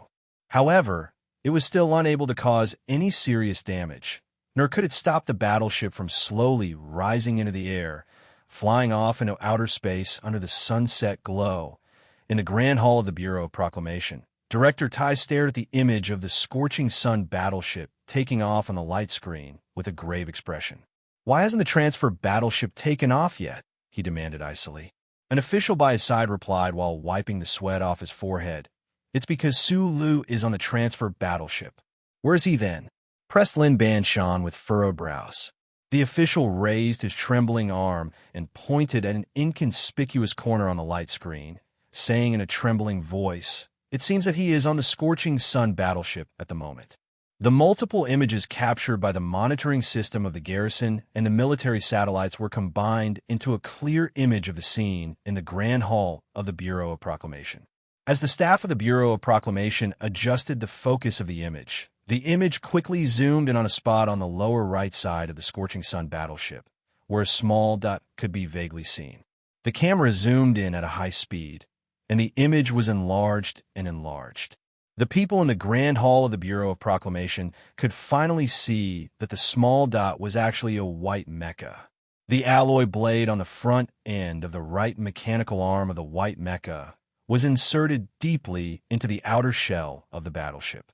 The heavy body of the mecha hung on a spot on the lower right side of the scorching sun battleship, slapping the hard outer wall of the battleship along with the violent vibration of the battleship taking off. Though it was soundless, the people seemed to be able to hear the thudding sounds every time the body slapped. It was impossible to prevent the scorching sun battleship from taking off. As time elapsed, the battleship took off at a faster speed, and the friction between the body of the battleship and the atmosphere increased abruptly. The outer paint of the white mecha, which was swaying dangerously, could be vaguely seen on the surface of the dangerously swaying white mecha. The suppressed, surprised cries could be heard in the Grand Hall. Only those who had witnessed this scene with their own eyes would be able to feel how small and helpless that white MXT mecha was compared to the massive battleship. Only then would they be able to understand how brave, or perhaps insane, the person operating the mecha was. Lin Banshan looked at the scene with furrowed brows. After a moment of silence, he remarked, "Even if it's a movie, the male lead would climb on a car. Who would use a mecha to climb on a battleship?" The Bureau of Proclamation had calculated in the shortest time possible that the body of the mecha MXD wouldn't be burned by the strong friction in the atmosphere, even though the surface of the mecha MXD hadn't been coated with a special anti-erosion material. The problem was that the life support system of the mecha would be damaged by the high temperature, which would pose a great danger to the pilot after the battleship entered the space. "Given the best plan for the life support system," said Director Tai, "the outer shell of the scorching sun battleship was obviously modified in a strange way. The outer shell wasn't made of the indestructible alloy of the battleship, but a composite structure of polymer plastic and alloy. The longitudinal strength of this structure wasn't high, but the internal tension was high enough. After the alloy blade pierced into the composite material, it was squeezed tightly and firmly. The little white flower mecha hanging outside the battleship amid the whistling wind didn't look as dangerous as it seemed. In the next moment, the alloy finger of the left mechanical arm of the little white flower mecha pierced into the battleship, making it more stable. All the monitoring systems of the little white flower mecha, such as the SCC Global Monitoring System, the Large Radius High Sensitivity Radar, and the Auxiliary Infrared Detector, were turned off.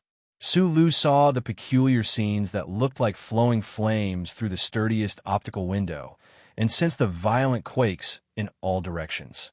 He knew that he was flying toward the outside of the atmosphere along with the huge battleship, and that the coating of the mecha close to him was melting due to the friction in the atmosphere. The mecha could be destroyed at any moment. However, Jing Jiu didn't show any emotion on his face. Through the only way to contact the outside world, he said softly to the dilapidated spaceship in the distant asteroid belt, "Little Fei, the bad bomb you mentioned is about to explode. I'm trying to stop it." A moment later, Jing Jiu heard Philip's sharp voice. "Where are you? Let me do it." I'm outside a battleship right now. I'm guessing that this battleship definitely has one. As for where the other bombs are placed in the Federation, I'm not sure, but Lee Jae-do definitely has a way to control them. I'm going to kill him. If possible, I hope he can come with me. At this time, Philip had completed his calculations. After a moment of silence, he said, if the other is going to enter the dark zone, I won't be able to make it in time. The asteroid belt is too far away from S1. Even if you told me 2 hours in advance, I still wouldn't make it. Lele, I wish you good luck. I'll be cheering for you from afar. Sulu paused for a moment before replying with a smile. I was just being polite when I invited you to participate in this grand undertaking. You really aren't polite at all. Speaking of which, why aren't you ashamed to the point of death? The communication was suddenly cut off. He looked at the window and saw that the flowing flames were no longer there. He knew that the battleship had already brought the mecha he was in into the thin ionosphere. He took a deep breath of the stuffy air in the cockpit and restarted the life support system that he had manually stopped earlier. He lowered his breathing rate and closed his eyes to wait, feeling the remaining warmth of the high temperature in the depths of the distant asteroid belt. A tattered black spaceship was adjusting its attitude with difficulty. It completely ignored the dangerous asteroids around it and forcibly turned around, then rushed out of the asteroid belt at high speed. Biderman stared at the giant asteroids that almost brushed past him. He felt the occasional collision at the back of the spaceship, and his already pale face became even paler. He muttered, "The walls of the spaceship are broken. You don't need air to breathe, but I can't." That slender mechanical arm danced at high speed in the central control room. It was like a middle-aged security chief who was anxiously spinning around in circles but couldn't urinate. Its sharp and angry voice echoed endlessly. Scrap metal. Scrap metal. You didn't even keep an eye on this kind of thing. The Federation has raised idiots like you for tens of thousands of years, and you're actually not fucking useful at all. The giant chessboard on the screen had already collapsed. The black and white chess pieces turned into specks of light and disappeared. There was no reason to continue the war between the two mechanical intelligences. Calling scrap metal. Hurry up and shoot that battleship down. If you can't do it, just slit the throat of that crazy General Lee Jae-do. Philip kept on giving warnings to that distant blue, icy planet. The charter computer has cut off all communication with you. As such, it can't hear you no matter how loud you shout. Biderman reminded him. Even if it can hear you, it can't do anything physically, let alone kill you through the two-way communication through the chip. Remember, it is not you.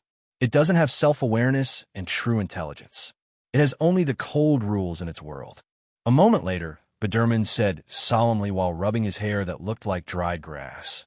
And even if the central computer can do this, it won't be able to stop Lee Jae-do from acting crazily. I know this person, and I know that he has a formidable understanding of the charter computer.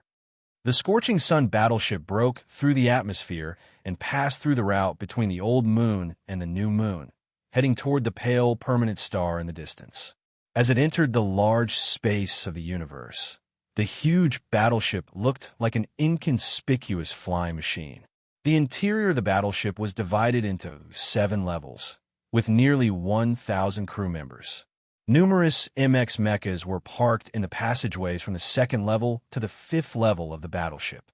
Countless elite soldiers of the Special Forces with small eyes were waiting for orders silently, their expressions nervous and excited. The front of the 1st level was the control hall of the battleship. The control hall of about 700 square meters was in the shape of a semicircle. Dozens of officers were busy traveling back and forth in front of the control light screen, calculating the data and confirming the route to complete the secret missions assigned by their superiors. Reporting. The calibration of the artificial physical ruler has been completed. There is no deviation in the route. The signal of the Scorching Sun battleship has been completely blocked. The test overflow signal is ineffective. The enemy has intercepted it perfectly. Lee Jae-do stood up slowly from the captain's seat in the control hall and took the cup of coffee from the secretary. He thanked the secretary with a faint smile and walked toward the observation window. The report from his subordinates confirmed that the Bureau of Proclamation had blocked all the outward signals of the Scorching Sun battleship. This didn't make Jing Jiao feel nervous.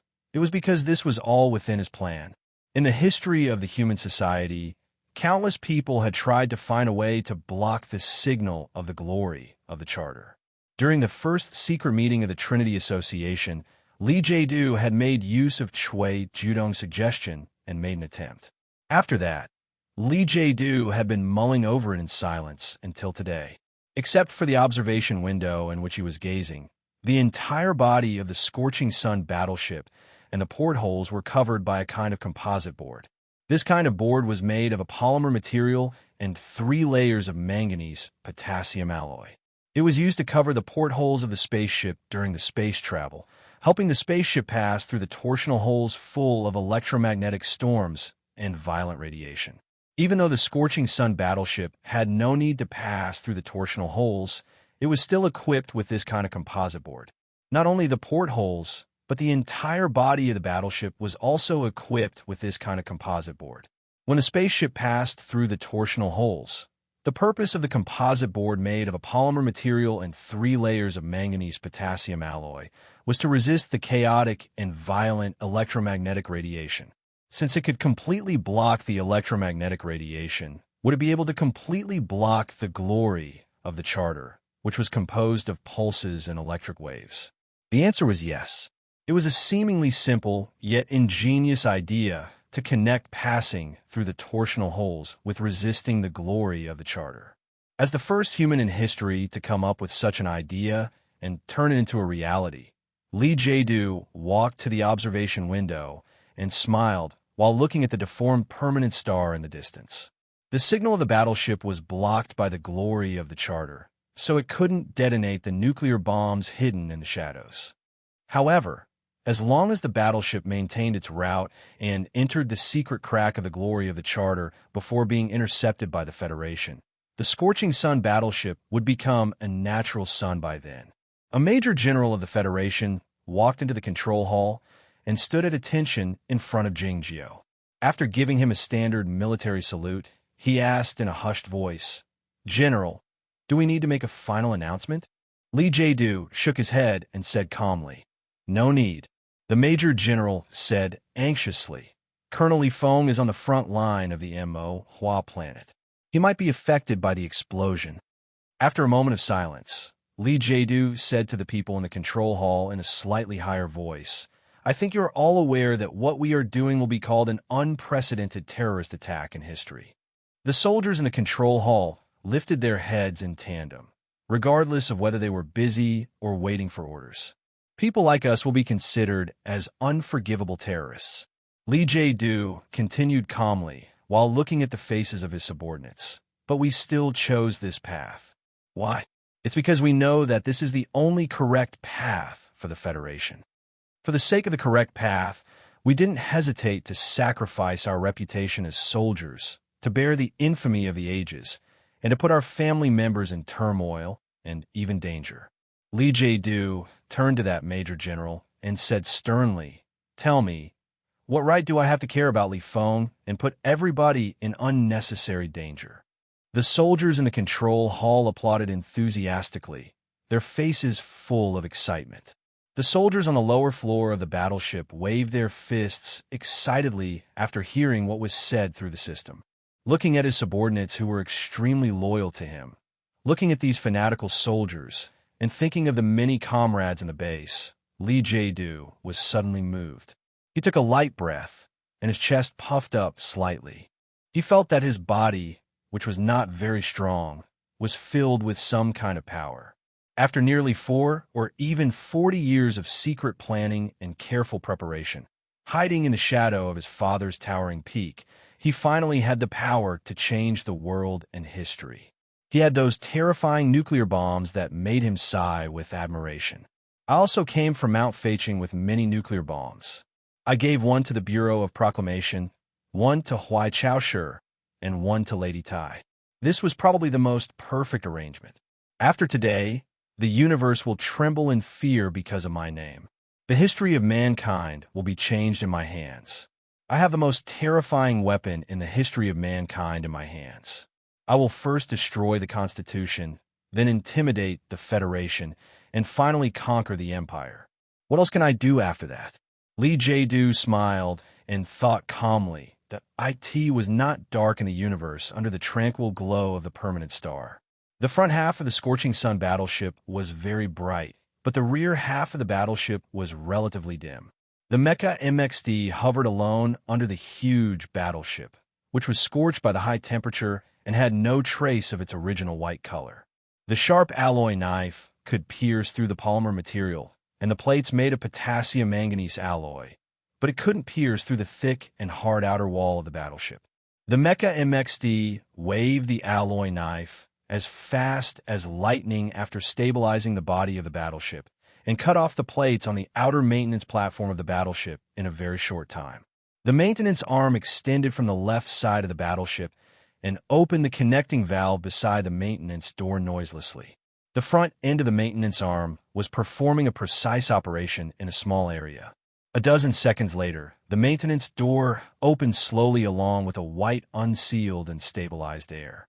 The scorched Mecha MXD walked into the interior of the battleship from the maintenance platform without turning his head.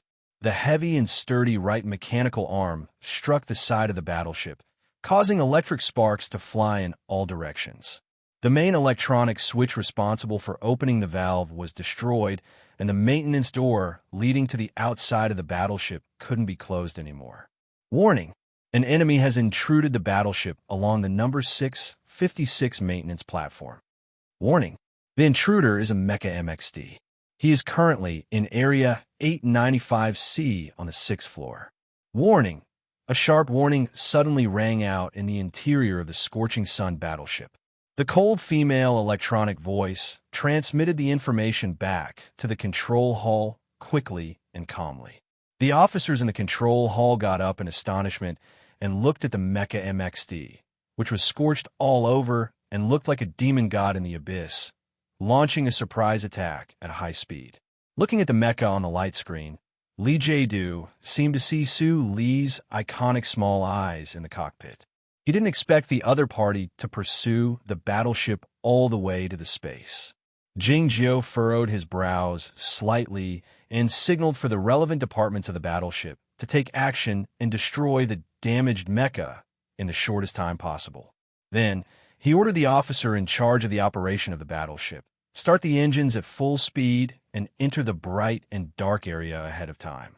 Then, move to the back of the permanent star along the gap. The scorched Mecha MXD turned into a flash of mottled light and passed through the deep and gloomy equipment tunnel of the battleship. Then, it kicked the waist of the black Mecha MX that had rushed out of the gate.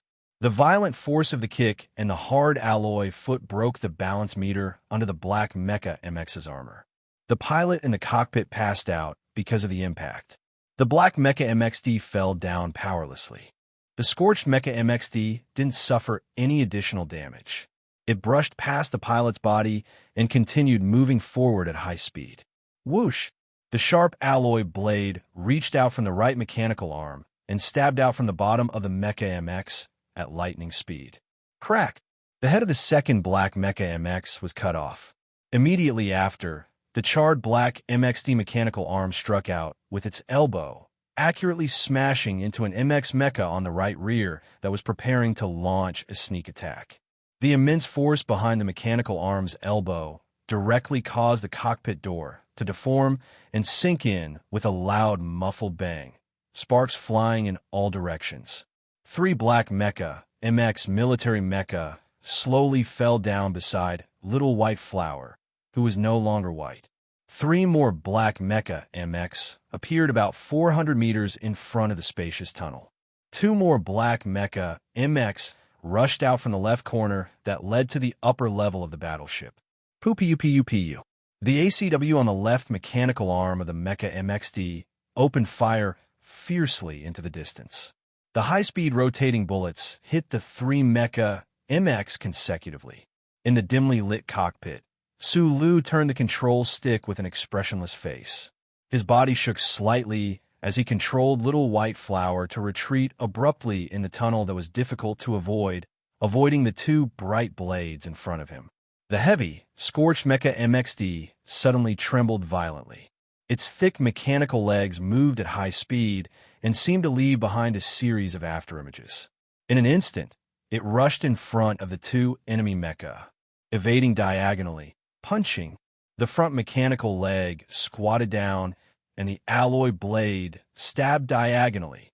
The two black Mecha MX were destroyed instantly. The Mecha MXD, operated by Su Lu, seemed to be scorched black and tattered, but it didn't perform any sharp maneuvers such as leaping into the air. One of its mechanical legs was always in close contact with the ground, and it didn't perform any fancy maneuvers. All it did was simply evading and attacking in a steady and cold manner. However, none of the Mecha MX could resist those simple maneuvers.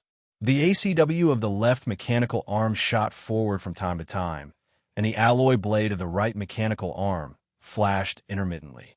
The scorched Mecha MXD moved forward and backward sometimes, but it didn't stop moving forward under the accompaniment of the powerful roaring of the two engines. Nobody could stop it. The pilots of the Federation on the Scorching Sun battleship didn't back off under such a terrifying and lethal pressure.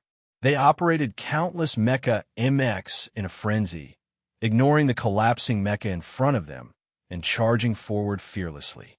Since the enemies were not afraid of death, he had no choice but to let them die. This was Su Li's only creed on the battlefield, and also his most direct response to the difficult situation when operating the mecha. The black Mecha MX were knocked away, flattened, or pierced through one after another. They flew up like lifeless rocks and pieces of wood, bumping into the alloy walls on both sides. Then they fell to the ground heavily, right under the feet of the scorched Mecha MXD that looked like a demonic god. The scorched Mecha MXD moved forward silently. Peach miasma could cut off happiness, or it could be happy. It could be like a small white flower blooming peacefully on a branch. There were three most powerful mecha and three most powerful people in the universe. When those two people and the two mecha were not around, the small white flower in Mecha MXD, operated by Su Lu, was the most powerful walking weapon in the world. When he decided to risk his life and launched the most violent surprise attack, no mecha would be a match for him. The small white flower in such a frenzied state was very formidable. If he didn't feel tired, if the small white flower didn't wear out, or if the small white flower didn't run out of energy, he would be able to operate the mecha to charge from the 6th floor of the battleship to the hull on the uppermost floor. However, Su Lu was a human being, not a god. He would feel tired and hungry. No matter how abundant the jinshi in his body was, it would run out eventually. Though the small white flower was powerful, it was made up of countless metal components, so it would feel tired and worn out eventually. By the time the scorched Mecha MX stopped its heavy mechanical legs for the first time, it had already arrived at the 3rd floor of the Scorching Sun battleship. It had broken through 2 layers of defense in succession. Behind the scorched Mecha MXD, countless black Mecha MX were lying on the ground. Most of the mecha weren't destroyed, but they had lost the ability to fight. The heavy Mecha MX tried in vain to stand up by supporting themselves against the wall, but they fell down heavily on the ground. The broken Mecha MX piled on top of each other, filling up the narrow passageway. It was a horrifying and spectacular scene. In front of the charred MXD, there were more than 10 black MX mechas. However, these mechas no longer had the courage of their companions from before. The pilots in the cockpit looked at this unbelievable scene in front of them and stared at the charred black mecha that stood there silently, not daring to move forward. In the dim cockpit, Su Lu shifted his gaze from the dozen mecha in front of him to the main light screen. Seeing the 2 cloud values of CLK and CLS that had broken through the peak, he knew that the Mecha MX's load-bearing capacity had reached an extreme state, and the overall damage assessment was very dangerous. The bullets of the ACW were almost used up. What made his body feel cold was that the Mecha MX of the small white flower had been in overclocking mode since they were in port. It had been overclocked for a long time, and the engine could stop at any moment. What should he do if that happened? It's tiring. I'm all alone, but I still can't do it? Jingju wiped off the beads of sweat dripping down from his eyelashes. He took a deep breath with a gloomy smile. His narrowed eyes grew brighter and brighter. The scorched Mecha MXD raised its left mechanical arm slowly. The dozen black Mecha MX in front of it dodged in a panic, but they bumped into each other due to the limited space. The ACW opened fire fiercely, but it wasn't aimed at those mecha, but at the outer wall of the battleship on the right. The high-speed rotating bullets bombarded the outer wall of the battleship. The outer wall of the battleship couldn't be penetrated, and the ACW was finally destroyed due to the overheating due to the continuous air attacks. Sulu furrowed his brows in the cockpit, regretting that he had paid too much attention to the concept of close combat when designing the Mecha MX series, which resulted in the lack of long-range firepower. It was evident that the mecha group on the Scorching Sun battleship was equipped with the latest MX models. They didn't even have the standard Darla machine gun. Sulu couldn't do it, even if he wanted to use the long-range firepower of the broken mecha on the ground to blast open the outer gate of the battleship. Since he couldn't get the guns, he could only get the mecha. The twin engines suddenly roared again, and the vortex charging system was activated. Under the bewildered gazes of the dozen Mecha MX, the scorched Mecha MXD grabbed the right mechanical leg of a broken Mecha MX under its feet and lifted the heavy mecha up. Then it swung the heavy mecha and smashed it against the wall. Boom, boom, boom. The scorched Mecha MXD looked like a stone statue in ancient times. It lifted a heavy mecha about the same size as itself and smashed it against the outer wall of the battleship mechanically and silently, as if it were lifting a heavy hammer. It smashed the Mecha MXD repeatedly and forcefully, as if it intended to create the most brilliant fireworks. The dozen black Mecha MX in front of the battleship stood still on the same spot.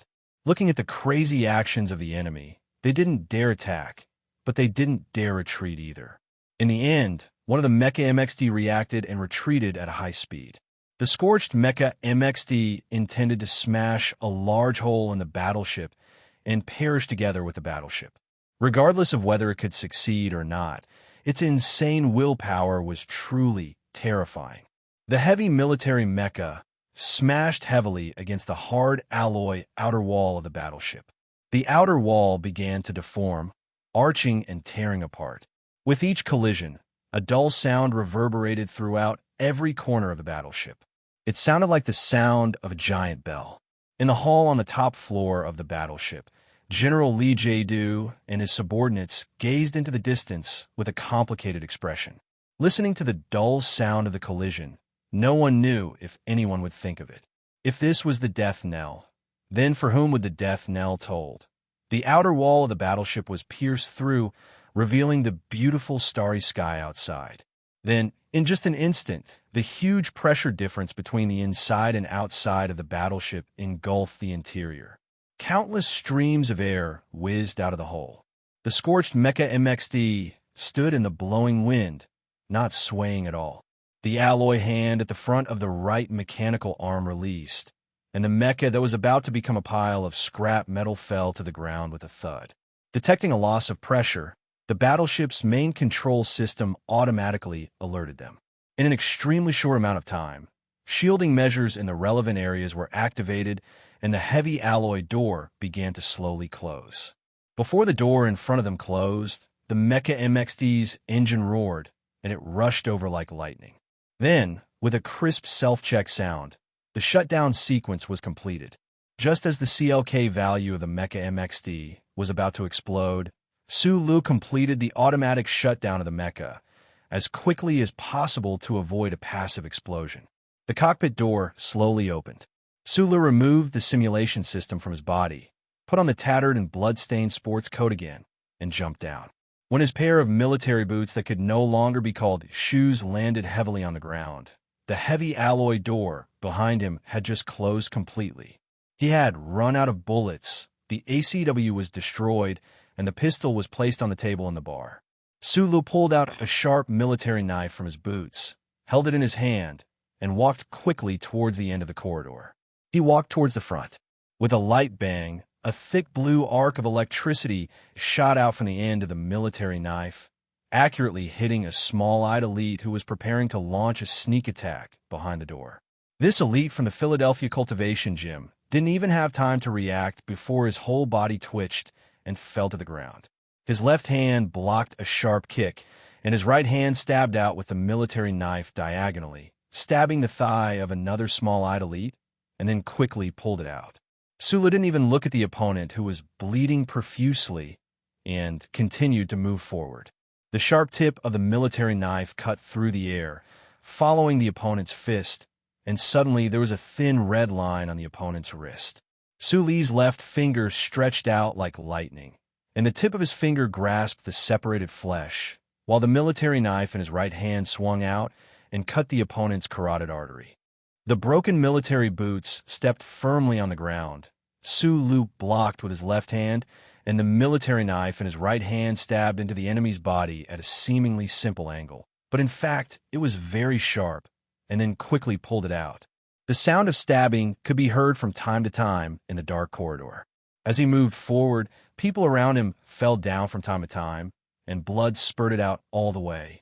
He didn't have a mech nor a gun, only a military knife, but he still continued to move forward. He waved the sharp military knife in his hand and blocked with his seemingly slow but effective left hand.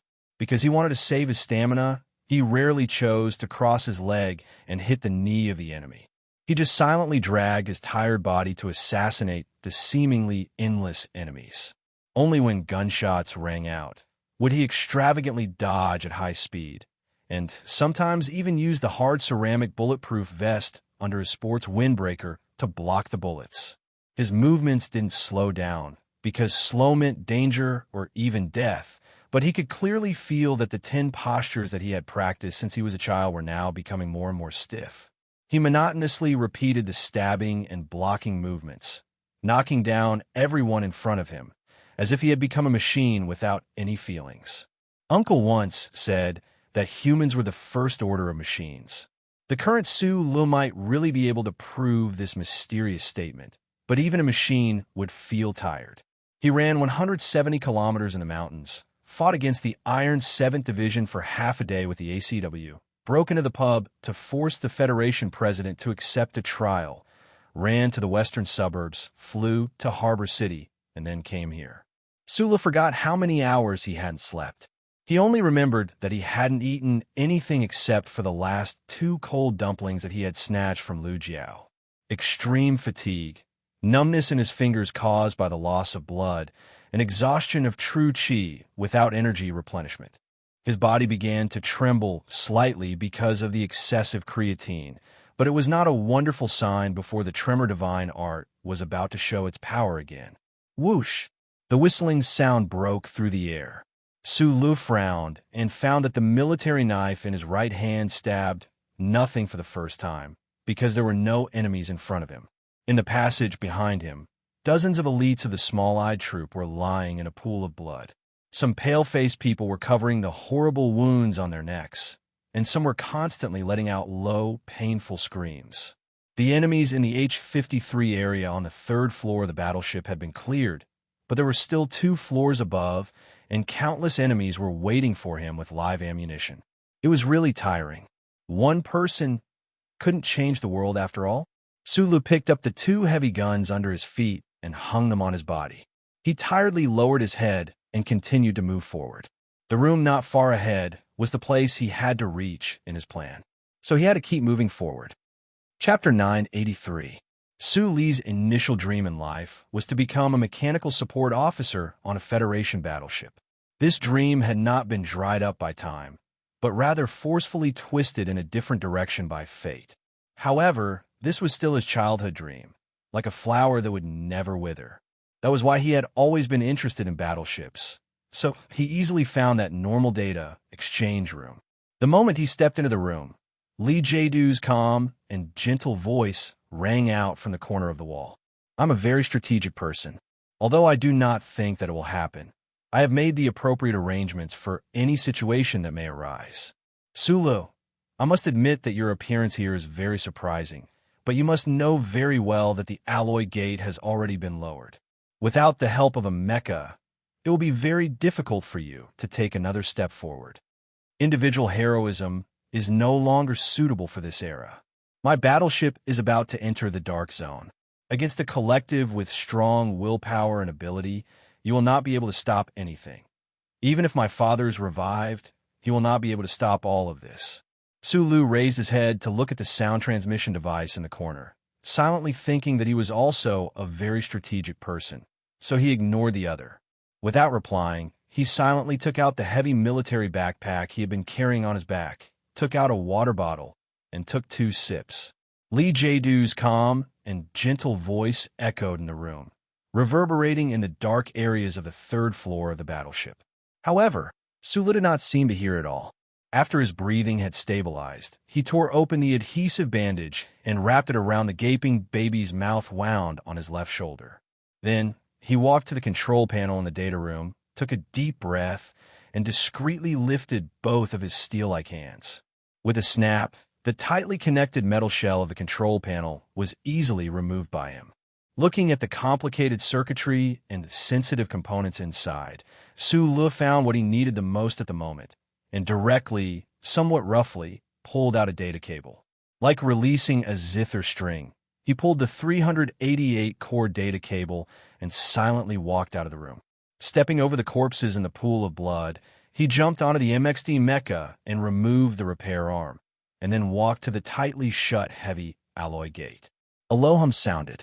Although the alloy gate used to completely isolate the battleship was impenetrable, the circuit valve on the wall beside the gate was as fragile as a naked girl in front of a genius mechanic like Sulu. It was open in a very short time. The sharp sound of air being drained away rang out. A circuit valve that could only be cracked from the inside was not much of a threat to the life support system of the battleship. Even if there was an accidental leak, at this rate would not be able to reduce the air pressure in the isolated area at all. However, this was very important to Sulu. He stuffed the data cable in his hand through the hole in the circuit valve. Not far in front of the alloy gate was the hole he had just smashed open with the MX mecha. Due to the difference in pressure, the data cable did not fall to the ground after it was stuffed through, but was quickly sucked into space outside the battleship. Seeing the passive signal amplifier on the other end of the data cable fly out of the battleship, Su Lee's fingers tightened, and he grabbed the data cable. Then he half-squatted, took off a tattered military boot, and forcefully stuffed it into the hole in the circuit valve, completing the fixing. Walking back to the room, Sulu sat down on the ground tiredly. He pulled the other end of the data cable that extended out of the battleship, took out the repair tools in his military backpack, and began to continuously dismantle the electrical components in the control panel, and then continuously assembled and welded them together. His body was still trembling slightly, but his 10 fingers were unusually steady. His expression and eyes were unusually calm, just like when he was a teenager in the repair room at the Donglin mine pit, repairing home appliances. He knew that Lee Jae-doo could see all of his movements, but he kept his head down, not caring at all. This was because he firmly believed that other than the uncle and himself, no one else could understand what he was doing now. Although I don't understand what kind of futile struggle you're doing right now, I want to show you a scene so that you can understand how a new chapter of humanity will open. In this final moment of the final battle, even those who were in control of the overall situation and had the leisure to sit in the hall and drink coffee would not suddenly have the emotions of a literary scholar. After all, not everyone could be as crazy as Master Fan of the Empire. So Sula knew very well that Lee Jae-doo's calmness was, in fact, an attempt to interfere with his plan, but he still raised his head to take a look. An extremely thin two-dimensional screen popped up above the room, and the words BG Plateau, Experiment Number 2, were clearly displayed at the bottom of the screen. At first, it was dark then bright. A terrifying wave spread out from the depths of the plateau, and the earth began to shake uneasily. Countless plumes of smoke and dust shot up, and hundreds of square kilometers of the ground began to gradually collapse. In the underground explosion experiment area deep inside the BG Plateau, an even more terrifying scene appeared. Under the high-speed, spreading light and heat The hard alloy experiment materials instantly melted, and then countless experimental animals and more than a dozen human figures who were obviously captives of the Empire turned into ashes. This is just a fragment of the experiment area. You can't imagine how powerful this weapon is and how much damage it can cause. Compared to this, the main cannons of the Federation's warships and the missile defense arrays of the Empire are like children's toys. Yes, when I saw the experiment report, I was deeply shocked too. I never thought that human beings could have such a terrifying weapon that seemed to be able to challenge the Creator. I also never thought that the theoretical origin of this weapon would be so simple and so beautiful. Between a small mass and a great energy, there is the unshakable speed of light. Isn't it simple and beautiful? What I can't accept is that such a simple and beautiful formula shouldn't have appeared after tens of thousands of years. Why haven't the humans discovered it when they have been living in solitude in the universe and relying on this formula all the time? Lee Jae-doo's bewildered and sentimental voice echoed in the room, followed by a moment of silence. Fortunately, I've discovered or found this formula, and I've used the most appropriate method to make it shine. Sulu, I can assure you that the most powerful bomb can destroy the entire harbor city at once. 100 bombs can turn S1 into a sea of fire. Do you know how many bombs are on this scorching sun battleship you're on? The question is, where should we bomb first? Because of the existence of the glory of the Charter, it's very difficult for the battleship to launch the missile or for the subordinates on the ground to detonate the bombs. As such, I have no choice but to target the Bureau of Proclamation first. In the Grand Hall on the top floor of the Scorching Sun battleship, General Lee Jae-doo looked at Su Lu on the light screen, who was busy in a commendator room on the lower floor while holding a cup of coffee in his hand. The general staff had determined that the battleship couldn't be damaged in that room after some calculations. As such, he recalled the past calmly. Maybe it's because of my uncle, but I've been interested in the glory of the Charter since a young age. I don't understand why the people around me are indifferent to the chips on the back of their necks and are not interested in how the Charter works. I'm different from them. I'm a guy who likes to know everything. This is probably related to my genes. I got to know Chui Zedong a long time ago. After that, I got to know more about the Charter Bureau. I know a lot of secrets of the Charter Bureau. I even know that there are a lot of advanced technologies hidden in the Federation's central computer, but they are never released. They are imprisoned in the dark and cold underground. Those technologies are the results of the wisdom of the human ancestors. Why should a cold mechanical computer choose for us what we can use and what we can't? This makes me feel that the humans are like the bison on the other side of the electronic fence. Nominally, they are protected from being disturbed, but in fact they are caged in a seemingly vast world, devoid of any freedom. As such, my goal is to destroy the Bureau of Proclamation, dispel the glory of the Charter, and end the tens of thousands of years of history in which the humans in the Federation had neither freedom nor true dignity. After we regain those advanced technologies, the Federation will have a great leap forward in development as long as we can survive the first few years or decades of hard times. By then, the Empire will be no match for us. In fact, according to my plan, the second big explosion will occur on the Mo Hua planet. The most elite armored troops of the Empire and your elder sister, the seemingly invincible Princess Huai Chaoshi, will become a few insignificant words in history. What does it mean to terminate the Charter, defeat the Empire, and then destroy those 7 large clans? It means that the greatest wish of father and uncle will be fulfilled. Father and uncle are probably the 2 most powerful men in this universe. However, the goals of terminating the Charter, destroying the 7 large clans, and defeating the Empire, which they have worked hard for their entire lives, will be realized in my hands.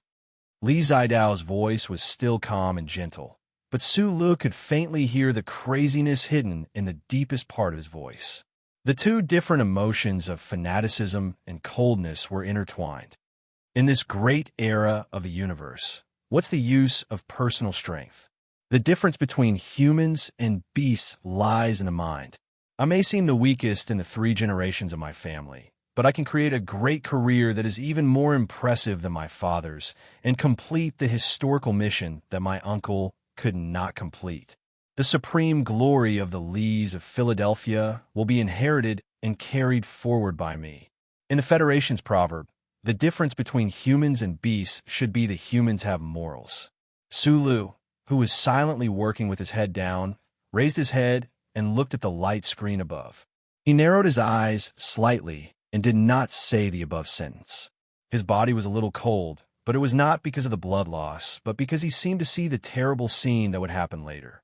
The Bureau of Proclamation building stood quietly at the end of the road. Lady Tai was drinking tea on the terrace behind Mo Cho Mountain. The silently marching people were cheering and celebrating in front of the Parliament Hill. A Yuan stood on the stone steps and looked at his supporters with a smile and waved, coughing softly.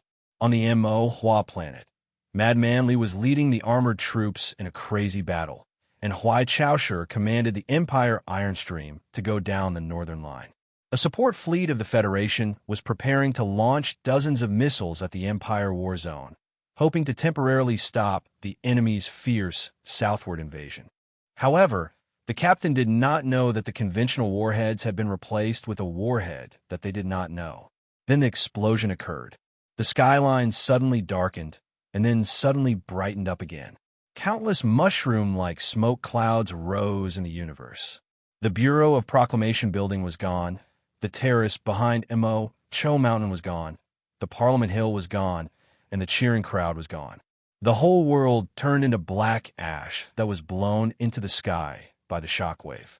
It was a desolate and dead silence. If it was any other time, he might have tried to persuade him, but Su Lu did not.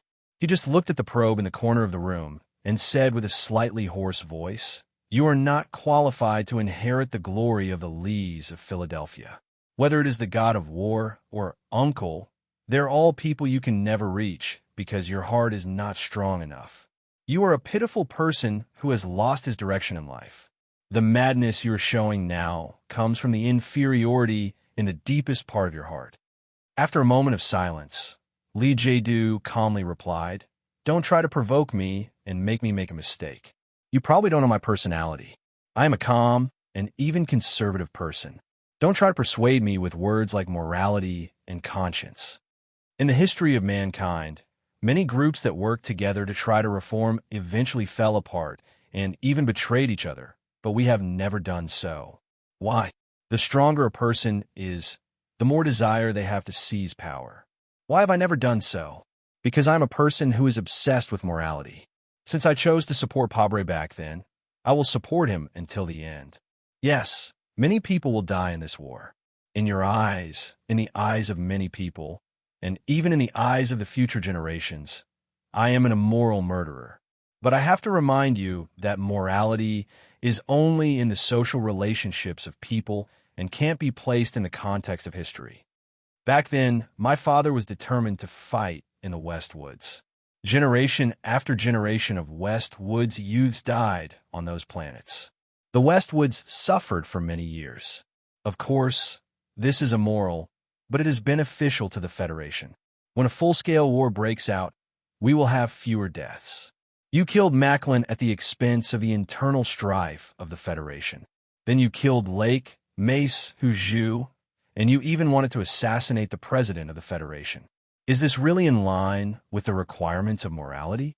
You also killed that county butcher, which seems very righteous. But if you think about how you killed your two uncles with your own hands, which morality is in line with? How the Federation grows and how human beings survive in this vast universe has nothing to do with morality. It has to do with the careful design of biological instincts. Sulu, people like you and me should know very well that morality is only a placebo to satisfy one's spiritual world. It cannot affect one's behavior and choices. If there is no morality before the big picture, would you still describe me with things like selfishness and power? Li Jiedu continued coldly, "What I want is not glory and wealth. What I want is not power in the literal sense. What I want is to find a hand that can point the way. Do you know why we call every star in the center of a galaxy the sun? Because in the distant past, when human beings lived in a galaxy, they only had one star, and that was the sun. Tens of thousands of years of space exploration have long proven that human beings can only live in a galaxy with only one star. By the same principle, in order to lead the confused or ignorant people in this dangerous space to unite and firmly walk toward the unknown future, human society must have only one powerful leader, a leader like the sun. I once thought that that person was Pabre, but I did not expect that at the last moment, my friend still could not get rid of the false and cheap morality. I was very disappointed when you and those scavenger eagles raised their hands in surrender. Then, I was forced to stand at the very front of the team. I have no interest in being the so-called leader of humanity, but now I realize that no one other than myself is qualified to take on this heavy responsibility. Fortunately, I firmly believe that I will not go in the wrong direction. The human society under my leadership will not go in the wrong direction either. Sulu raised his head to look at the peeking out from the corner and said in a slightly hoarse voice, "You are truly an incomparably narcissistic madman. I really do not understand where your so-called confidence that you will not go in the wrong direction comes from." Li Jiedu's calm and gentle voice sounded in the room. When you stand in the mountains behind Feiqing City, you will see continuous drizzle in spring and dark clouds all day long in autumn. You will often not see the sun, but neither the dark clouds nor the drizzle can cover the light of the sun forever. It will fall at night and appear strong the next morning. Day after day, year after year, it has never doubted that it is walking on the right track, just like me. As his voice fell, the most powerful experimental nuclear explosion appeared on the screen. In a remote galaxy in the distant universe, a nuclear bomb violently exploded. Countless rays of light and heat suddenly spread into a blazing fireball, instantly making the star in the center of the galaxy particularly dim until it was completely covered, as if it was the real sun in the tavern. Su Lu once said to President Pabre, "Maybe we can't change the world, but we can't let this fucking world change me either." Is it really impossible for one person to change the world? Is it really impossible for one person to do it? However, no matter how tired he was and how hopeless it seemed, he would not give up. The word give up had never been in his dictionary, especially after seeing the terrifying nuclear explosion scenes. Although his body was cold, his will became firmer. Why couldn't one person change the world? Change history? He firmly believed that he could do it because at this moment he had to do it. So he no longer looked up at the nuclear explosion scenes, no longer listened to Li Jiedu's leisurely narration with a space opera accent. He lowered his head and quickly carried on with his work without being disturbed. After returning to the Federation from the Empire, in response to the strange reaction of the Baiki Plateau, in response to the terrifying inference that had now become a fact, Philip and he had made a very strict plan. However, because they did not expect that Li Jiedu could actually fight against the glory of the Charter, those plans had to be adjusted. A very dangerous adjustment. The tool knife rotated for the last time, and a simple pulse signal collector was completed. He quickly connected the collector to the other end of the data cable, and then rolled up his left sleeve. His fingers slowly stroked the metal bracelet on his wrist, feeling the slight touch of the two lines of words. The surface of the bracelet was like flowing mercury, highlighting extremely fine lines. Then, following the lines, the bracelet cracked, revealing the intricate and delicate structure inside. The extremely fine metal wire was strung with a slightly bright chip, glowing faintly with a beautiful light, like dazzling stars strung together by starlight. Every star was a sun. Chapter 984. Sulu put his right hand into the pocket of his tattered sports coat and took out the small device. This small device would emit a faint blue glow sometimes, but most of the time, it was undetectable. It had been by his side since the large firework exploded in the atmosphere of S1 night, helping him to shield himself from the prying eyes of the glory of the Charter. As a prince of the Empire and the primary target of the hunt, he would be in grave danger if he were discovered by the computer of the Charter. But he turned off the small device with blue glow without hesitation. Having done all this, he raised his left hand and aimed the bracelet behind his neck. The thin and sharp metal wire bounced out from the bracelet with a "chee" sound, as if it had smelled something. Being able to remove or replace the identity chip behind his neck was the big secret of this uncle and himself. Some people had guessed this secret, but nobody had been able to confirm it. However, Jing Jiao didn't destroy the probe in the room ahead of time. It was because he didn't care if Li Jiedu or more people on the battleship saw the scene. Only one of them could survive that day. It was meaningless to keep the secret if one of them was going to die. The sharp metal wire pierced into the back of his neck. It was unknown whether it was because of the pain or because of the cold, but small bumps appeared all around that patch of skin. Then, the metal wire suddenly tightened and began to tremble violently. The sharp tip of the wire was like a frightened snake that desperately drilled downwards. The feeble electric current was transmitted from the metal wire of the bracelet, connecting his nervous system instantly. Su Lu shivered because of the excruciating pain amidst the faint burnt smell. A moment later, the bioelectric current in the nerve bundles in his body reached the chip behind his neck slowly.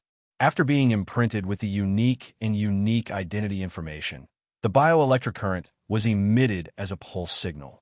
The pulse signal was captured by the simple pulse signal collector by his side and transmitted to the signal amplifier outside the battleship via the data line among the corpses lying in the pool of blood.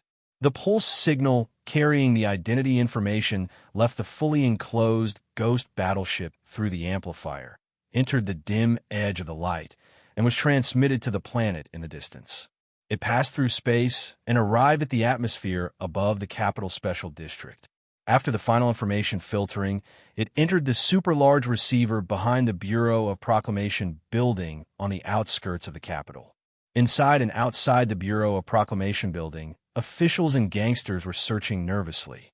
The old director and Lin Banshan were looking at the empty screen with a complicated expression, secretly praying that Su Lu could save the Federation, but they did not know that the signal of that person had already reached here and went deep underground. In the spacious, dark space below the ground, on the enormous two-dimensional light beam, an indifferent, emotionless eye appeared in the middle of the dark green data streams that flowed quietly like a waterfall. Then the cold, mechanical voice of electronic synthesis echoed. Citizen number, SLAT 510200431X. Information node recaptured. Name, Su Lu. Warning, anomaly number 72 activated. Response, take the initiative to establish contact and try to locate it. If the target refuses, we will establish an observation system and submit a report for the government to handle. Correction, confirmed as the first sequence to eliminate the target. Try to attack. The control panel was dismantled and all kinds of data lines and electronic components were exposed. It was a mess. Su Lu sat calmly in the mess, lowered his head and murmured, I am now under your control. If you want, you can kill me at any time. I don't know if you understand the meaning of sincerity now. If you do, then you should feel my sincerity. At this time, he recalled many scenes of the past. The epileptic black dream in the hospital, the line structure diagram, and the naked beauty in his left eye in the Fox Fortress space prison, the omnipotent view of the Peace Foundation building in the 4 states surrounding the mountains, the battlefield in the 3320 forest that was like a shooting game, of course, the chat in the underground sewer, and the deep sadness when he felt that the other person no longer existed that autumn. In the years after leaving Donglin, Su Lu chatted with the other person and fought side by side. In a sense, they were the closest companions. However, one day later, he suddenly and sadly became the target that the other person had to kill, because the federal central computer that he used to call Old Thing had lost its soul, and he had become a person of the Empire. Reimplanting the chip and taking the initiative to let the glory of the Charter capture him was equivalent to offering his life to the cold federal central computer with both hands. However, just as he thought when he was first captured by Huai Chaoshi when he killed his way into the Empire, sometimes suicide was also a kind of battle. After a long time or a short time, Su Lu did not hear the mechanical inquiry that he expected. After a moment of thought, He closed his eyes tightly and asked, "Establish active contact. Do you accept?" Back then, the other person said this sentence first. With a muffled bang, Su Li's mind exploded. Countless colorful and black and white images poured into the black space of consciousness. The magnificent red rocks of S3, the snowy peaks by Lake Feiqing, the 5460 Luling, the beautiful girl, the complicated structural blueprints, and then the endless, brilliant starry sky. In an extremely short period of time, these countless images once again broke apart, scattering into dense dust-like light spots. They rotated at high speed or rushed out in the space of consciousness until they finally faintly disappeared into the distance, turning into a pure black world. It was a wonderful black dream that he had not had for a long time. Su Lu slowly opened his eyes and looked at the existence in the black dream of his left eye that was walking towards him. It was the old butler in a black suit. He almost blurted out the words, "old thing," but he swallowed it back when he saw the expressionless face of the other person. The Federal Central Computer was still an old butler. It did not bow slightly and humbly like it did many years ago when it first entered Su Li's mind. It did not politely ask if there was anything that I could help you with. It also did not use the authentic ancient aristocratic accent to squeeze out the ancient letters with its nose, "May I help you, sir?" After establishing active contact, it just looked at Su Lu calmly. "We'll talk about my matter later. Regarding the bad egg that caused the destruction of the previous civilization, you definitely remember it better than Philip. You also know the current situation. So, I want to know, can you directly kill Li Jie-du through the chip behind her neck?" The Federal Central Computer replied indifferently and mechanically. According to the core regulations of the Charter, the Central Computer is strictly prohibited from any physical operation. The other party is not abnormal, so it is not possible to establish two-way contact with the chip. At the same time, this proposal seriously violates the three highest laws. Don't mention the three highest laws to me. I've seen you violate the three laws, and I know that the group of 5 who set the program will definitely set an exception for you when faced with the great crisis that caused the destruction of the previous civilization. The Federal Central Computer didn't refute it.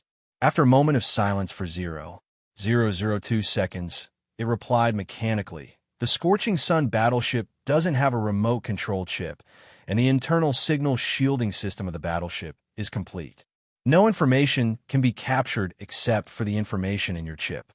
Su Lu raised his thick eyebrows slightly, asking, "Does this mean that you won't kill me directly?" "Yes." Having received a firm and mechanical answer, Su Lu ordered without hesitation, "Very good. You have to do something for me before you mobilize the federal forces to find me and kill me." The Federal Central Computer fell silent. Su Lu didn't pay any attention to its reaction.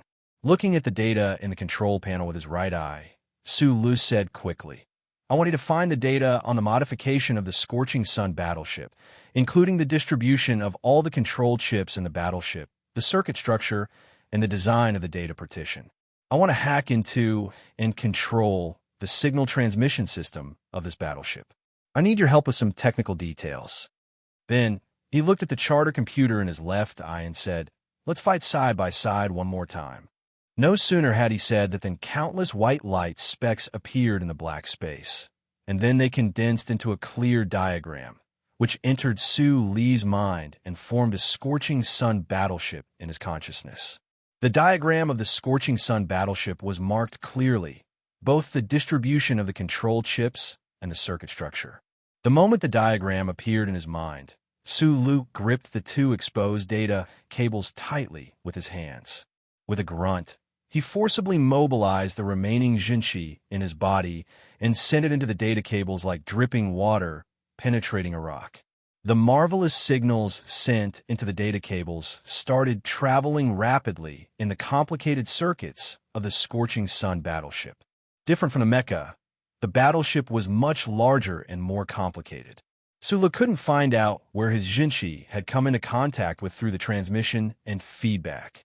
All he could do was to find out where his Jinqi had come into contact with, like how a blind man groped the statues of the group of 5. It was at this moment that the Federal Central Computer played an important role. The feeble signals came from the outside of the battleship and entered the chip on the back of Jing Jiu's neck. Then, the signals mixed with his Jinqi and entered the circuit structure of the Scorching Sun battleship. The three-dimensional map of the Scorching Sun battleship in his left eye suddenly glowed, as if it had become a real entity. Staring at the red lines flowing chaotically in the circuits, Su Lu vaguely realized that they were the Jinqi he had sent into the system, feeling refreshed. It was unknown what kind of chip the true energy had encountered, what kind of circuit it had gone through, and what kind of program it had activated, but the weak signal from the Federation's central computer, which was moving forward along with the true energy, was able to give a clear judgment. At this moment, the Federal Central Computer was the guide and the mine detector, and Su Lu was the driver of the heavy military truck. Back then, in the mulberry forest of the Empire's Li Ban planet, Su Lu and Huai Chaoshi's teamwork was already unimaginably powerful. Under the alloy blades, the rebel army's mecha were completely annihilated. However, this did not change the fact that Su Lu and the Federation's central computer were the most powerful team in the universe. Su Lu kept pumping the remaining Jinqi in his body into the control circuit of the battleship. His face grew paler, but his eyes grew brighter and brighter. The beads of sweat due to his weakness dripped down from his forehead and landed on his legs. But he couldn't find the most critical chips for the signal transmission system of the battleship for the moment. It was then that the control panel of the battleship gave out a crisp beep. The Scorching Sun battleship has entered the crack in the dark zone. Entering the crack in the dark zone of the glory of the charter meant that the Scorching Sun battleship had gained true freedom. It didn't have to sneak around like a ghost wearing countless layers of armor. After this important news was confirmed, a wave of applause and cheers broke out on the battleship, which was nervous because of Su Li's intrusion. Some officers even threw their military caps into the sky in excitement. Standing by the observation window and looking at the light screen, Li Jiedu still had a calm expression, even a hint of nonchalance on his face. The blue veins on his hands behind his back could be seen vaguely. It was because of the quietness in the room on the lower floor of the battleship, because of the unknown purpose of Su Li's actions, because of the metal wire that came out from his bracelet, and because of his uncle whom he feared the most, but hadn't shown up yet. All of this made him feel a sense of danger. "Detonate number 1 right away," he ordered with a gloomy expression. The officers looked at him in bewilderment, not understanding why the general gave the order so early. It was well known that the battleship had just entered the dark zone, so safety wasn't guaranteed yet. Yet, nobody dared disobey the general's order. A finger pressed the red button forcefully on the snow-covered lawn. Han Chu's face seemed even paler, which made the formal suit on his body even darker. He stared coldly at the Constitutional Bureau officer in front of him who was using the scanner to search for bombs. He frowned with some disgust and said to Zhang Xiaohua beside him in a gloomy voice, "At this speed, we'll definitely be dead by the time they find it." Yes, if nothing unexpected happened, a nuclear bomb hidden 7 kilometers to the east of the Bureau of Proclamation would have already exploded. The huge amount of energy produced by the nuclear fusion reaction of light atoms would have reached this lawn in a very short time. The terrifying radiation and extreme heat would have instantly turned their bodies into charcoal, or more likely, a few puffs of smoke. At that time, they wouldn't have had the chance to enjoy the nuclear electromagnetic pulse and the spectacular shockwave that was about to arrive. However, the nuclear bomb didn't explode, so the pale-faced Han Chu was still pale-faced. His hands were still in his black formal suit, and his tone was still gloomy as he complained to Zhang Xiaohua about the same things. The nuclear bomb of the Bureau of Proclamation didn't explode. There were no explosions at the back of Macho Mountain, Parliament Mountain, or the front line of Emohua Planet. Dawn, noon, dusk, or late at night here were still quiet. The snow and rain lingered as if nothing had happened. "General, there is no feedback signal from Planet 1. No explosion." The officer looked at Li Jiedu with a terrible expression and reported in a trembling voice. According to the calculation, the command sent by the battleship should have been intercepted or blocked by the Federal Central Computer. It was almost impossible for the command to be intercepted in full frequency. The only explanation was that all the signals sent by the Scorching Sun battleship were still blocked by the glory of the charter, but the battleship had already entered the gap between the dark zone and the dark zone. How could such a situation occur? Only when the battleship was located precisely by the Federal Central Computer would the glory of the charter be able to mobilize unlimited resources to block the signals precisely in the airspace where the battleship was located. The officers in the hall looked at each other anxiously and helplessly, but they couldn't figure out the reason. Then, they noticed that General Lee Jae-do was gazing at the light screen in silence. He was gazing at a corner of the light screen in a room on the lower floor of the battleship. In the blurry scene, the man in tattered clothes and stained with blood lifted his head and said to the camera in a hoarse voice, "Are you curious why the signals sent by the battleship are blocked even though it has entered the gap between the dark zone and the glory of the charter?" Lee Jae-do furrowed his brows and remained silent while gazing at the light screen. The battleship is covered with plates, and the signal is blocked in the internal compartments. There isn't even a chip for remote control. Lee Jae-do, you're indeed familiar with the operating rules of the charter, and you've done it thoroughly. After the battleship enters the dark zone, it will be out of the sight of the central computer. Su Lu said to Lee Jae-do expressionlessly while looking at the simple pulse signal collector beside him and a long data line extending to the outside of the battleship. "But I have a chip on my body. I can turn myself into a signal node on the edge of the glory of the charter, and I can turn myself into a chip for remote control on this battleship. You might be proud of your understanding of the charter, but you people have forgotten one important fact.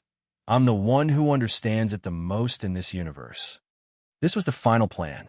It was a plan that Philip and Jing Jio hadn't thought of when they were in Bermuda. It was a plan that Su Lu had devised temporarily when the small white MXT mecha took off along with the Scorching Sun battleship. From the moment he entered the battleship, he had never thought that he could rely on himself to defeat a battleship and the thousands of enemies on the battleship. From the beginning to the end, his goal was to turn himself into a screw to destroy the operation of the battleship, or to turn himself into a chip that kept sending signals, firmly wedged into the battleship. The long data line drifting outside the battleship was like a small and crude signal amplifier. Compared to the huge body of the Scorching Sun battleship, the data line was like a small thread that could be ignored. However, it was this thread that emitted the pulse signals of the chip on the back of Su Lee's neck, which guided the direction of the charter computer in the vast universe. After a long moment of silence, Lee Jae-do's voice rang out indistinctly. "As the crown prince of the empire who must be killed by the Federation, you've placed yourself in the most conspicuous position in the glory of the charter. Aren't you afraid of death?" Su Lu raised his pair of thick and inky eyebrows that looked like a pair of straight blades, as if they intended to fly up. "At least you'll die in front of me," he said with a grin while looking at the probe. The grin on his face, full of perseverance and ferocity, looked particularly brilliant on his blood-stained face. The bracelet on his left wrist wasn't closed, and the tiny metal chip inside it glowed dimly like the starlight. The other end of a long data line was shining brightly like the actual starlight. "As long as I'm on this battleship, you won't be able to give the order to detonate those bombs." The dark zone of the glory of the charter? The places I'm on aren't very dark. Looking at the probe, Su Lu said to the general who wanted to lead the world to the unknown future by force at the expense of destroying half of the world, "If you really want to become a sun, you have to send someone to kill me first. Come on, open the alloy gate and let your subordinates and mechas come and kill me." That's the end of the story. Chapter 985. There was dead silence in the hall. Many people, including the commander of the Small-Eyed Special Forces, felt a little strange because what Su Lu said was indeed what they should do the most. No matter how strong this man was, at this point in the fierce battle, anyone could see that he was already so tired and weak that he was about to collapse. Moreover, that charred black MXT mecha was obviously no longer fit for battle. In that case, how could close to 1,000 Federation soldiers not be able to kill a single person? However, Lee Jae-do did not seem to think so. He looked at the light beam in silence, and his furrowed eyebrows gradually relaxed. He said expressionlessly, "Colonel Sulu, you have never been an excellent battlefield commander. Are you still hoping to lure me into your trap with such a childish tactic at this moment?" The gap of the Xinjiang dark zone is like a deep valley. Light occasionally shines in, but most of the time, the area is still dark. The warship is now traveling in such a valley. As long as the warship continues to move forward and enter the depths of the valley, the information node at the edge of the light will be separated from the fan-shaped diffusion of the chip pulse signal on your body. The Federal Central Computer will never be able to find you again. Information node? Remote control chip? No, you will become a lonely black ship floating in the dark ocean. If that is the case, why should I risk opening the alloy gate and send the last of the mecha and the precious lives of the soldiers to kill you? Of course, you can also call me a coward. Lee Jae-do directly exposed Su Lee's so-called trump card with faint mocking words. But only he knew that the last sentence was not only mocking, but also true. He knew what kind of ability his uncle had, so he was very careful with his uncle's students. It was this kind of conservative caution that directly overturned Su Lee's overall plan at the most critical moment. In his original plan, as long as Lee Jae-do misjudged the situation and opened the heavy alloy gate that was opened one way and sent the mecha group and soldiers to kill him, then he would do whatever it took to capture a mecha in the shortest amount of time, then break through 3 levels of the warship, break into the hull, and directly blow Lee Jae-do to pieces. He was indeed exhausted, and the true chi in his body was almost depleted. He was on the verge of death, but he was still full of confidence as he silently waited for this seemingly crazy plan to begin. Because he was on the brink of despair, he didn't really enter a desperate situation. The exhausted him had fought until now, and he hadn't really started to fight with his life on the line. When Su Lu began to fight with all his might, how ruthless and terrifying would he be? The gang leader of Hushi Prefecture who had died under the sharp, abandoned hydraulic pipe when he was 10 years old knew about it. The young officers of the 2nd Military Region who had died in the underground parking lot of Linhai Prefecture Gymnasium knew about it. The security door of the Husk Institute that had been hacked open by the Taiping Axe knew about it. Macklin, who had been stabbed to death by a pen, knew. Butcher Catan, who had been at the peak of his life, knew. Lake Meths, who had died under his gun, knew. Glacier in the north of 5,460 knew. Forest in the forest at 3,320 knew. The members of Group 7 by the mountain stream knew. He knew. Lee Jae-do also knew. Perhaps it was because he knew this that Lee Jae-do was able to clearly identify the problem when the detonation command failed. He was cautious and did not leave any loopholes. However, sometimes being too cautious and meticulous was the most direct reason for making a fatal mistake. Warning: the battleship is about to enter the depths of the gap in the dark area. The information node and the fan diffusion zone of the chip pulse signal on your body will be separated in 4 minutes. The active communication will be interrupted. The final crazy attack plan had to be terminated before it could be carried out. Then the Federal Central Computer made a helplessly alarming sound. The time was running out. Su Lun narrowed his eyes and looked at the probe that had disappeared into silence. He held the exposed data cable tightly and suddenly asked, "Can you directly control the battleship through me?" Earlier, he had already found a few inconspicuous but very important chips in the huge circuit system of the battleship. Since he had become the large remote control chip in the battleship, Su Lu suddenly had an extremely bold and even absurd idea in his mind. The Federal Central Computer replied mechanically in his mind, "The distance is too far. The orderly pulse signal that can reach the dark area is too weak. Full control cannot be completed." Sulu was not surprised by this answer, because Lee Jae-do had also made a similar judgment. He continued in a deep voice, "If you can't control, then destroy it. The key chips that send the instructions are located deep inside the battleship. I can't pass through the alloy gate. Help me destroy them." The temporary information node of humans cannot withstand such a large amount of data impact. Even if you can endure the pain, the reference chip will be severely damaged. The data intrusion is not strong enough to complete the task of destroying the battleship chip. The strange things in my body may be able to. Earlier, you used the biocurrent pulse to carry my consciousness to find the battleship's control chip. Now, you want to use your consciousness to directly control those chips through the biocurrent pulse. I did that before. A battleship is not a mech.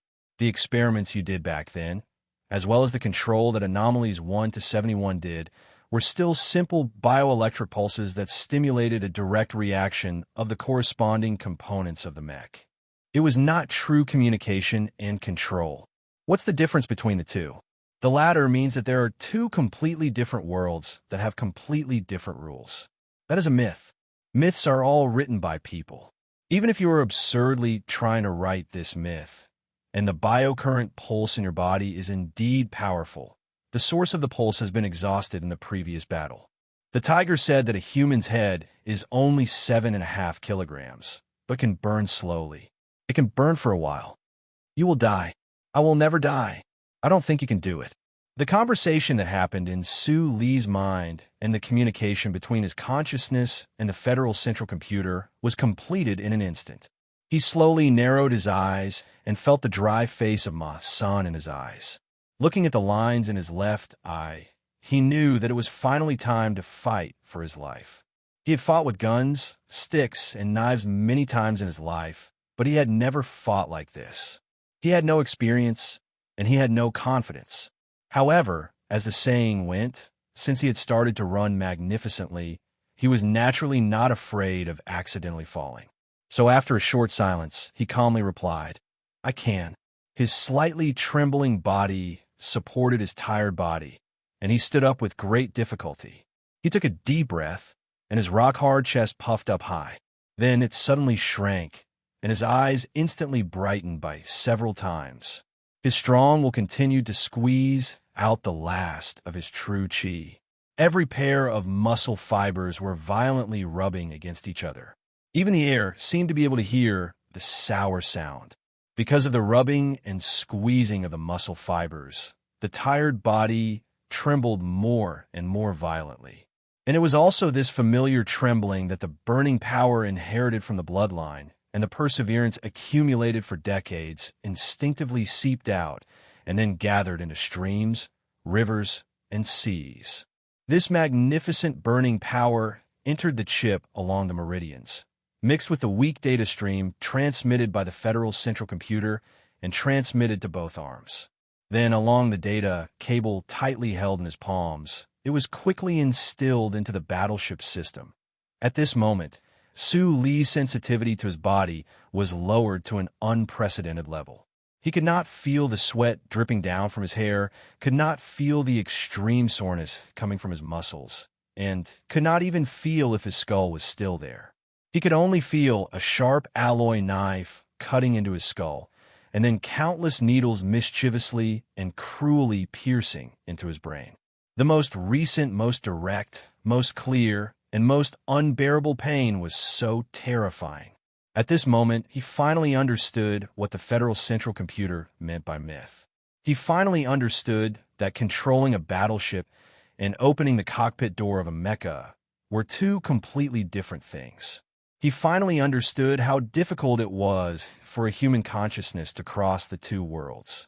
He closed his eyes tightly in pain. His brows were furrowed so tightly that they were about to burst. His hands holding the data cable were still unwilling to let go. Between his dry lips, a violent and stubborn roar suddenly burst out. Boom! It was as if a nuclear bomb had exploded in his brain. The cruel pain caused by the countless needles vanished instantly, leaving behind only a patch of darkness. There were countless bright or dark lines in the darkness. These lines were straight or curved, following the perfect artificial geometry. Small dots of different colors and brightness appeared where they intersected. His awareness seemed to be floating among these lines and light dots. It was so light that it seemed weightless. It could violate the basic rules of physics, such as inertia and acceleration at will. It could fly in the air with the whistling sound, and it could be imagined that it could wander in the air with the accompaniment of flowing water. It was like the creator who was traveling freely in the universe. His awareness gazed at the lines and light dots around him through the creator's perspective in bewilderment and bewilderment. His awareness moved backward swiftly with a whoosh. If he were in the real universe, he would have drifted backward by at least 100 miles in an instant. His field of vision suddenly widened, and the countless lines and light dots finally revealed the shape of the Great Wheel Corridor. It was the Scorching Sun battleship. It was the data hologram of the Scorching Sun battleship, which had no body, no gate, and no physical existence. A similar data structure had appeared in his left eye earlier. However, the battleship in front of him, which was composed of lines and light dots, looked so vivid and vivid. Every line emitted a faint wave, as if it existed in a real space. Looking at the few white light dots among the closely woven lines, Sulu had a marvelous feeling. It was probably because his brain had become a computing node in the charter network, or it was because of the mystical connection between the real world and the electronic world. Though he wasn't sure what the few white light dots were, he was certain that they were the chips he was looking for. In the real world, he took a deep breath and channeled all the scorching energy in his body into the 2 data cables he held tightly in his hands. In the world of his mind, 2 red waves followed the complicated lines and blasted towards the few white light spots. A chip in the control panel of the command hall of the Scorching Sun battleship was melted by the high temperature, giving off a crisp cracking sound. Green smoke came out through the cracks of the control panel. In the 588p isolation zone of the battleship, a signal transmission amplifier was attacked by a large amount of redundant data in a short time. It fell silent after 2 screeches. Warning: the system is under attack. Level 1 warning: the firewall is down. The shrill warning started going off in the battleship. The cold electronic synthesized voice kept on reporting that a switch box was damaged severely. A chip was down due to the overload attack, and a chip was completely melted. Looking at the smoke popping up from the control panel and listening to the alarms and damage reports that were ringing non-stop, the soldiers inside the warship could not imagine what had happened at all. They did not know where the enemy was, and they could not understand why so many faults had occurred when the man in the room on the light beam was merely holding 2 data cables in a quack's pose. The signal transmission system of the Scorching Sun battleship is damaged severely. It can't be repaired and restarted. Manually shut down the system to avoid interfering with the normal operation of other systems on the battleship. The result of the damage assessment given by the electronic, synthesized voice of the central computer of the battleship made everybody turn pale. They stared at the trembling man on the light screen with his eyes closed, as if they were looking at a ghost wandering in the system. Lee Jae-do stared at the light screen coldly while gripping the back of the chair with his right hand. He tried his best to suppress the shock, anger, and bewilderment in his heart. He scolded coldly, "Sulu, I don't care how many strange and wicked methods you have learned from Yufeng, but you shouldn't forget that this battleship still has thousands of nuclear bombs. Unless you can let the charter computer hack into the chip and kill me directly, my battleship will still be able to pass through the dark zone and come back to the base after bypassing the sun. The final victory will still belong to me." On the light screen, Sulu was still trembling violently with his eyes closed while holding the data cables tightly. A great deal of sweat seeped out from his pores, soaking the hard ceramic bulletproof vest and the thick sport coat. He looked extremely weak, even fragile. He looked like a statue built by a naughty child by the seashore with wet sand that would fall apart into the sand at any moment without being blown by the wind. He opened his eyes slowly. His eyes were exceedingly bright, but his pupils contracted eerily. It was impossible to tell where they were focused on. Though he was looking at the probe in the corner, he seemed to be looking at a distant star or a different world, or someone who looked like him was in a different world at the moment.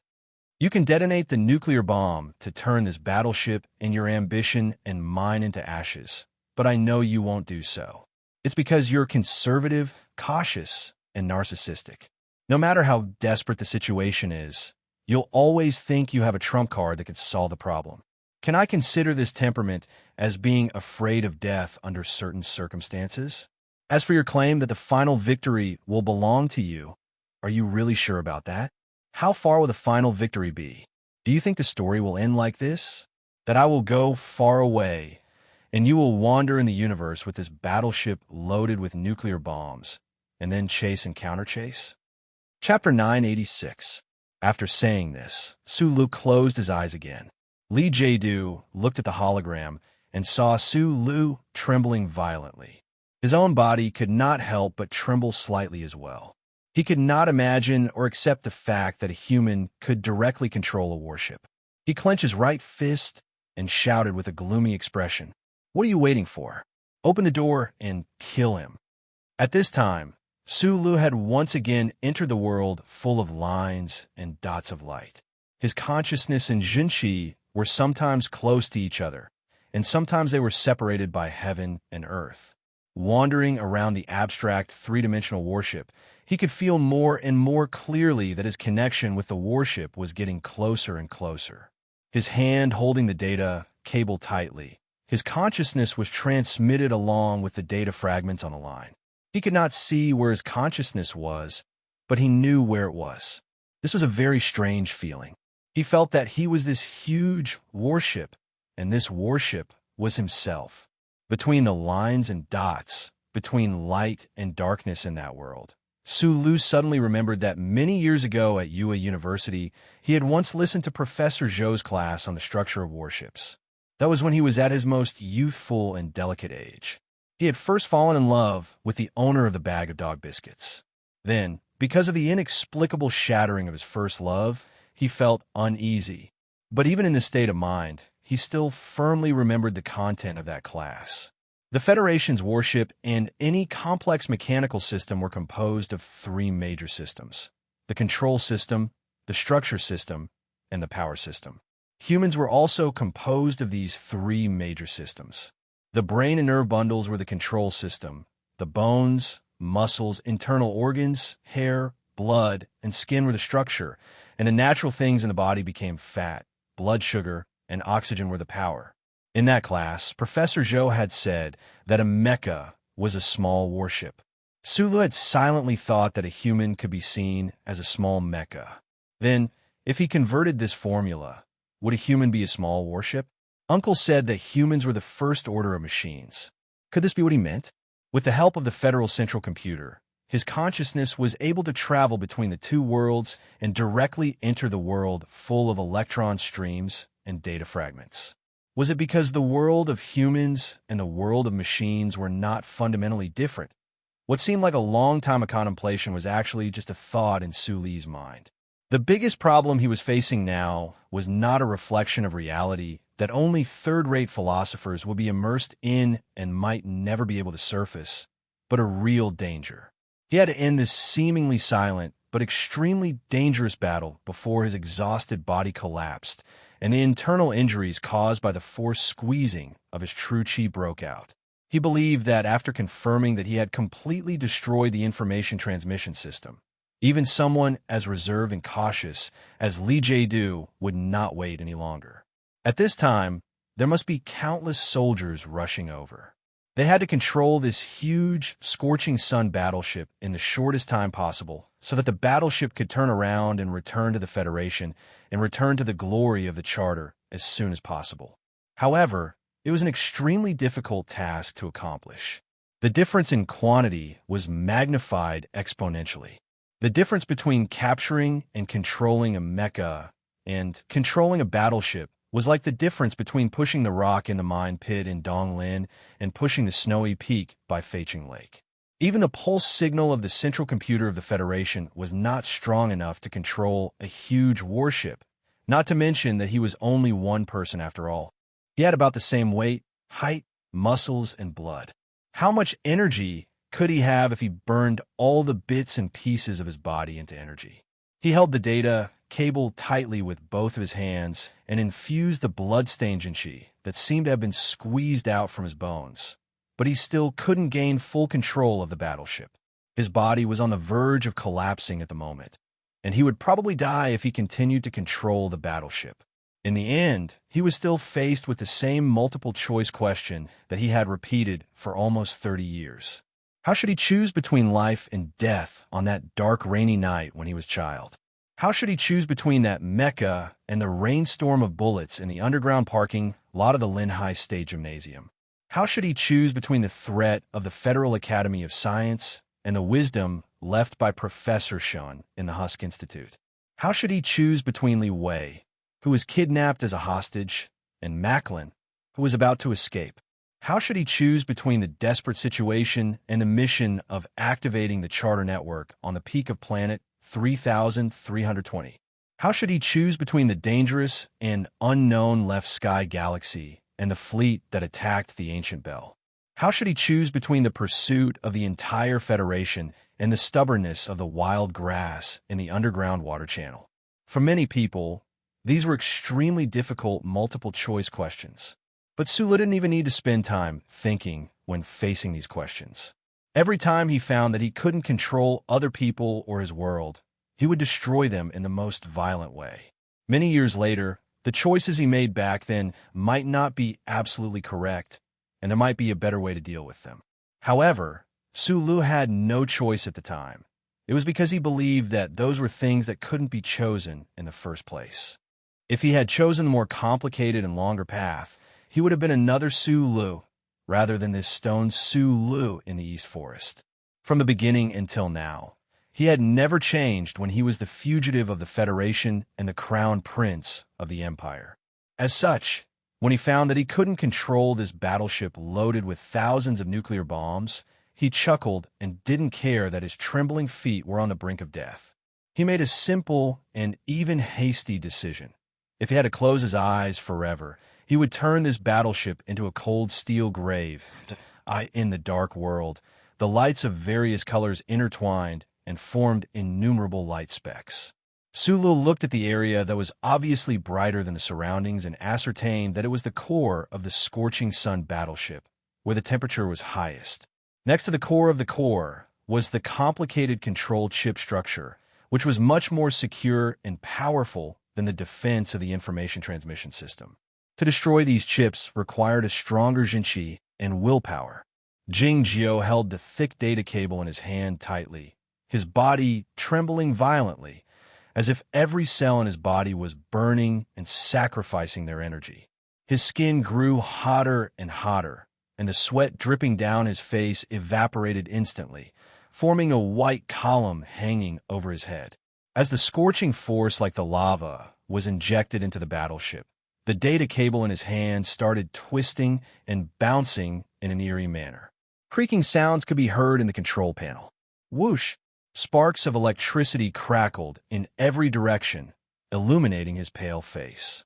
Fresh blood seeped out from his ears and nostrils between his tightly closed eyelids and tightly pursed-thin lips. It was then that a familiar smell appeared in the two worlds with completely different rules. The smell reminded Jing Jiao of his first dream of life and a conversation he had with his friend. When he was young, Jing Jiao had always wanted to be the assistant mechanic of that purple-haired girl captain. One day, he had lamented to himself that he was a guy who didn't know how to build but only how to destroy, to Old Bai, to Tai Ziwan, or to the deceased Mr. Sher. He was now a talented mechanic. Standing in a remote room on the battleship of the Federation, he could enter the system of the battleship by holding two data cables. But he was surprised to find that what he was best at was not repair but destruction. The electric sparks flew in all directions, illuminating his pale face and the fresh blood seeping out from the corners of his mouth and nostrils between his eyelids. The yellow light mixed with the red blood, as if his face was plated with a layer of gold. His trembling body could no longer squeeze out a single drop of sweat, and the capillaries under his skin showed signs of rupturing. Apart from the smell of blood that pervaded his body, he finally smelled a familiar scent. It was the scent of death. Sulu had experienced too many life-and-death situations in the past 30 years, so he was familiar with the smell. As such, he didn't feel scared, and he didn't feel the sense of tragedy like many heroes sacrificing themselves in the dark. All he felt was contempt and disdain as he thought to himself, "This young master won't die, of course. This young master will never die." The group of crystal engines in the isolated area at the rear of the Scorching Sun battleship had a sudden change. Boom!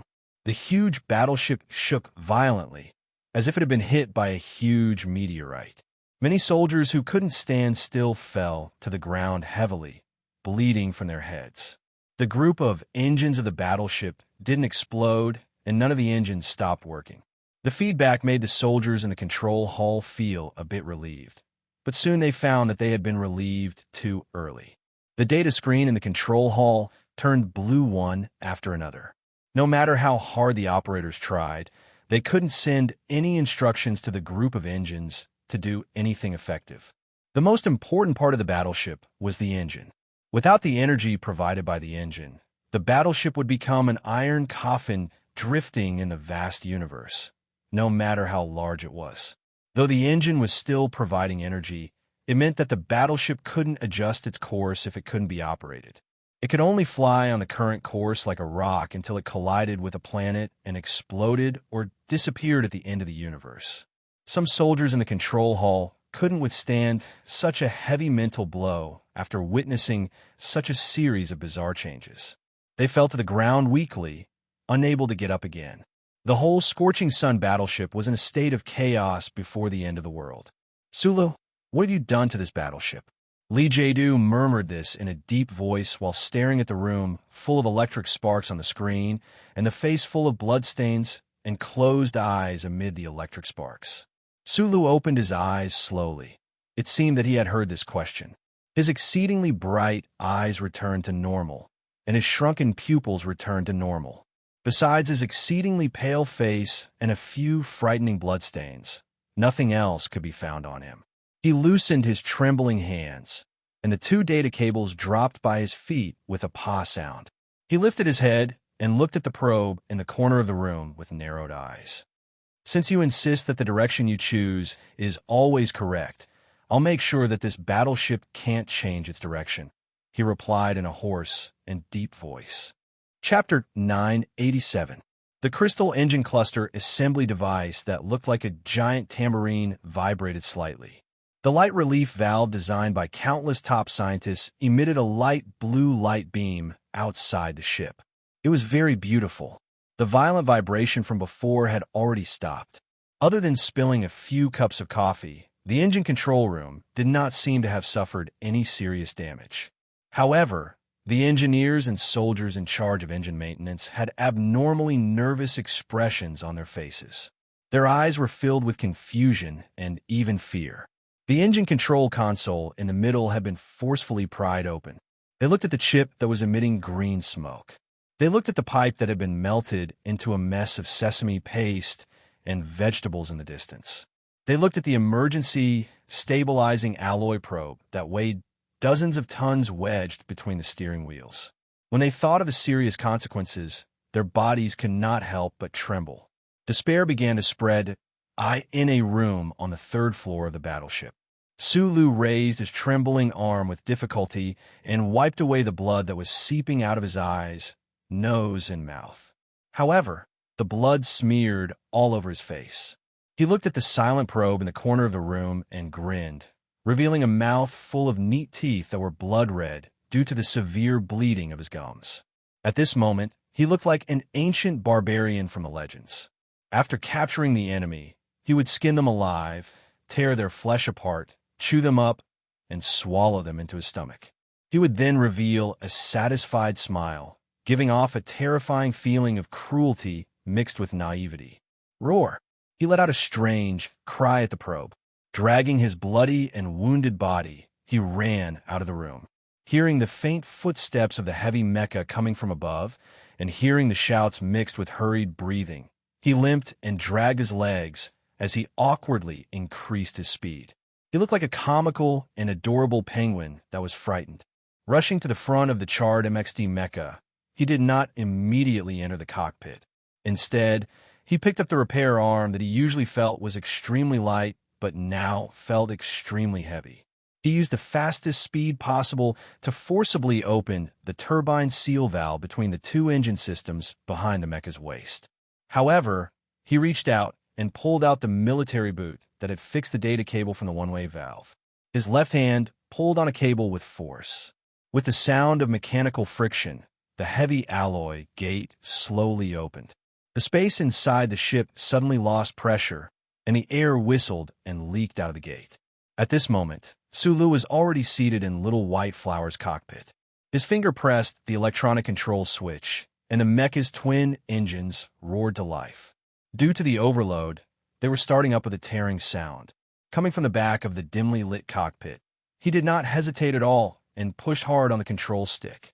The alloy door opened slowly, and when it was raised to a height of about 3 meters, the charred black MXD mecha suddenly paused and rushed towards the door. Just as it was about to crash into the door, it miraculously laid down on its mechanical legs like a drunkard lying down in the middle of the street without a care in the world. In the end, it miraculously managed to pass through the door without a moment's hesitation. The silhouettes of several MX mecha appeared in the distance along the tunnel, as well as silhouettes of people. These people watched as the mecha Sulu was drifted away so quickly, knowing that they would not be able to catch up. However, they did not notice that when the MXD whizzed through the alloy door, its right mechanical arm had smashed seemingly unintentionally, but in reality, with extreme precision, towards the one-way opening valve. The slowly rising alloy gate came to an abrupt halt, and then, in accordance with the inherent procedure of an ambush, it slowly descended to the ground, blocking those mecha rushing over at top speed and those fearless elites of the small-eyed special forces behind the door. The charred black Little White Flower's mecha was in tatters, long unable to adjust its own balance. It stumbled around the pile of mecha remnants on the tunnel floor, teetering on the verge of collapse, as if it could fall over at any moment and then disintegrate into several dozen tons of parts. However, it did not fall. Stubbornly, it walked to the hole it had smashed into the wall of the ship. Pushing against the still whistling air behind it, it leapt towards the dark and bottomless universe outside the hole, towards the bright and beautiful starry sky. There was no concept of up, down, left, and right in the outer space. As such, it was not accurate to say that the charred black mecha jumped off the battleship. The situation should be described as follows. A charred MXD mecha jumped out of the battleship and started drifting away from the battleship. However, its drifting speed was so slow that it made one's hair stand on end. At such a speed, the charred black mecha would stay outside the hole under the battleship after a few days, helplessly following the battleship as it flew forward. A charred black mecha drifting outside the huge battleship looked like a small fish following under the belly of a whale shark. If the situation went on like this, the charred black mecha would have no choice but to follow the battleship hopelessly, turning into 2 piles of scrap iron of different sizes, rushing forward until the end of the universe, turning into a lifeless meteorite or a shooting star that was destroyed in the atmosphere. However, the key point of this story was that there were no ifs. At least, there were no ifs as far as Sulu was concerned. Though Lee Jae-do and the Scorching Sun battleship had nowhere to go from S1 to the outer space, he wouldn't forget to leave a way out for himself. It had nothing to do with whether the path he had chosen was correct or not. It was purely a strong and firm desire and obsession. This young master has to survive. All of a sudden, the charred black mecha hovering by the belly of the battleship started moving. No buzzing sound could be heard in the quiet space, but one could clearly see the trembling of the reflection of the distant star on the damaged alloy plate. The charred black mecha MXD started up again by force. The remaining energy in the Jingnong battery was pushed into the Z force storage space of the twin engines, and then into the turbo pressurization compartment. Then, the 2 flames shot out from the sealed valve that Sulu had broken open forcibly on the battleship. The driving force that seemed to be generated out of nowhere gave the charred black mecha a heavy blow. The mecha gained its initial speed from a relatively still state. It was because the mecha was in the overclock state when it was still in the harbor, so it couldn't adjust its posture in the space since it wasn't equipped with any wings. As a result, it started rolling. The charred black Mecha MXD was like a black rock that hadn't melted after being burned for hundreds of years. It rolled over the huge body of the scorching sun battleship and headed toward the deep part of the dark space. If there were air in the space, one would be able to hear the strange and joyful cries coming out from the cockpit of the Mecha. Izidao looked at the picture that had begun to become a little blurry. He looked at the pair of eyes that were full of blood but still bright. He watched Sulu turn around and leave. His right hand, that was calmly hanging by his side, trembled slightly. The back of his hand was slightly numb and tingling. Warning: the information transmission system is completely shut down. Warning: the original data has been irreversibly deleted. Warning: the missile launching system is shut down and can't be restarted. Warning: the engine control system is completely disabled. Li Jie-du turned around and said calmly while looking at his subordinates with gloomy expressions, "Though the engine is shut down manually and the control system is disabled, it doesn't mean that we can't do anything about it. As the most important part of the engine of the battleship, the highest authority is always in the hands of humans." What he said was like a heart-stopping shot, making the soldiers in the Grand Hall feel refreshed. They forced themselves to calm down and issued orders to all the departments on the battleship. The engine control system was severely damaged. As expected, the engine control system was shut down manually. The Scorching Sun battleship was traveling by inertia at the moment. There was little resistance in the vacuum, so the Scorching Sun battleship didn't slow down immediately. However, it was a good news for everybody on the battleship. Unfortunately, the news they received was despairing. After the analysis by the engineering department of the battleship, they determined that the information transmission system and the engine control system were completely damaged, especially the engine control system. All the chips and circuits were melted, and most importantly, the emergency alloy rod was wedged into the engine control system. There was no way to repair or replace the engine control system. The blue screen on the light screen of the control center turned black. A great deal of confidential data stored in the control center had been deleted by themselves in an eerie manner. The missile launching valves hidden under the covers around the battleship were shut down tightly and couldn't be opened. The crystal engines had been shut down manually. To save energy, the life-sustaining system reduced the output and set the temperature at 14 degrees Celsius. Everybody on the Scorching Sun battleship felt extremely cold. Li Jie-du furrowed his brows slowly. The light coming in through the observation window illuminated a few silver threads. He rubbed them tiredly and found that Su Lu was right about his temperament. He was an ambitious schemer who was calm, contradictory, and cautious. He was used to remaining silent until the last moment when he would reveal his trump card and strike a thunderous blow. He didn't believe that Su Lu could control a battleship by relying on his magic. He believed that he had the ability to solve all the new problems, but he had never thought that the enemy could destroy all his chances of winning by striking a thunderous blow. All in all, he had never thought that he would fail. "Keep trying to repair the battleship," he ordered in a low and tired voice. The loyal subordinate of the Major General said in a trembling voice, "General, we can't fix it." Li Jie-du walked to the front of the chair and sat down slowly. After a long moment of silence, he asked, "Is the escape system damaged? How many people can the escape spaceship take away?" "General." The Major General looked at him with a pale face and said in a trembling voice, "According to your order, the Scorching Sun battleship was completely remodeled in order to conceal the glory of the charter, and all the escape capsules were removed.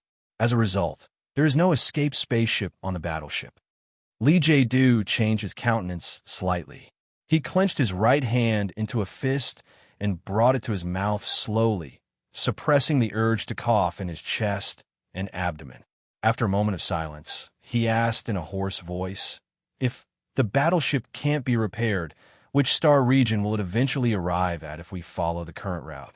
The pale-faced Major General hesitated for a long time before he pointed to the outside of the window and said in a low and despairing voice, "According to the current route, the Scorching Sun battleship will end there." The pale star S1 was glowing quietly outside the observation window. Chapter 988. The cold metal battleship sailed in the cold and vast universe, devoid of any noise or heat, except for the deathly silence and the occasional sobbing. The black light screen and the light up ahead looked like a cold mechanical graveyard that had been banished to a distant place. Sitting in the chair, Lee Jae-do looked at the cold sun outside the window. He recalled that Lake had destroyed the escape system of the ancient bell many years ago under his instruction, which led to the death of that man in the fireworks. He couldn't help but curl up the corners of his mouth and mutter a self-mocking smile.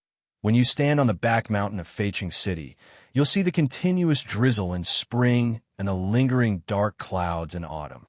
You won't be able to see the sun often, but neither the dark clouds nor the drizzle can block the sunlight forever. It sets at night and shows up the next morning resolutely. Day after day, year after year, it has never doubted that it is on the right track, just like me. At the moment of the final judgment of fate, Jing Jiu finally realized that the rising and setting of the sun after hundreds of millions of years didn't mean that the sun was powerful and indestructible. It meant that fate was always repeating itself. The scorching sun battleship was still far away from the sun, but it seemed that the battleship had started burning.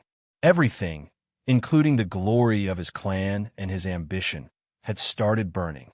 It was truly like a tattered black mecha hovered in the silent and dark universe, reflecting the light of the distant fixed star from time to time. It looked like a silent rock. It seemed that the mecha was moving backward after jumping out of the battleship, but that was only relative to the battleship. In fact, it was drifting in the same direction as the battleship, but it was moving much slower than the battleship. The alarm echoed in the dim cockpit. The life support system was severely damaged, and the low temperature in space started invading the cockpit. The temperature of the cockpit was dropping at a visible rate. In the cockpit, Sulu, covered in blood, looked at the battleship drifting toward the sun outside the window. His face was pale, but he didn't feel cold at all. On the contrary, he felt warm and comfortable, as if he was bathing in the sun. It's truly dangerous. I have the wonderful feeling of being the savior of the world, but it's getting colder and colder. I wonder if I'm going to die tragically. His breath turned into mist. Sulu leaned back in his chair, exhausted. He stared at the white mist that was dispersing in front of him, feeling the emptiness and coldness around his mecha. Even with his strong will, he could not help but shiver a little. He actually regained some of his youthful tone. In his consciousness, the old butler in formal attire was looking at him with an expressionless face. The black clothes on his body flickered, indicating that the active connection could be cut off at any time. Philip is the best, for he likes it better than I do. Sulu shifted his injured shoulder with difficulty and tilted his head to look at the universe outside the mecha. He asked hoarsely, "Or are you saying that you're not interested in this kind of cultural issues? Then can you answer me?" Lee Jae-do has been secretly plotting for so many years. Why didn't someone as powerful as you notice anything? The charter prohibits the central computer from predicting and preventing crimes. Compared to the bad bombs that destroyed the previous civilization, the rules above your head are all fake, so don't try to fool me with such words. Only the earthquake in the BG Plateau can point to the exception clause. Planet Mo is deep in the left sky galaxy. The charter network is seriously incomplete, so it missed. If you had discovered Lee Jae-do's ambition in advance, what would you have done? Would it have been like what we discussed on a battleship, where an electric current directly penetrated the chip and destroyed him? According to the 3 highest laws, don't repeat nonsense. You know that I know that there is a core program above the rules. After receiving Su Lee's sarcastic words, the Federal Central Computer was silent for a moment before replying. According to the exception clause of the Charter, all humans who attempt to enter the nuclear domain, including theoretical scientists, will be prohibited from re-entering by any means. It was a very mechanical reply, but Su Lu understood it, especially the 4 words "by any means." His already cold body could not help but feel even colder. He silently thought about how, after the 5-person team came to the 3 Woods Galaxy, humans began to reproduce and live again. In tens of thousands of years, who knew how many genius scientists and scholars died silently? Too cold-blooded and cruel, he said in a low voice as he licked the blood stains on his dry lips. Nuclear bombs are simple to make, but they are very dangerous, so they are included in the core exception clause. In addition, the cold-blooded and cruel accusation should be added. All means do not only refer to physical elimination. Su Lu said, Uncle said that the simplest thing is the most powerful thing. There is no need to add too much. This is the clause that the 5-person team put in for you. I will not accuse you of being a cold-blooded and cruel murderer of scientists. The Federal Central Computer was silent. If the previous generation of civilization was destroyed by nuclear war, and that's why the 5-person team is so cautious, allowing you to use any means to change or induce the development of science in the Federation. Then what about the Left Sky Galaxy? The Empire has been developing for so many years. Why don't they have nuclear bombs? The Empire naturally has regulators. Who is the regulator? Sula narrowed his eyes and asked with a serious expression. The Federal Central Computer's answer was very direct. I don't know. When Sulu heard these 3 words, he could not help but shrug. It affected the wound on his shoulder, causing him to frown in pain. He raised his still trembling right hand and adjusted the position of the bandage. Suddenly, he lowered his head and asked, Will you kill me directly after we return to the Federation? The Federal Central Computer coldly replied, Based on your identity and the calculation of your threat to the Federation, you were listed as the first target to be eliminated 4 years ago. Sulu raised his head and looked at the deep universe and the few lonely stars outside the window. With a calm expression, he asked, What about the 3 laws of supremacy? Aren't you not allowed to kill people? I've explained to you before. The definition of the 3 laws set by the 5-person team is very clear. Humans are humans who were born in the 3 Forest star system and possess traces of the original biological marker library. So, if I'm from the Empire, then I deserve to die. Su Lu slowly frowned and said self-deprecatingly. At that time, the 5-person team, whether it was Li Xiaoshan's ancestors or Wenjun Brandy, I believe that none of them knew of the existence of the Empire. The original meaning of their modification of the 3 laws should be because they were worried that humans would encounter other intelligent species in the universe. Who would have thought that today you would apply to the people of the Empire who share the same origin and species? Your speculation is 99% correct. I don't have the authority to modify the 3 laws. Yes, the only ones who have the authority to modify the 3 laws above your head. Those 5 old fellows are already dead. Su Lu smiled bitterly and said self-deprecatingly, It's also impossible for me to dig them out of their graves. Their ashes are scattered in the starry sky. The Federal Central Computer corrected. The cold mechanical calculation tool's answer was always correct and boring. Rather than dying in the hands of an emotionless computer, I'd rather die in the hands of an old thing a few years ago. At least that guy will shed a few tears after I die. After a long time, Sula did not receive a reply from the other party. He could not help but frown again.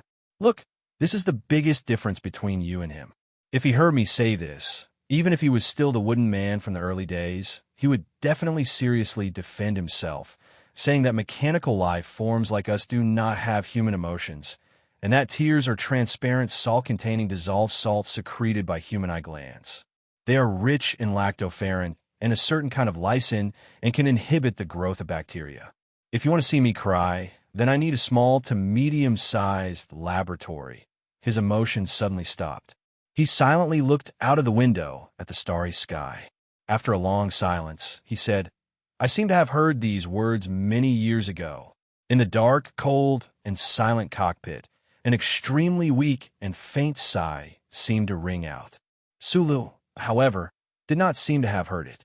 He said expressionlessly, Since you want to kill me after returning to the Federation, then it seems that I should immediately remove the chip from the back of my neck.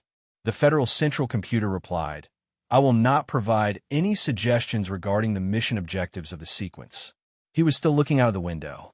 He smiled bitterly and said, Actually, Actually, I've always had a feeling that the piece of scrap metal under the Bureau of Proclamation that Philip spoke of, the federal central computer that has always wanted to kill me, is that old thing. This is an idea without evidence and without reason. He frowned, raised his arm, and scratched his head with difficulty. He muttered to himself, maybe it's because Philip has been acting a bit strange since he came back to life. He really is not like the old thing from before. Also, I keep feeling that escaping from the Federation 3 years ago was a bit too easy. The Federal Central Computer replied mechanically, "You did not go easy." The cockpit of the mecha was cold. The condensed fog turned into frost and attached to the surroundings.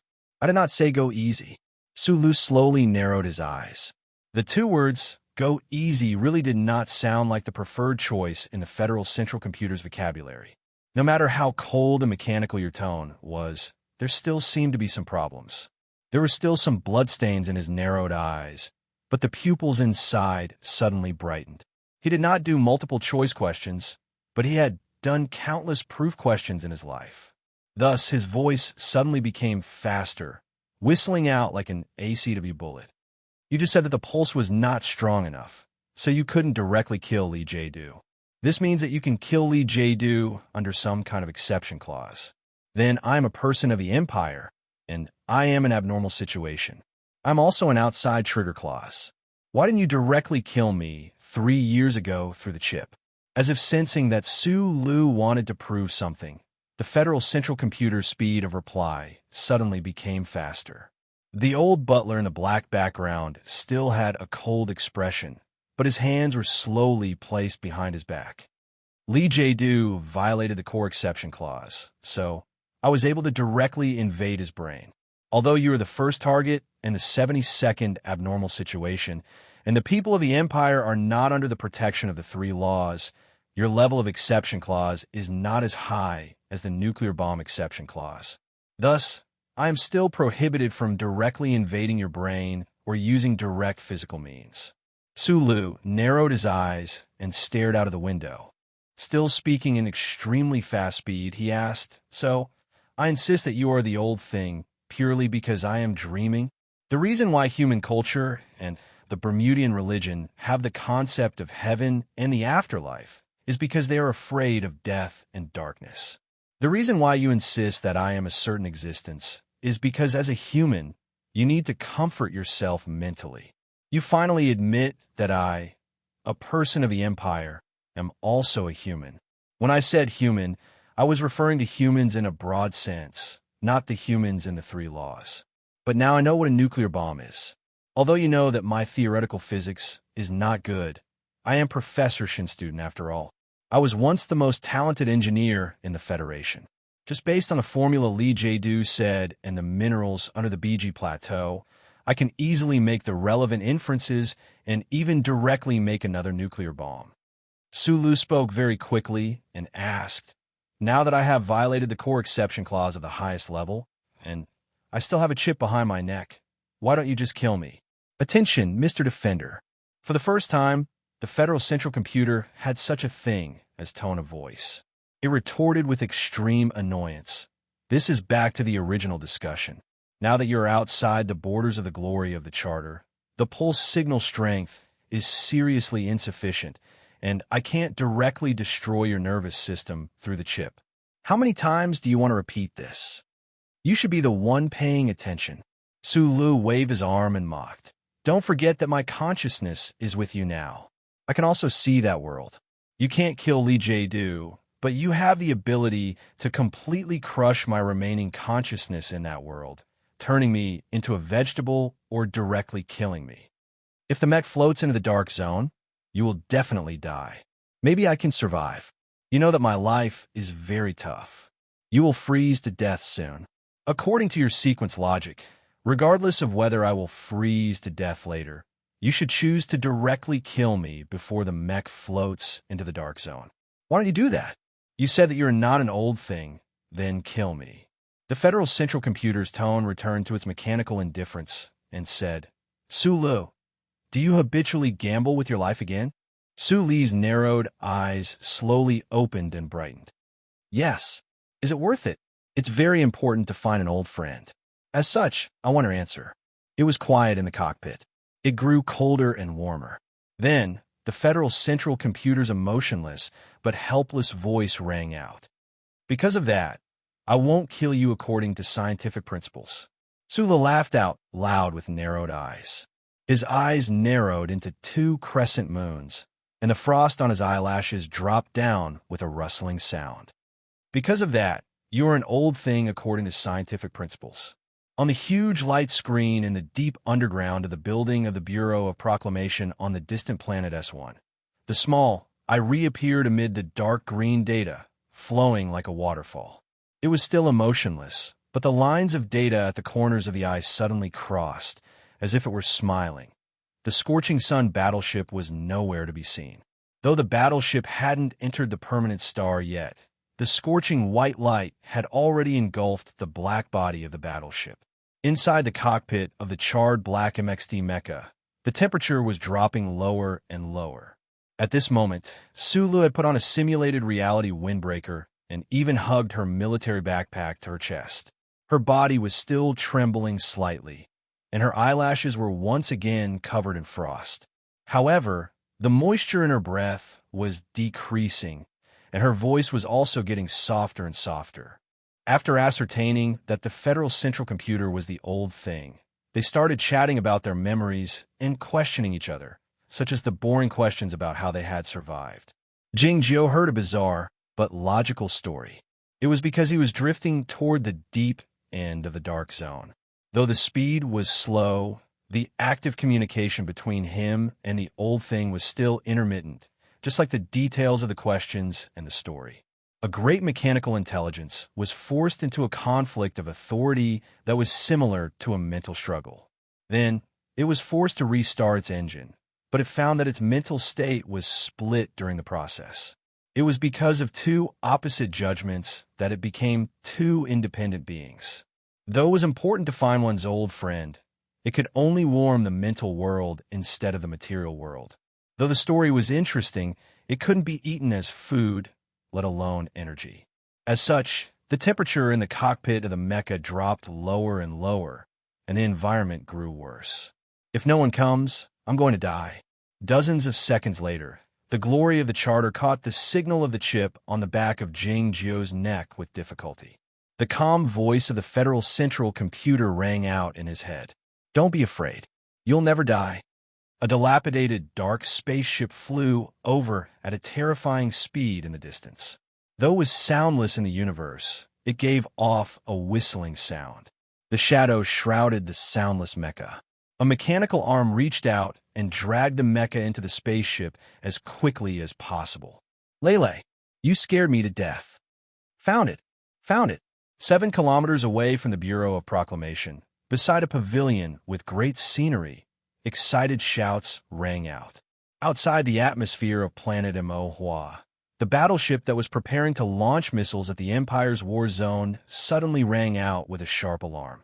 The battleship's computer alerted that there was a serious engine accident. All soldiers were requested to evacuate within 5 minutes. Not long after all the soldiers of the battleship had evacuated, the battleship with a serious engine accident exploded into countless pieces of rubble. A group of stern-looking officials from the Bureau of Proclamation showed their first-order authorization at the entrance of Macho's manor. After getting Lady Tai's permission to enter the manor, they used an armed helicopter to retrieve a black box from behind the picturesque landscape. Then, they directly transported it away. No one knew what was inside. At the front line of planet Mo, while Huai Chaoshi was leading the 3 Royal Mecha Brigades to fight at the front line, Mad Manly ignored the Federation's strict order to defend and led the new 17th Division to launch a surprise attack. They successfully occupied a strategic location in the Straits War Zone. After completely defeating a certain Empire's mecha regiment, the new 17th Division found a strange bomb in the enemy's base.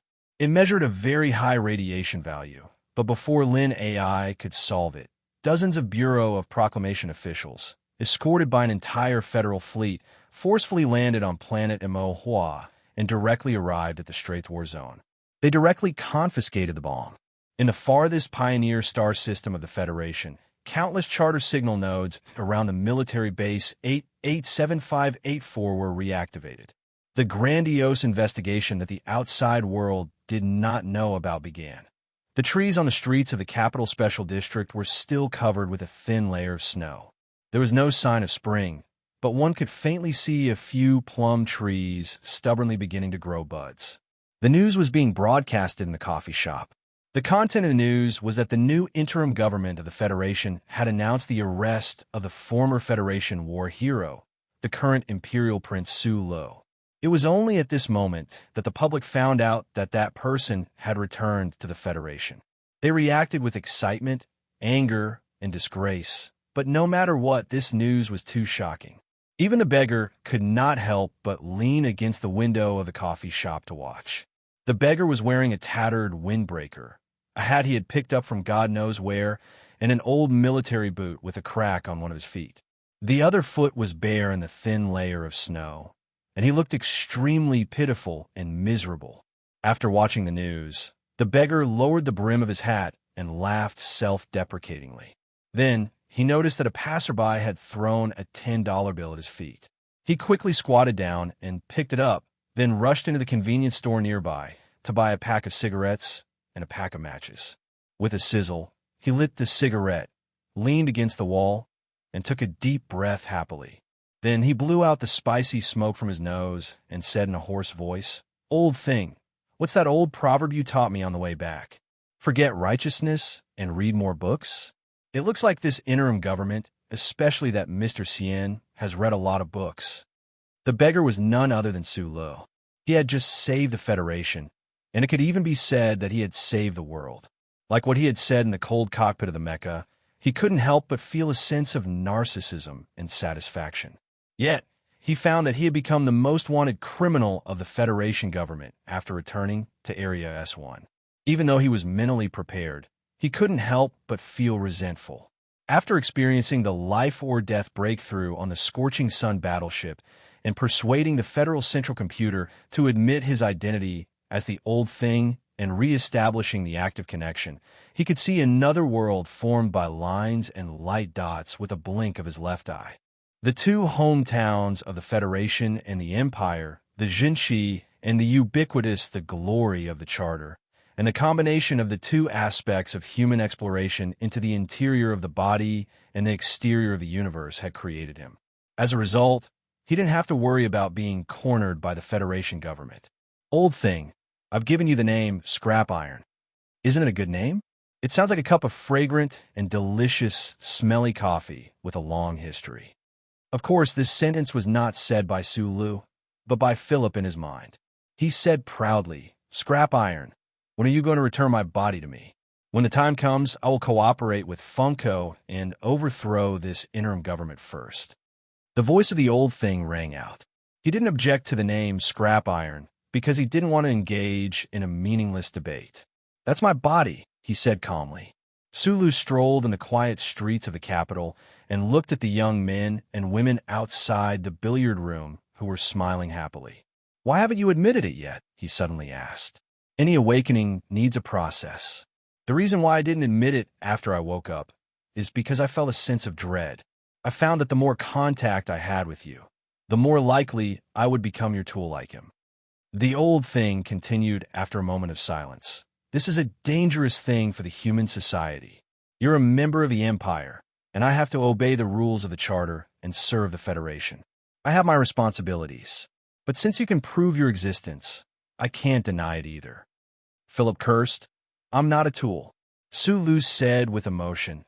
"Everyone has to bear their own responsibilities. Old Thing, you didn't make the wrong choice, and you're very manly." Philip said angrily, "Am I not manly enough?" Sulu said with a smile, "If you don't call yourself Old Mother, you'll be more manly." Philip's noisy voice kept ringing in his ears. He had long since gotten used to the way these two mechanical life forms got along. Philip often had to say 10 sentences, and the Old Thing would only faintly respond with one sentence. However, the lethality of that sentence was often powerful and terrifying. Because of a program and authority conflict similar to schizophrenia, two brand new mechanical beings were born. Su Lu thought, Is this how the old thing will reproduce in the future? This was too miraculous. Would they become a family and love each other? Philip replied quickly, Bah, don't even think about it. Though we don't have a gender, we are still considered homosexual. Though I don't discriminate against homosexuals, I do discriminate against a piece of scrap iron. The old thing uttered the most lethal sentence he was good at. If we compare the relationship of families in the human society, your assumption means that we will commit incest or... The scorching sun battleship has been swallowed by the sun, the old thing reminded him calmly. Hearing this, Sulu lifted his head and looked at the sky. He found that the winter snow had stopped and the dark clouds had dispersed. The sky was blue, and the sun was emitting warm light. The man who wanted to be the sun had died in the sun, but the sun itself didn't have any change. The spring rain would come after the winter snow, and the blue sky would come after the dark clouds dispersed. No matter who was missing from this world, there wouldn't be any change. The sun would still rise, as usual. Why do problems still occur after tens of thousands of years? I've been thinking about this for a long time. I don't think it's because of the innate thinking pattern of the humans, nor do I think it's because of the instinctive desire and ambition. It's because of you, he murmured while looking at the blue sky. Though the group of 5 is drawing a plan on a piece of white paper without any historical burden, it's still like building a tower on the sand. There must be some problems with the details. And you don't allow the humans to change the core problem. It's a big problem. The old thing remained silent. I heard a person say something before, which left a deep impression on me. As a result, I haven't forgotten it until now. That person asked me whether the Federation of Man was in the best or the worst era. His answer was, it's neither. The saddest thing is that if you look at the source of history, you will find that all the eras are exactly the same. There's no progress, no development. It is just a quagmire where everyone squeezes together and breathes with difficulty. And generation after generation, people with wisdom and creativity gradually sink in this big quagmire and then die. This was what President Pabre had said to him when he first learned of his true face in his official residence. Li Jie-du is a madman who doesn't hesitate to destroy the old world and build a new one. He hopes to build a great building in the void. Then what about Mr. Pabre and those geniuses of the Trinity Association? Their methods are wrong, but are their thoughts wrong? After a moment of silence, the old thing said, This is a problem that the humans themselves need to consider. I have neither the ability nor the responsibility to think for you. What is your conclusion? Sulu shook his head and said, I don't know how to solve this problem. I'll probably stay in the Federation to see how things are going in the Empire, and then return to the Empire to see how things are going here. Philip mocked, Forget it. You won't be able to become a mature politician in this lifetime. At most, you'll become a third-rate philosopher. Sulu smiled and said, That's true. Then he saw Zoe walking toward him from the corner of the street, a large red flower in her hair. Chapter 989. Just as Sulu lamented, no matter who died, it would not cause any fundamental changes to this world. The sun would rise as usual, and human life would continue. President Pabre was sent to the Federation prison, and the investigation under the name of reconciliation continued to deepen under the leadership of Parliament Hill. As the most loyal supporter of the former president, General Du Shaoqing was not investigated at all. Instead, he continued to gain the trust of the interim government, reinstating his position as the enemy's commander-in-chief and returning to the front lines of planet Emohua. The war in the Zuetian starfield was still at its boiling point. The Empire's army won one victory after another, and the Federation's ground forces on planet Emohua were even forced to enter a difficult tunnel defense. At this time, the Federation reinstated Du Shaoqing. Other than the promise of a certain person in the tavern, it had to be admitted that this was also a choice made under difficult circumstances. The Empire's military used an even more powerful attack to welcome Du Shaoqing's return. The missiles that should have been used up in the Federation's intelligence once again covered the sky and the sun. The dozen or so ground forces that had shown their weak strength in the past few months of ground battles erupted with terrifying energy, and a torrent of steel formed by thousands of armored vehicles crushed the fields. It was only at this moment that the Federation's military understood that the reason why the Empire had not been able to fully reclaim Mo planet despite having the absolute advantage was not because of the bloody resistance of the Federation's military, but because they had not used their full strength.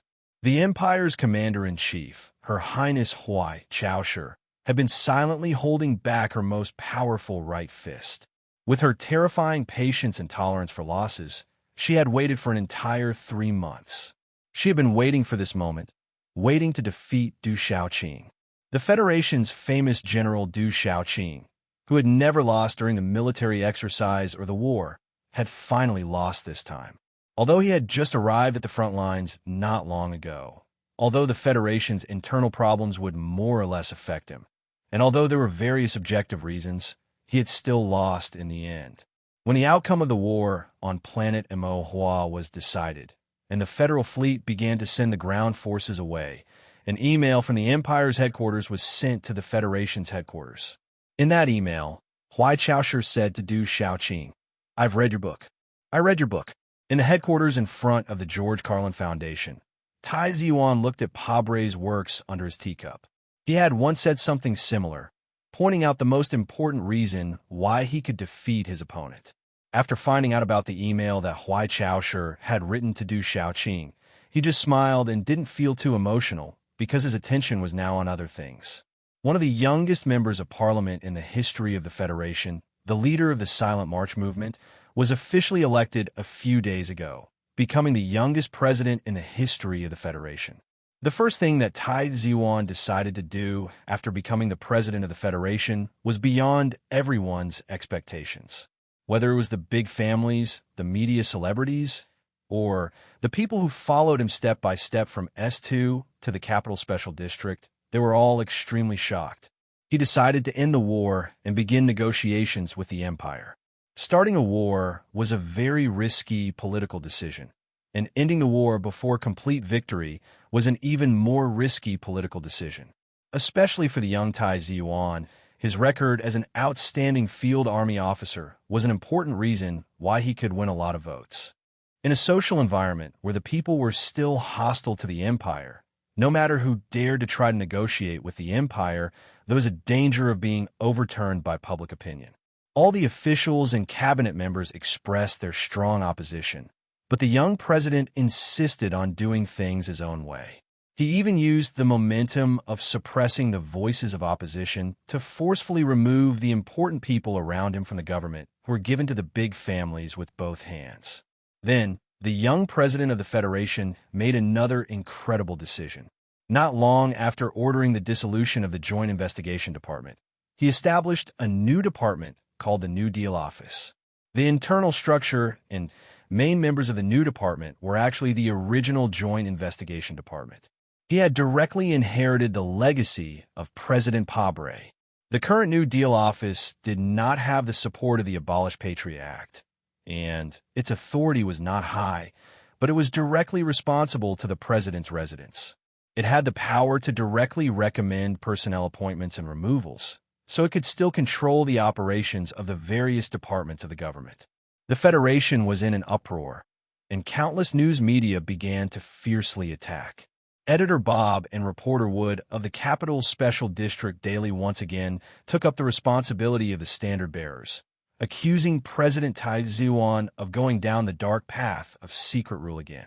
Facing the strong pressure of public opinion, the president's residents did not seem to care and continued to steadily promote the establishment of the New Deal Office. Then, to everyone's surprise, the new office was formalized and transparent, and pushed to the front of the stage and under the sunlight. The Capital Special District Daily chose to remain silent for the time being, while the rest of the news media were still hot on the attack. After 3 days of silence, the president's residents began to fiercely liquidate the former Pabre government. During this process, countless rumors spread on the civilian internet. A certain weekly in the East even directly published the ugly performance of many news media during Pabre's time in office. Some of the reports were true, while some were false. However, when the truth and falsehood were mixed together, the people would think that everything was false. Therefore, The news media that were still attacking the president's official residence gradually lost the power to speak. During this time, Editor Bob and Sue Lum met in a coffee shop in the capital. The two did not have a deep discussion about the current political situation of the Federation. They just smiled and focused on another topic. After the conversation in the coffee shop, Editor Bob finally understood why on the military transport plane leaving Spring City, Sue Lu solemnly said that if there was a chance, they would talk about the story between the Federation and the Empire.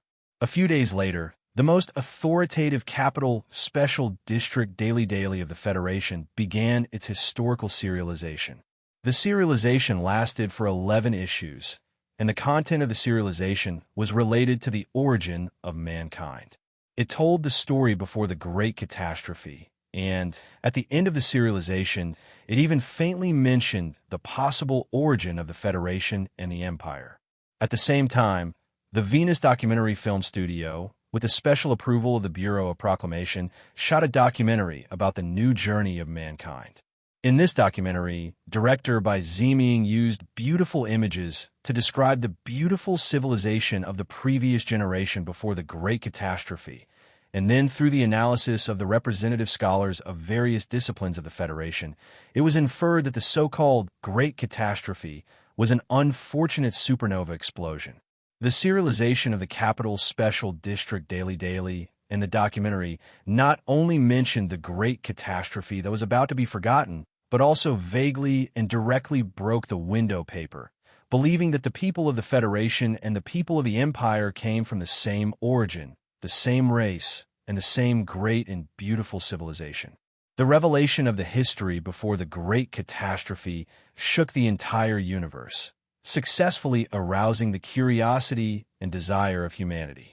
People began to discuss the ancestral planet called Earth, hoping that one day they would be able to return to that space to take a look and see what the place of origin of mankind was like. As for the distant relationship between the people of the Federation and the people of the Empire, it did not cause too many changes for the time being, but presumably, the feelings in the depths of everyone's heart would be subtly different from before. In the war that happened in the left Sky Star region, the Federation used 40% of its strength, and the Empire used 80% of its strength. Although the Empire military obtained victory on planet Emohua in the entire universe battlefield, the Federation still held the advantage. From the data alone, it seemed that there was no reason for the Federation not to win this war. However, the reality was that if the war situation continued to escalate, the Federation could only use 20% of its strength at most, and it could cause public opinion to rebound and society to collapse. The Empire's royal family, on the other hand, could coldly squeeze the resources of the lower class without even blinking an eye to support this war. Under such circumstances, in fact, even if the president's office did not insist on pushing for the end of the war, even if there was no serialization of the Capital Special District Daily and the documentary, the families and businessmen who control the economic lifeline of the Federation were not willing to let this war continue. The Empire was also very clear that it was impossible for them to win or even lead the Federation, so negotiations were a matter of course. The two armies of the left Sky Star region temporarily stopped fighting, and the Empire's princess, Huai Chaoshi, arrived at the Federation that on the street not far from the Wangdu youth apartment, there was an unlicensed barbecue stall. At a small table in front of the barbecue stall sat a young man and woman. Their facial features did not look alike, but if one looked closely, they would discover that the pair of eyes that occasionally narrowed gave off a very similar temperament. You'd rather live like a ghost in the Federation than go back. Sula looked at his sister, Huai Chaoshi, and replied with a smile, "I'll go back when I have time." Huai Chaoshi picked up the beef kebab in front of her and put it into her mouth. After chewing slowly for a moment, her eyebrows slightly furrowed as she said, "Even the food tastes so bad." In this regard, even if Su Lu wanted to speak up for the Federation, he could not find the words to say. Thus, he could only smile bitterly, quickly picked up a skewer of fried synthetic meat, and handed it over, saying, "Try this. I guarantee that the Empire definitely doesn't have it." His expression was extremely ugly as he continued, "It's so disgusting. Huai Chaoshu was amused by his words. After a moment of silence, she looked at him and said seriously, "If there's a chance, you should go back and visit Father. Although he's in good health, he's still considered an old man. Although Father hasn't said anything, I can see that he misses you very much. After knowing what you've done here, he's very proud of you. He feels that you didn't disgrace the Huai family. Of course, he still doesn't understand why his son is willing to risk his life for the Federation. I agree that you should stay in the Federation. Although there will definitely be dangers, this is a very loving choice.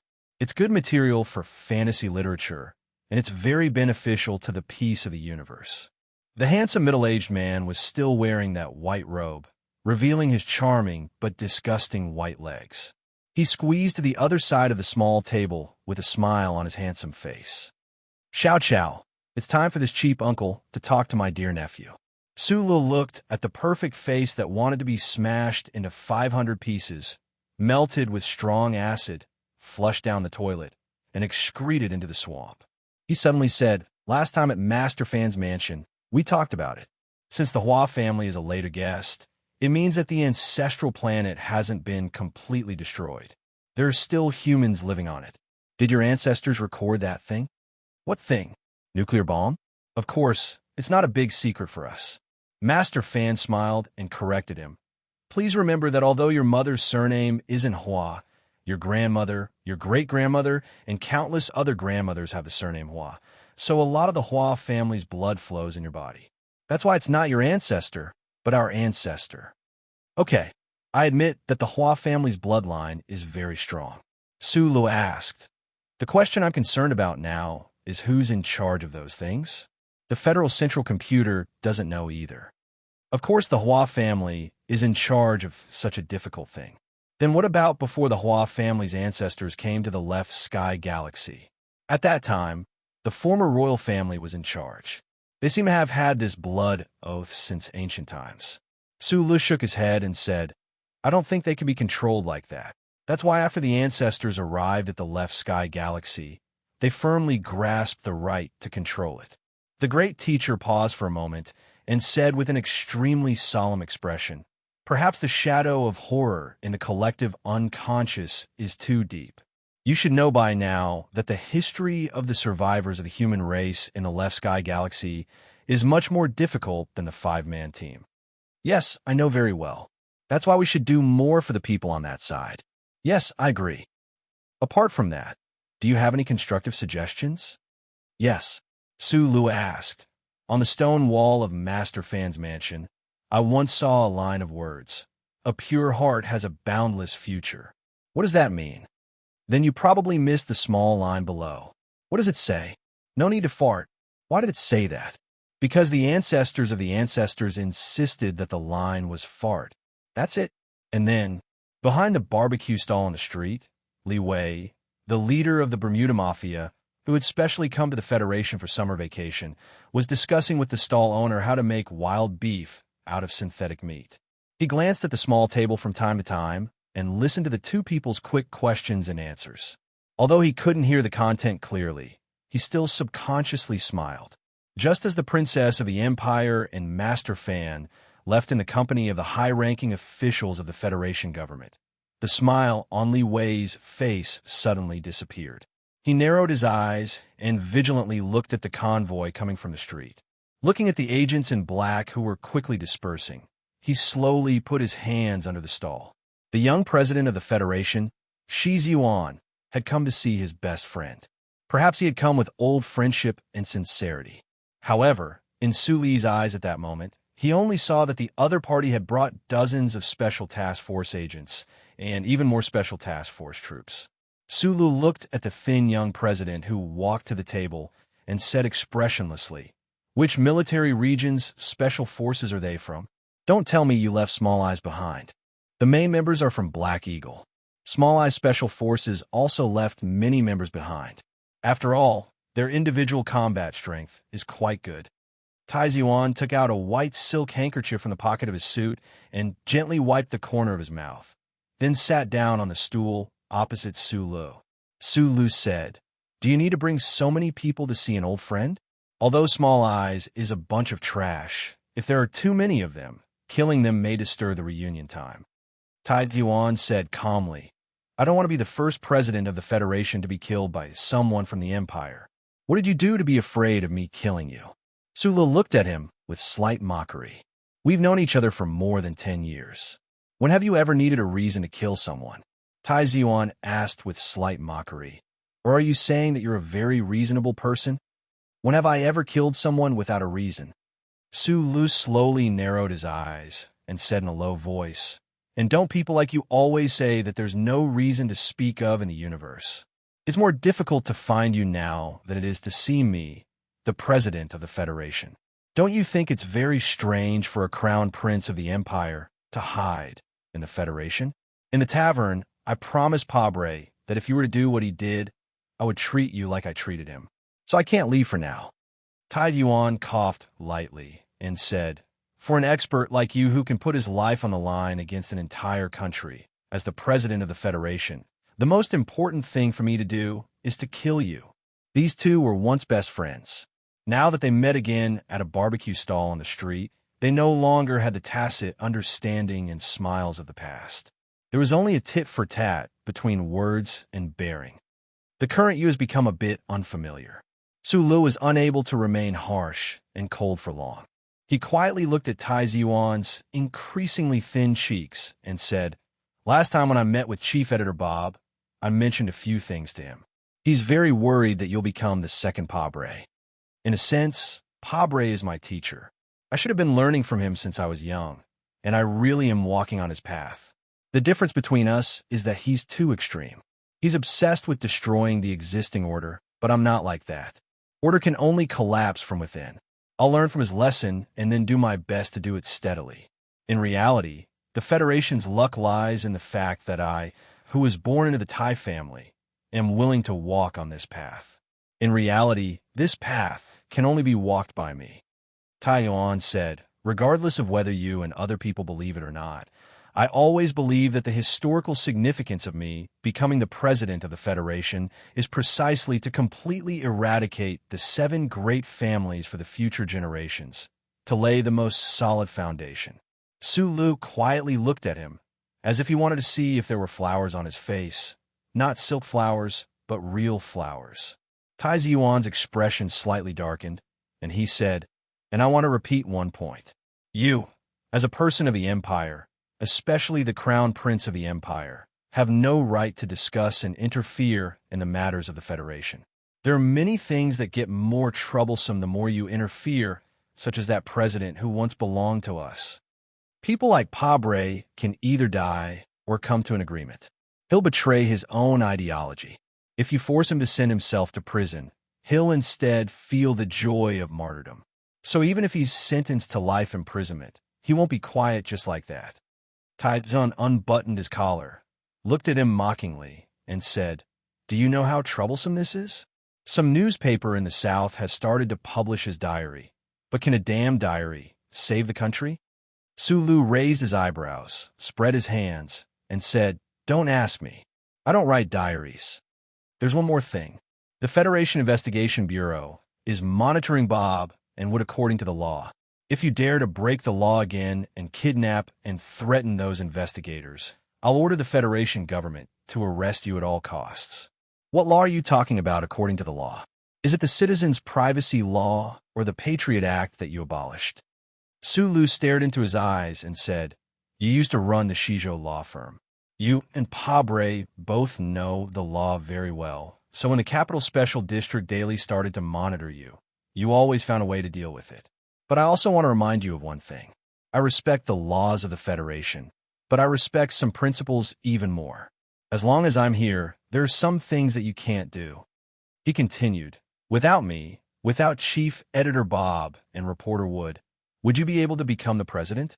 I'm not arrogant or anything. You know I'm not that kind of person. I just think that people should be honest, respectful, and grateful. Tai Yuan smiled and said, I've never admitted what you said about your contributions to the Federation. Without the help of Zhou Yu and Lin Banshan, you wouldn't have been able to do those things. Well, maybe it's a child's temper, but I won't admit it because you're a citizen of the Empire. What else can I say when you're using a child's temper to talk about things? I can only say that maybe one day in the future, someone will admit that I was and can be a citizen of the Federation. Sulu picked up the bottle and filled the glass in front of him. He said in a normal tone, "As for you, I'll always keep an eye on you because we're best friends, so I don't have anything to be embarrassed about. If you do anything stupid, I'll kill you directly. It's really stressful to be your best friend." Taizuan grabbed the glass in front of him, rolled up his sleeves, and said lightly, "But I believe you won't find a chance. Although you're the most famous moral trafficker, I believe that I'm the one with the true moral integrity. The fact that I betrayed my class means that I'm destined to be more perfect than you." Sulu rubbed his hair and said angrily, "You want to compare this? Just now, Master Fan of the Empire left this table. I can clearly say that the more perfect a person is, the more they deserve to be beaten." At this time, Li Wei came over with a large plate of ingredients. He put on the table and said softly, "Mr. President, please try the plain porridge and scallion pancake, Donglin flavor." Tai Yuan looked at the plain porridge and scallion pancake in front of him. His fingers, which were rolling up his sleeves, froze slightly. He said in a daze, "Get yourself a glass, too. Let's have a drink." Sulu raised his eyebrows and said, "You dare to drink with this inferior, synthetic body of yours?" In this world, there were too few people who dared to speak to the president of the Federation with such a sarcastic tone. However, for Sulu, he would only return to his youthful self in front of his closest friends. It didn't matter whether the other party was the president or not. But it was important to others, such as the deputy director of the Special Task Force, who was standing not far from the small wine table. After hearing Su Li's last sentence, which had been deliberately raised in volume, his expression changed drastically. He suddenly felt like he was humiliated by his superior, and he subconsciously tightened his grip on the handle of his gun. Li Wei, who had just finished delivering the plain porridge and scallion pancake, noticed this person's action. He narrowed his eyes and stared coldly at him, saying, "If you don't want to die, then take the egg and scram. I'm not a gangster. I'm a civilized person. This sentence means that you should scram." Tai Yuan looked at the plain porridge and scallion pancake in front of him and thought of many things in the past. He thought of the fainting in the mecha training room in Section H of the Yue University Library and the origin of the name of the Shizhou law firm he had opened. His expression became gentler, and he said, "Why can't I drink?" The young president, who was born in a prestigious family, raised the wine glass in front of him to his lips and took a sip slowly and reservedly, making the cheap beer taste like expensive Mouton red wine. Sula looked at him and smiled. He picked up an upside-down wine glass from the table beside him, filled it to the brim, and finished it in one gulp. The atmosphere around the small wine table became more harmonious. Let me remind you, people who don't get married are not perfect. The president especially needs to get married. Tai Yuan smiled and said, "It's next month. The bride should be introduced by you, but as the matchmaker, you don't need to attend the wedding because I don't have a little dark room to entertain you." Bai Chi. Sula looked at him in surprise and asked, "Where's the person you said you were going to get married to in autumn? It's a stupid family that only knows how to regret. Let's not talk about it." Sulu smiled. Because of the name Bai Chi, he naturally thought of the coming-of-age ceremony. When he thought of the sickly guy opposite him who was gifted in a certain aspect, he suddenly felt a little ashamed. He quickly poured another glass of wine and took it away. He asked worriedly, "What about her identity? I don't plan to hide it from the public. Don't you think this will be a good story? Did you have real feelings for her before?" Sulu asked with a frown. Tai Yuan looked at him quietly. Suddenly, he laughed and asked, "You have so many women. Who do you have feelings for?" Sula knew how to answer. He raised his wine glass and toasted, "No matter what, you've let her follow you for so many years. You're very manly." Tai Yuan took a sip and continued to ask, "What are you going to do with your side?" Sulu lowered his head and answered, "You said that I'm from the Empire. The nobles of the Empire can have many wives, not to mention that I'm a member of the royal family. So if they're all willing, then I'll take them all." Tai Yuan thought of the identities of those women and raised his glass in return. He sighed and said, "You're the real man." At this point in the banquet, the atmosphere was harmonious, and it was suitable to talk about serious business. Do you have any suggestions for the negotiations with the Empire? That princess is indeed your sister. She's as tough and stubborn as you. She doesn't see any room for compromise. I don't understand these things. Not understanding is not a good excuse to get out of trouble. Peace is what you want, so you have to work hard for it. I can tell you that the Federation's bottom line is that we can't go back to the Cali corridor. Also, we must get the X3 crystal mine in our hands. Sula looked into Tai Ziwan's eyes and said, "This is equivalent to asking the Empire to cede a starfield. You know how difficult it is. Why would the other side accept it? The spatial passage of the Cali corridor is an anti-funnel. You should know very well that you've been here many times. Now that the Empire's fleet has the ability to travel through space, how will the Federation defend the other side of the funnel? So, our first line of defense must be on the other side of the passage. The Cali corridor is basically a barren star field. The Empire has no effective control over it. What's wrong with giving it to us? Of course, for the sake of each other's faces, we can use the name of joint resource exploitation. As for the X3 system, Shanglin is not a world like the left sky star field, where communication between star systems is not necessary. Without the crystal mine, the Federation will collapse. I can even agree to let both sides jointly manage it. My side will pay the corresponding amount of mining in the form of a lease." Sulu listened in silence. Only now did he ask, "Have you ever thought that these negotiation terms are all concessions from the Empire? The Federation has won this war. That's the main point. Is there any meaning to this? Fine. Even if there's no meaning, we can pay a large sum of money in the form of resources. If the Empire wants to call it war reparations, I have no objections. That sounds feasible." Sulu frowned and asked, "What about the emotions of both sides? After fighting for almost 100 years, hatred is not so easy to erase. The Empire is about to die. Can't they be allowed to have some emotions? But since it seems that the Empire will never die, then their emotions will naturally become better," Taituan said calmly. "As for the Empire, with the imperial family's unyielding style and habit of ruling with iron and blood, when have you ever cared about the emotions of the people?" Sula did not care about his mockery and said with emotion, "Even if the peace talks are successful this time, who knows when the next war between the Federation and the Empire will begin?" Tai Ziwan also began to feel emotional. Maybe a decade, maybe a few decades, or even a few centuries. By then, we no longer need to care about these things. Or maybe we can't care about them in our graves. We'll just leave it to the more intelligent descendants to deal with. His emotional voice suddenly stopped. He looked at Sulu and said, "Actually, I really want to completely defeat the Empire. However, the problem now is that you can't just watch the Federation forces invade Tianjing planet and attack that supposedly magnificent palace. You also don't die easily. So other than negotiating, I have no other choice." Su Li's hand that was holding the wine glass froze slightly. He smiled and said, "Looks like I'm still useful." Tai Ziwan said calmly, "You could have been more useful." Sula knew what this meant. After a moment of silence, he said, "The Federation promised to provide the Empire with the technology to manufacture synthetic meat. I'll try to convince them." "That's impossible," Tai Ziwan said firmly. Sula looked at him and said seriously, "There are many commoners and slaves at the bottom of the left sky star region. Their lives are really miserable, and many of them don't have enough to eat." Tai Ziwan replied, "But the manufacture of synthetic meat is within the scope of the charter. The government has no authority over it. The charter can also be changed. I'll go and convince others. You go and try to convince the Bureau of Proclamation. After all, Lin Banshan is the acting director now.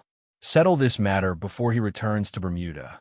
To him, there are no rules that cannot be broken." Tai Ziwan said after a moment of silence, "I'll go and try." Sulu held the wine bottle and poured him a full glass seriously. He said, "I recently learned a lot of sayings and proverbs before the great calamity. Some are really interesting. For example, something about accumulating good karma. If this matter is done, your future generations will be blessed." Tai Ziwan was silent for a long time. Suddenly, he said, I won't have any descendants. Why? The Tai family, which has been passed down for generations, will end in my generation. Tai Ziyuan slowly drank the wine in his glass. He wiped the corner of his mouth with a white silk handkerchief. He said calmly, "You don't have to rush to persuade me. I'm not a real lunatic like Li Jie-du. Naturally, I won't self-sterilize the crown prince of the Tai family just to realize my life's dream." "Then why?" Su Lu said angrily. "You're sick." Tai Ziyuan looked at him with a smile. He said, "I really am sick. After the assassination in the gymnasium, you were sent to the general hospital. The doctor diagnosed you with epilepsy. At that time, I gave you a bottle of medicine. I don't know if you still remember. I think I remember, but I didn't take it. From the moment I was born, I always carried that bottle of medicine with me. Back then, when I fainted in the computer battle room in the library, it was the same reason. I'm sick." Su Lu frowned and looked at him. He asked, "What kind of illness?" "Hereditary illness.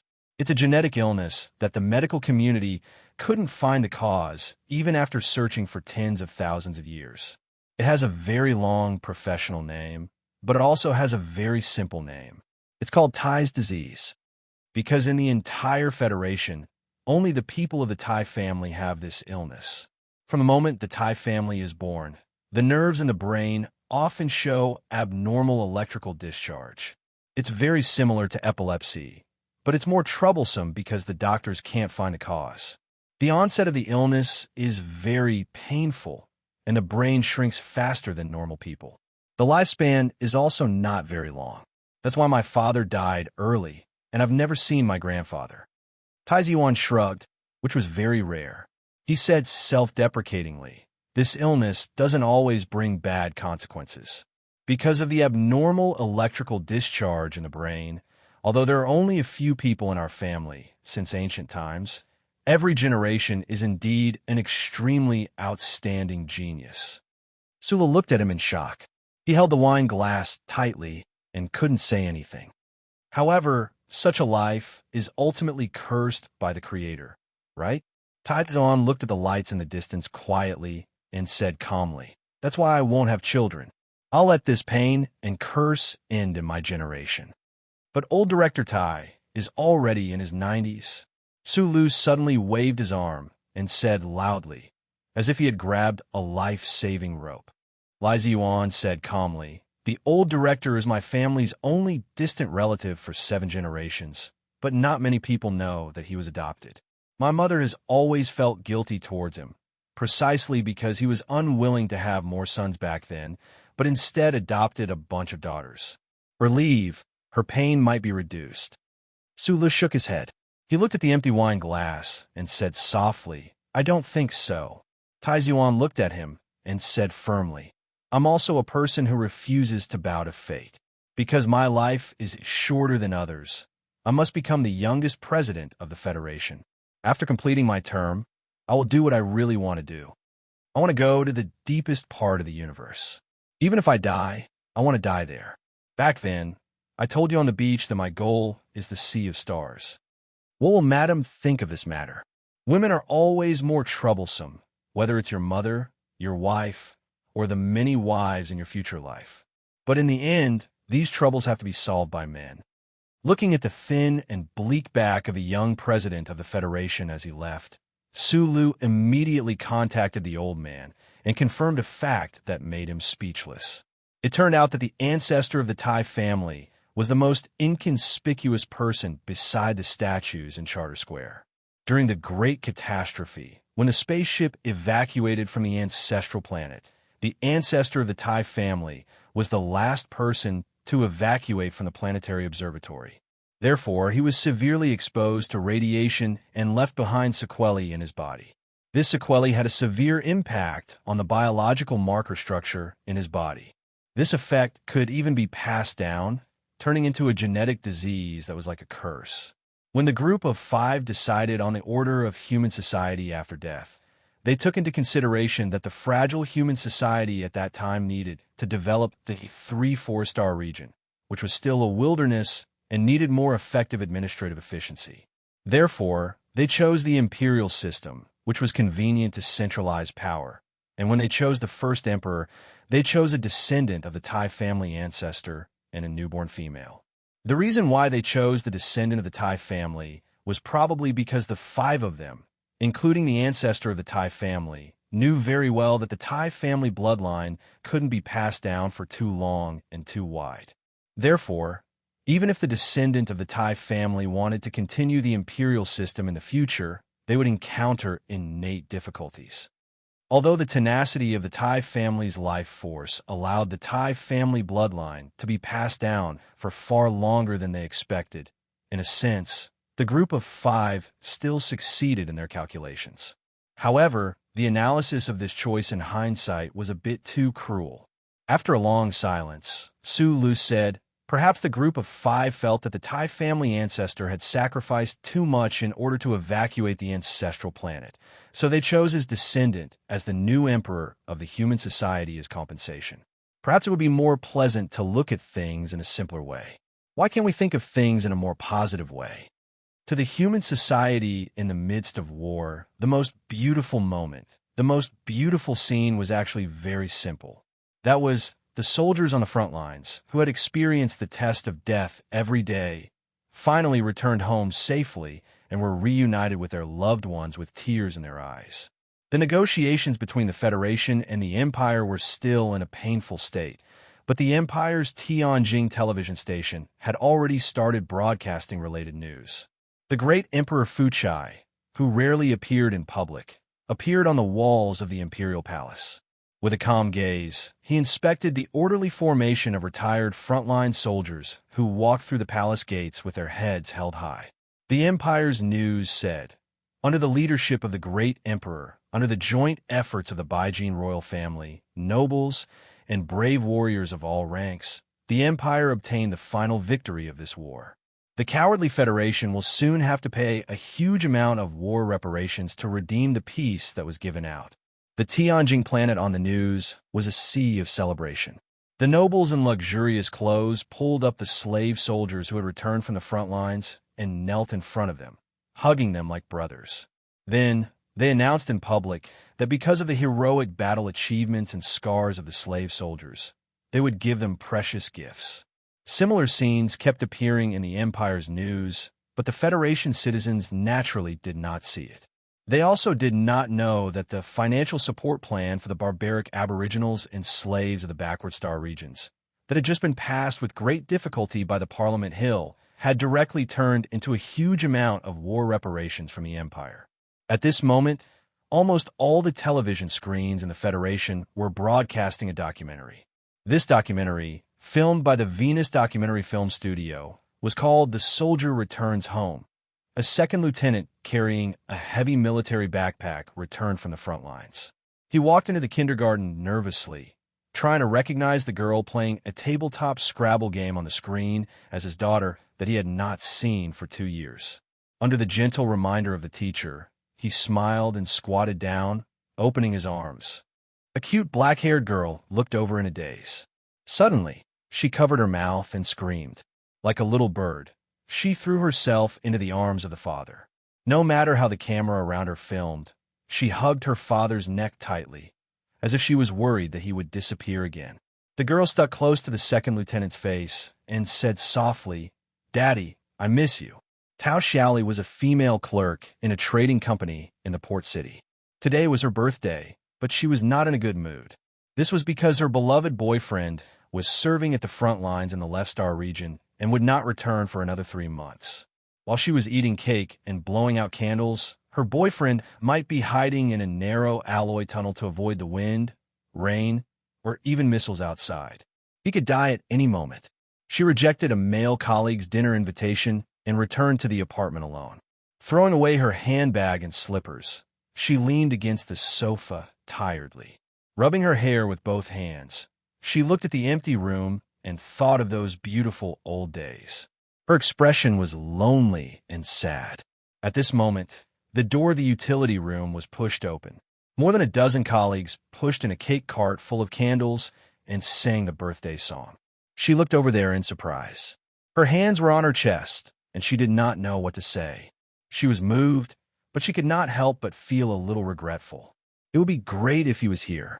As if the creator had heard her silent prayer, the colleagues around the cake cart dispersed.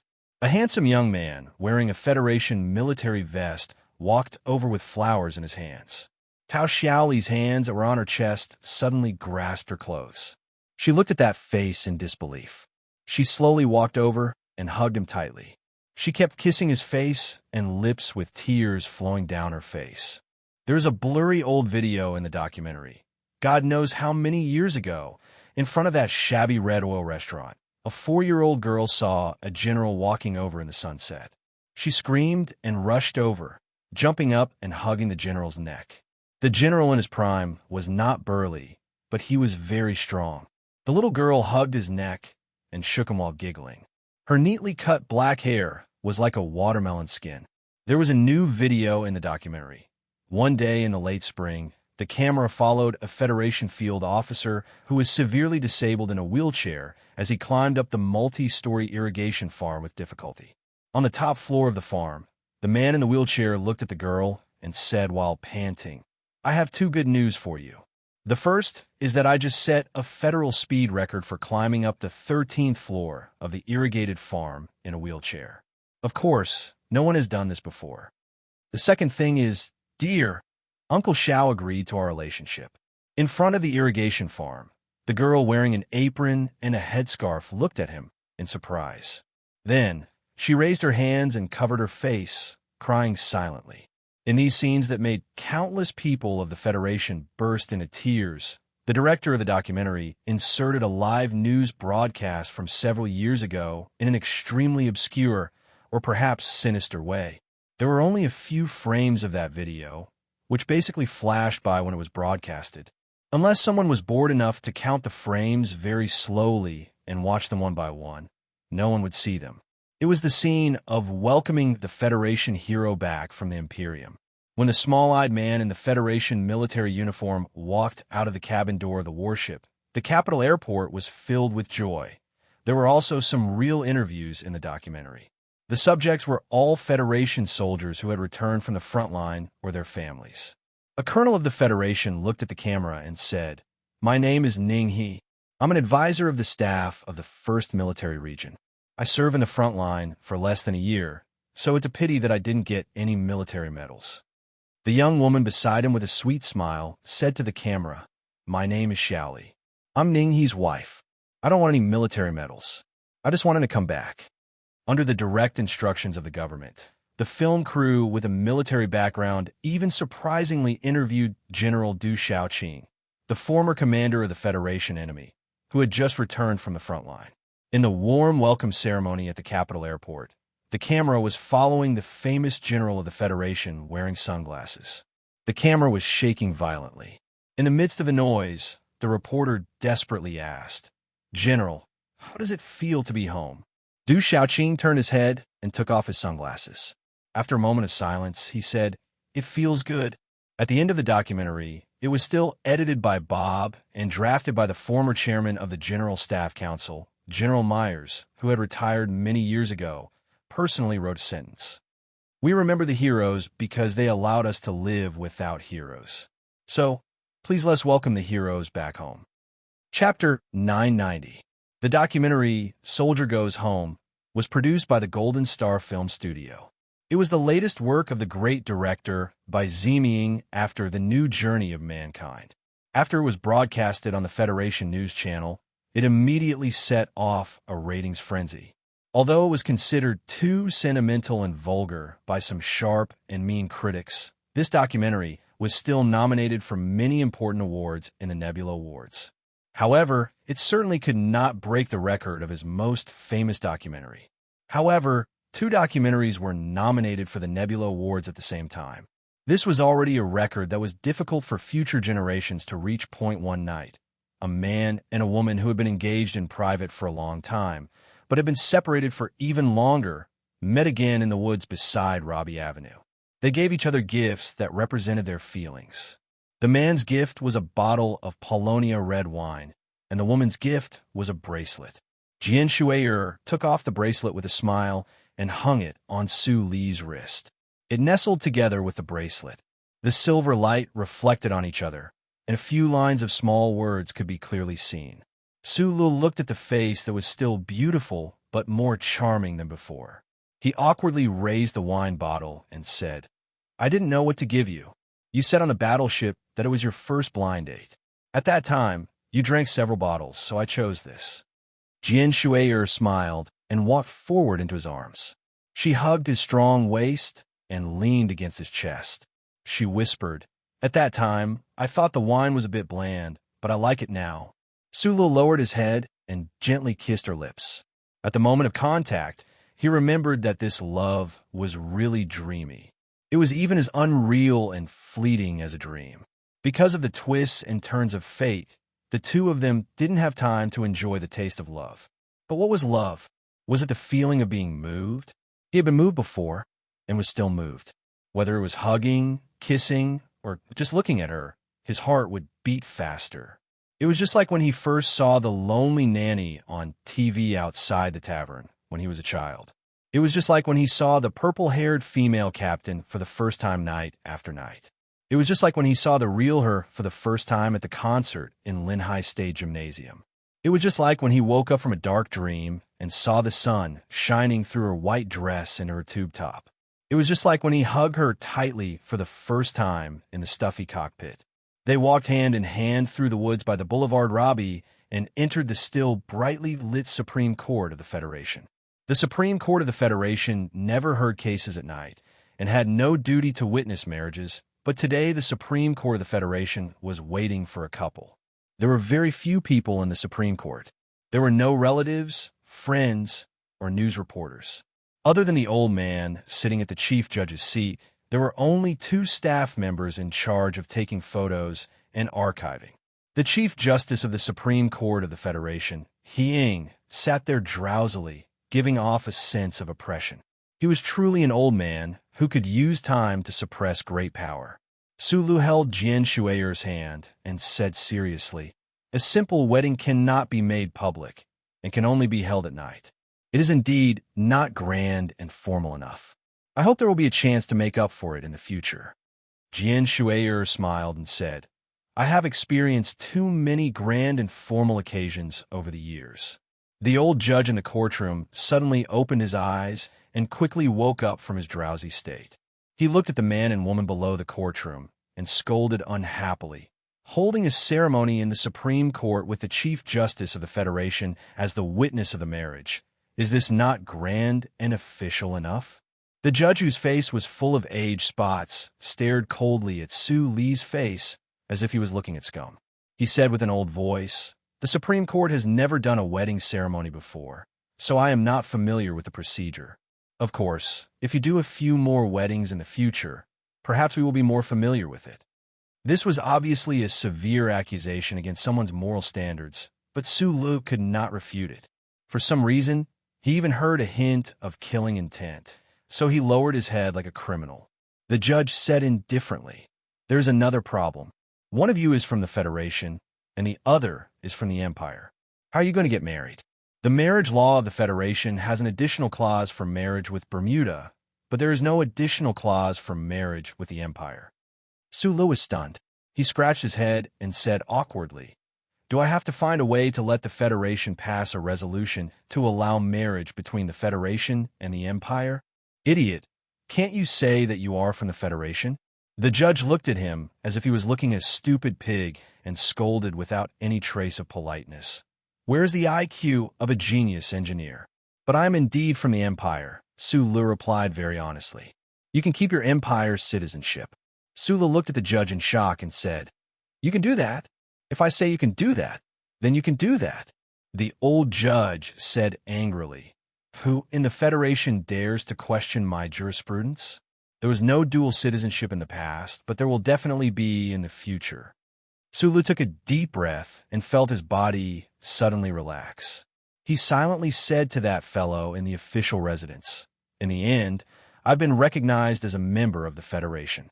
The ceremony entered the formal part. Judge He Ying, wearing his reading glasses, looked at the template that had just been downloaded from the internet and read it word by word.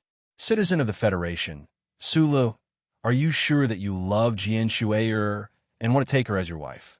"Yes." Sula held Jian Shue'er's hand and replied, "When I was very young, I told myself that I wanted to take Jian Shue'er as my wife." After the ceremony ended, Jian Shue'er went to the side to take a single registration photo. Only Su Lu remained in front of the judge's stand, and he couldn't help but feel somewhat nervous. There were too few people in the world that could make him nervous, and the chief judge on the stand was definitely the first. He didn't understand why, but he recalled a proverb he had learned from the old thing before the great calamity: one can be strong without desires. The reason why he revered the chief judge was probably because he had always stood on the side of selflessness to help him. "Sulu, come to the stand," the old judge said. Sulu obeyed and walked to the front of the stand. "I'm warning you, if you dare to ask me to hold a wedding ceremony for you with another woman in the future, I will immediately fall out with you." The old judge's wrinkles were filled with undisguised intimidation, but in the next moment, his expression instantly became complicated. He said softly, "Of course, I also know that all men are like this. As long as you don't ask me to hold a wedding ceremony, I'll pretend that I didn't see it. Why did I insist that you keep your empire's citizenship? Because the people of the empire can marry many wives." Unfortunately, Jian Shui had just returned at this time. When she heard this, the beautiful bride raised her eyebrows slightly. She looked at the banquet and said angrily, "Old man, do you not want to listen to my story anymore? You're already over 100 years old, and you're still so reckless." The old judge laughed awkwardly and then said seriously, "Who said I'm over 100 years old? I'm only 95 this year. Have you ever heard of the saying, 738,495? I'm a dying man. So what's the point of being angry with me? Be good and continue your stories tomorrow." At this moment, he glanced at his watch and patted his chest with some lingering fear. "It's past 12. My birthday is over. I'm officially 96 years old. It seems that I won't die so easily." Sula looked at the old judge on the stand and said very sincerely, "When you decided the Zhong family property case, I already wished you a long life." This wish is too insincere. The old judge waved his hand and said, 100 years is too short. Some people thought that 100 years was too short, while others thought that 100 years was too long. In the canteen of Qingcheng military prison, a dark-skinned middle-aged prisoner was giving a lesson to other prisoners.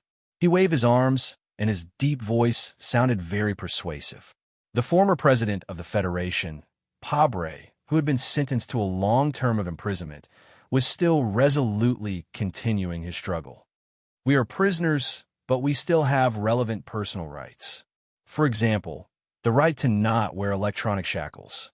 This action by the prison seriously violates the Anti-Torture Act of the Federation. We have the right to receive guests, and we should also fight for our own political rights." The old prisoners who were still alive looked at him indifferently. Someone said mockingly, "The people here either have a reprieve or an indefinite sentence. What's the use of fighting for those rights?" Pabre looked at that person with a smile and said, "How can it be useless? It's always more comfortable to not wear shackles. Now there are more newspapers and magazines that everyone can read. I can even stand here and give lessons to everyone. We have to fight for our own rights." An old prisoner in the corner said with a hoarse voice, "That's fine. Mr. President, you've indeed fought for a lot of benefits for us. But what's the use of political governance? It's better to ask the prison management to give us some pornographic CDs. What's that called? Sexual rights, right?" A burst of ear-piercing laughter rang out in the canteen.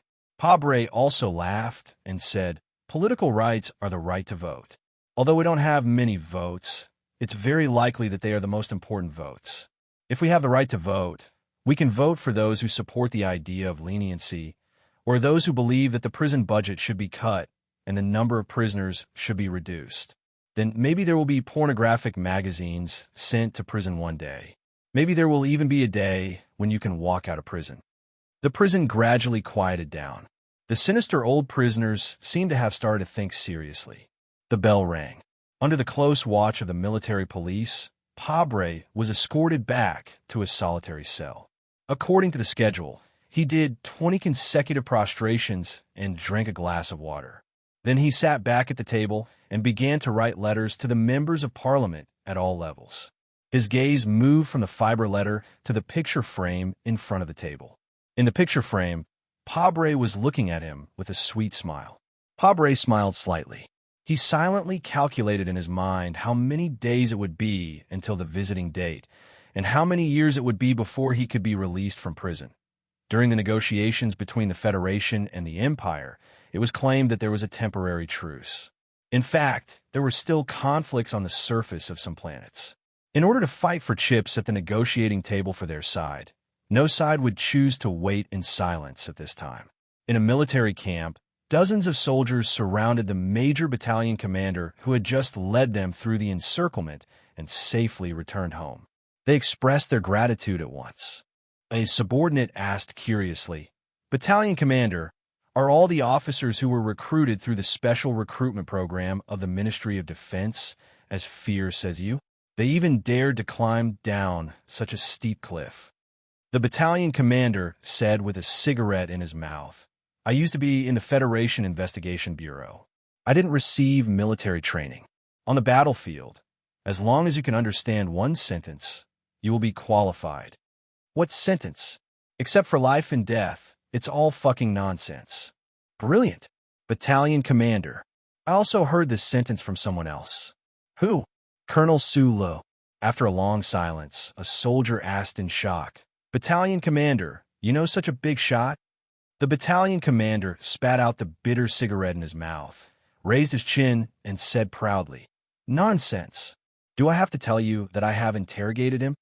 Several of the Federation's top socialites, who were usually very proud, thought of the fawning smile of the logistics director of the Samlin United Bank and realized that the seemingly inconspicuous chairman of the club in front of them actually had a very deep background. One of them said with a fawning smile, "Sister Lulu, I didn't expect you to be so capable." Sister Lulu, who was wearing a backless dress, held a cigarette with 2 fingers. Looking at the cold faces of the crowd, a charming look suddenly appeared in her eyes. She said, "Nonsense. Do I have to tell you girls that I have slept with the Crown Prince of the Empire?"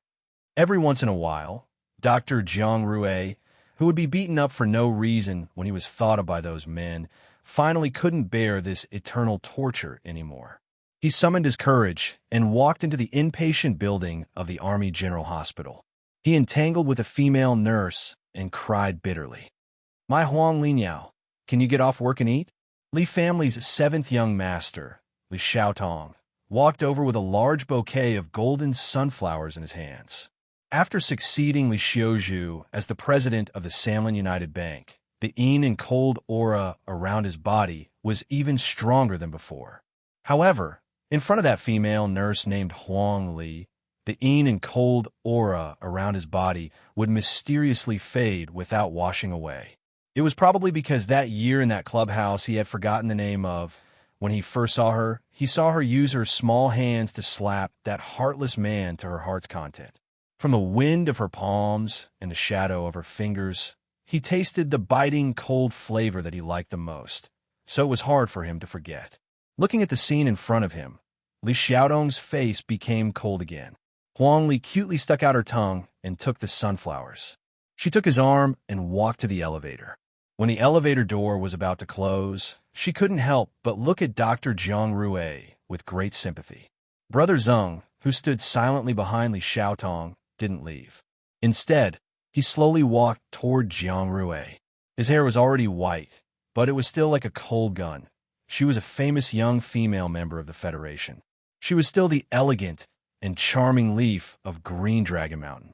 Her subordinates in the Parliament Mountain had all heard of that legendary story, but they had never heard her mention it. Occasionally, after a certain weekend, the waiter would see 2 red wine glasses and a jar of foam in the bathroom. She was Zhang Xiaoming, that a strange professor came to Yue University. This professor's hair was messy like a bird's nest, his eyes were always bloodshot, and his body was extremely thin. He looked like an old rabbit that had slept for too long. This professor never hid the fact that he had lived in a mental hospital for a long time. He insisted that the real geniuses of the Federation were all locked up in a mental hospital by the government. He also insisted that his IQ was higher than Su Lu and Shang Xiu, the two legendary engineers put together, because he said that if his name was understood in ancient letters, it meant better person. He was Bademan. The Empire's army completely recovered the Mo Hua planet. The almost ruined Fiji city regained some signs of life. The miners and slaves who had been hiding in the cellars and attics, for who knew how long, finally crawled out. They were originally very worried that they would be attacked and hurt again by the stray soldiers, but they didn't expect that the army that entered the city would be exceptionally disciplined. That was because there was a beautiful girl leading the military police to patrol day and night. In this city that couldn't take any more damage, no matter how barbaric the army was, they were as obedient and pure as mice in front of this military police. This was because this was the military police directly under His Highness, and everyone in the Empire's military knew that this beautiful girl was His Highness' most trusted subordinate. Fiji was her hometown, Shed Kabinovich was her grandfather, and she was a battleship full of bullet marks landed in a military base somewhere in S3. A tall and sturdy young Federation general walked out. The muscles under his military uniform were filled with violent strength, as if they could tear his uniform into pieces at any time. The young general unceremoniously refused the invitation of the three military chiefs to dinner, and then drove a military off-road vehicle alone, speeding towards a certain deep mountain.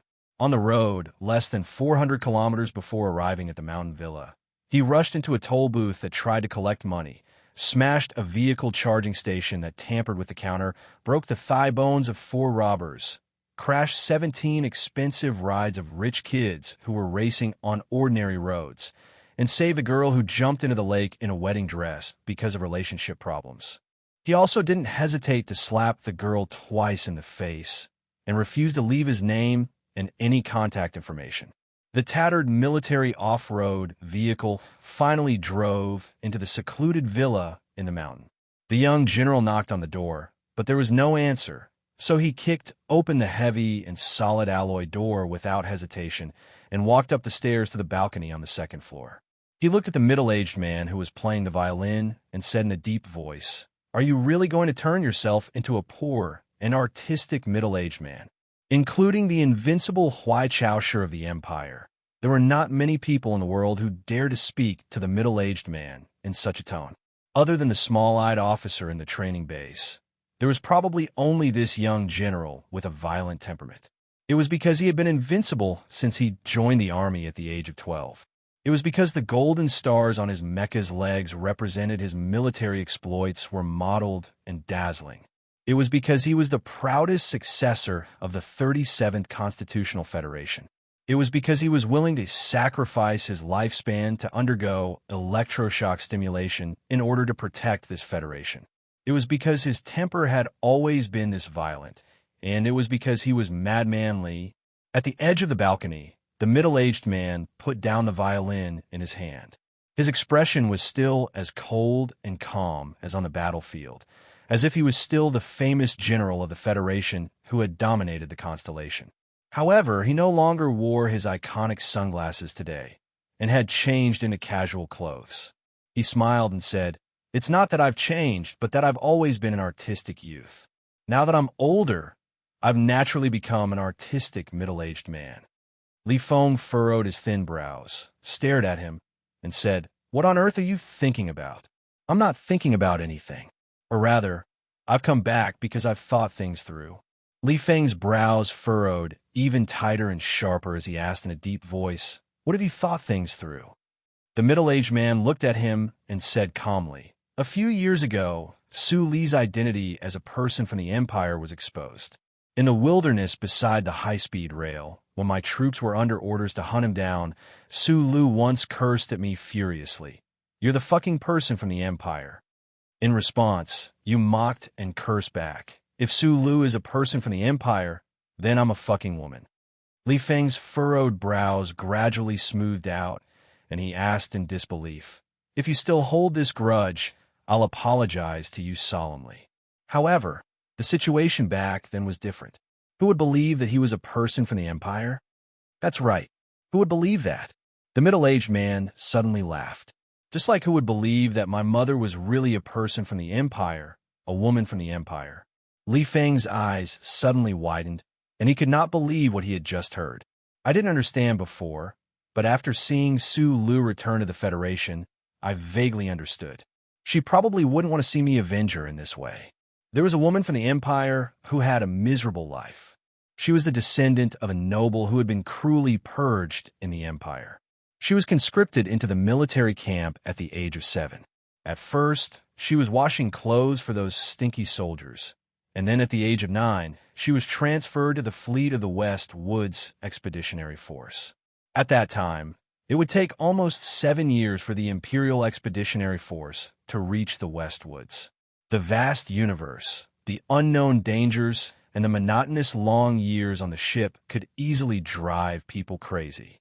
The low-level soldiers who did not have much education could barely hold on with the iron of discipline and the brainwashing of the Royal Disciplinary Group. But the nobles, and even the royal officers who led the expeditionary force, seriously lacked such self-discipline and other methods of discipline.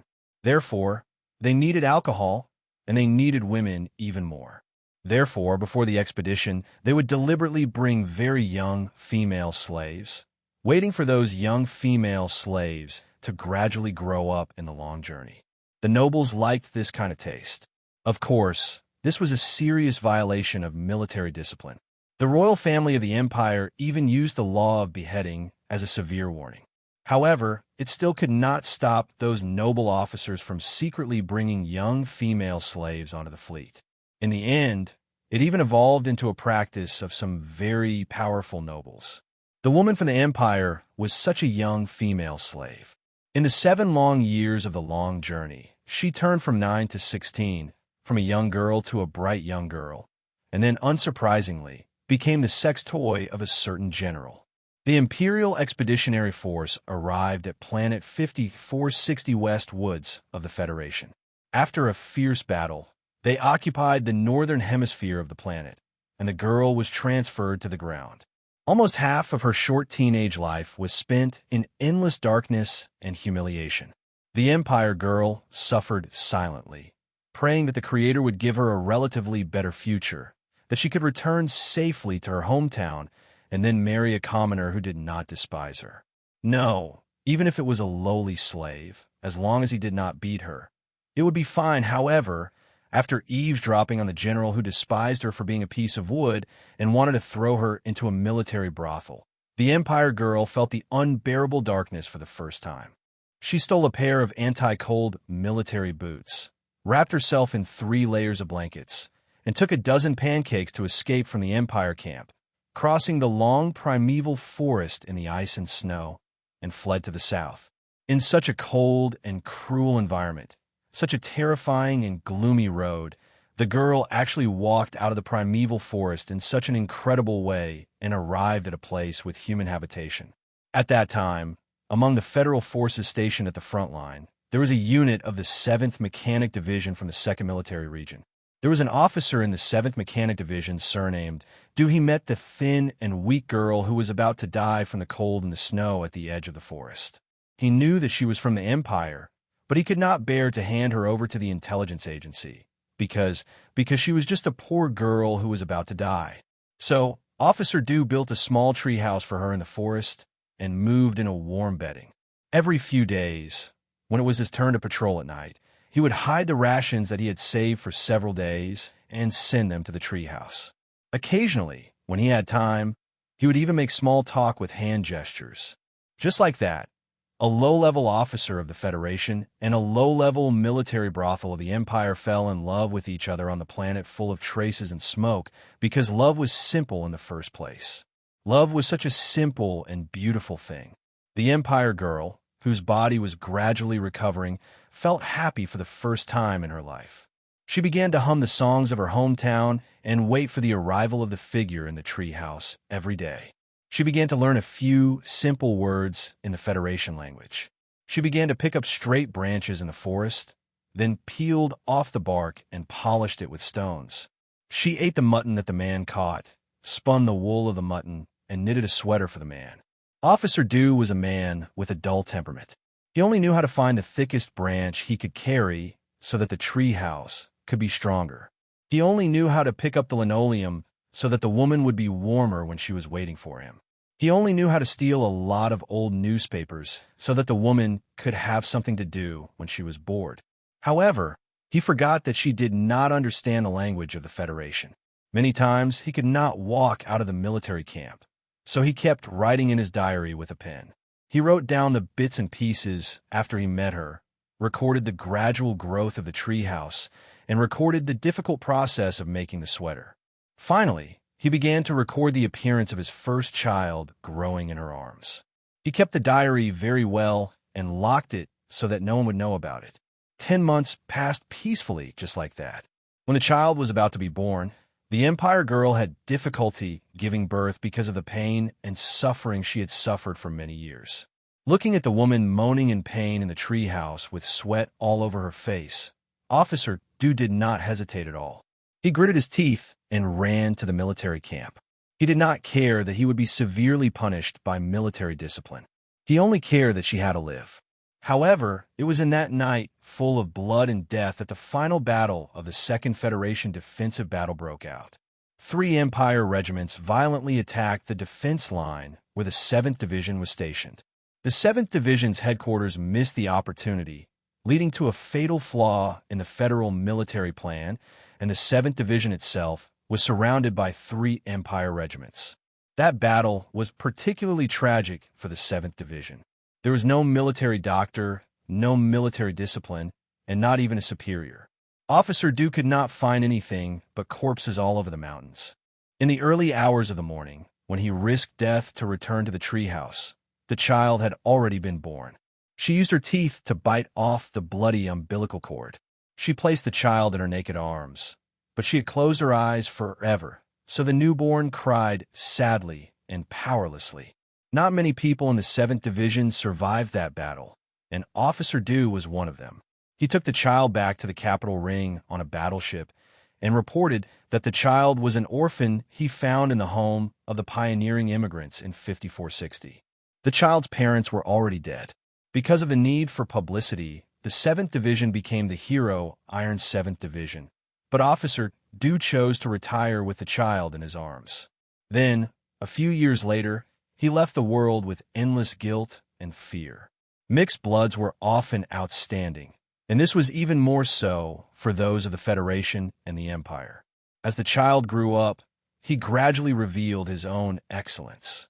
He entered the Capital University affiliated high school, graduated first, and entered the Federation's first military academy. He studied hard and lived seriously because he heard his father talk about that battle when he was young. He knew that the honor of the Iron 7th Division was a shame that his father could never bear. He always thought that his father died of depression because of that tragic victory. When he returned home in his first year of college, he accidentally saw the diary left by his father. He read it all night and was shocked by the words. After that, he cried and never cried again. He finally knew that the shame in his father's wrinkles was not only because he was ashamed of his dead comrades, but also because he was ashamed of his mother who died in childbirth. He finally knew that his mother was a lowly military prostitute of the Empire, who would look down on their mother. He would not.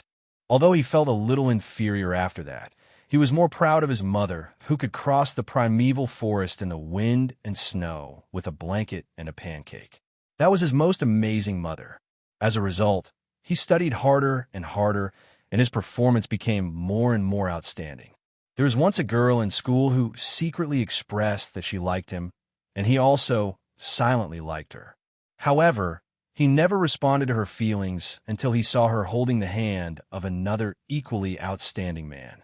He did not respond because of that little bit of inferiority and that little bit of pride in his bones. More importantly, it was because he knew in his heart that his life was dedicated to the dangerous battlefield. It was very likely that he would die in the war between the Federation and the Empire. He wanted to clear the name of his father who died of depression and let the Iron 7th Division obtain true glory. He wanted to avenge his mother who had lived a miserable life.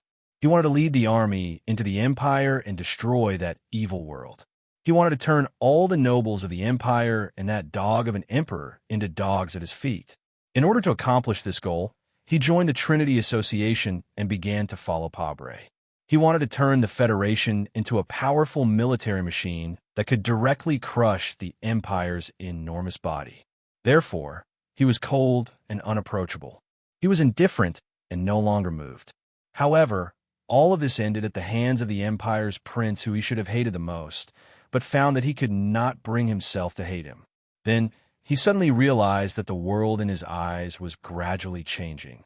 On the final battlefield of planet Mo Hua, for the first time, he noticed the Empire's little girls crying as they ran between the Empire's towns and cities. His mother should have been such an Empire's little girl back then, right? After the first failure, or rather the first time he voluntarily retreated, he chose to leave the battlefield and resign from his position as the Federation's enemy commander-in-chief. He returned to his hometown of S3 and bought an ordinary villa in the mountains. He played a melodious violin on the terrace and missed the things that never belonged to him, his woman.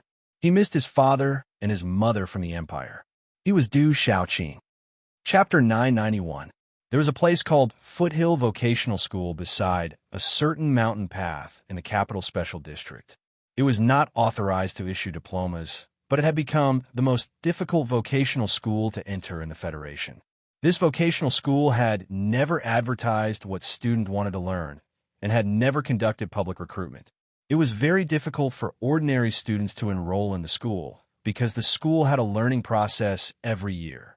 Every year, 100 students were admitted. Half of the students from the East Woods District were admitted, while the West Woods District was given a third. More importantly, it was rumored that the 3 major motor companies of the Federation did not conduct any tests on the graduates of this school and would directly hire them with high salaries. The reason why Foothill Vocational School was so popular and difficult to enter was not only because of the certification given by the 3 major motor companies, but also because the school had more than 10 excellent mechanical and electronic experts. More importantly, this school had a very famous honorary principal. It had been a month since the school started in spring this year. The students who were excited because of the rumors did not see the honorary principal and could not help but doubt the authenticity of the rumors. A mixture of restlessness and disappointment finally broke out this morning. The students of the Foothill Vocational School walked to the playground in an orderly manner, holding up the slogans written with ink on the bedsheets, announcing that they would go on strike. They waved their fists angrily at the vocational school and roared in their childish or unpleasant voices, "Hey, we want to see the principal. We want to see the honorary principal. We strongly protest against unfair treatment. We demand the same benefits as the students in the early stage. We want to see Jianshu. We want to see Jianshuayer." Hearing the clamor and slogans, several security guards walked out of the security room beside the field. These security guards were usually there, smoking, drinking, and playing cards every day. They looked like a pile of old junk.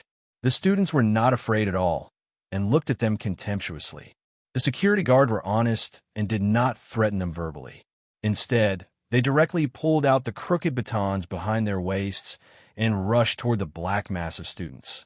Pa, pa, pa, pa. At first, there were still some strong students who tried to organize their companions to resist, but they didn't expect that the seemingly useless security guards would only send out 3 people to beat everyone up. In less than 5 minutes, there were 100 groaning students lying on the field. "Motherfucker, no, motherfucker. Don't forget, you brats. When you entered the school, you all signed the military regulations. If it was on the battlefield all those years ago, I wouldn't have just beaten all of you until your heads bled. I would have broken all of your bones and broken all of your eggs." A tall and sturdy middle-aged man stroked the faintly visible white buzz cut on the top of his head. His face was ferocious, fierce, and cold. He raised the baton in his hand and roared, "Remember this. Our school is not only famous for its honorary principal, but our security department is also very famous. Get a division and fight with me." Bai Yulan, who had been silently watching from the side, smiled slightly. She reached out and gently lifted the strands of hair in front of her forehead. She whispered to Xiong Linquan, who was still in a state of rage. "How old are you? Why are you still so hot-tempered?" Xiong Lin Quan threw away the baton, tugged at the crumpled security uniform on his body, and walked back indignantly. He said, "Every year I hear different bastards shouting that they want to see Jian Shui'er. She's our sister-in-law. Who wouldn't be angry?" Bai Yulan looked down at her old military watch and said, "It's time." The honorary principal of the Foothill Vocational School, Jian Shui'er, was indeed not here. She was now on the Federation's battleship heading to the Zhua Tian starfield. As the honorary captain of the newest model of the Federation's battleship Enterprise, she was on a mission much more important than satisfying the impulse of the students to chase stars. The second round of negotiations between the Federation and the Empire was about to officially begin. The national idol girl of the past suddenly became the Federation's negotiating representative. As the deepest thorn in the heart of Emperor Huai Fuchai, she took the initiative to ask to be the negotiating representative. She wanted to see where the Empire's bottom line was. In addition to judging the sincerity and bottom line of the other party, Jian Shui'er also wanted to take a last look at her father's second hometown, her first hometown. She also wanted to see the princess that she had never seen before. She wanted to know the feeling of sisters hugging each other. The official principal of the Foothill Vocational School, Ms. Nan Xiangmei, walked into the large conference room and looked at the wailing students with medical bandages. She couldn't help but cover her mouth and laugh. Her beautiful face had a moving expression. It's understandable that everyone wants to see a celebrity. She gently said to the students below, "The physics guest professor that I specially invited for everyone today is a real celebrity." The students actually liked this beautiful and gentle principal very much. The reason why they went to the playground and clamored to see Jian Shui'er was not only because they were really curious about the celebrity who had retired for many years but was still the main topic of their parents' dinner table gossip, but also because of the impulsiveness of adolescent boys. However, when they heard the principal's words, they almost made a scene. They thought that such a lousy school had the nerve to talk about a guest professor, but they suddenly remembered the security guards, so they didn't dare to make a noise. The physics guest professor who will be teaching you today is an independent director of the Shell Motor Company, one of the two main designers of the MX series mecha, and the youngest member of the Federal Academy of Science.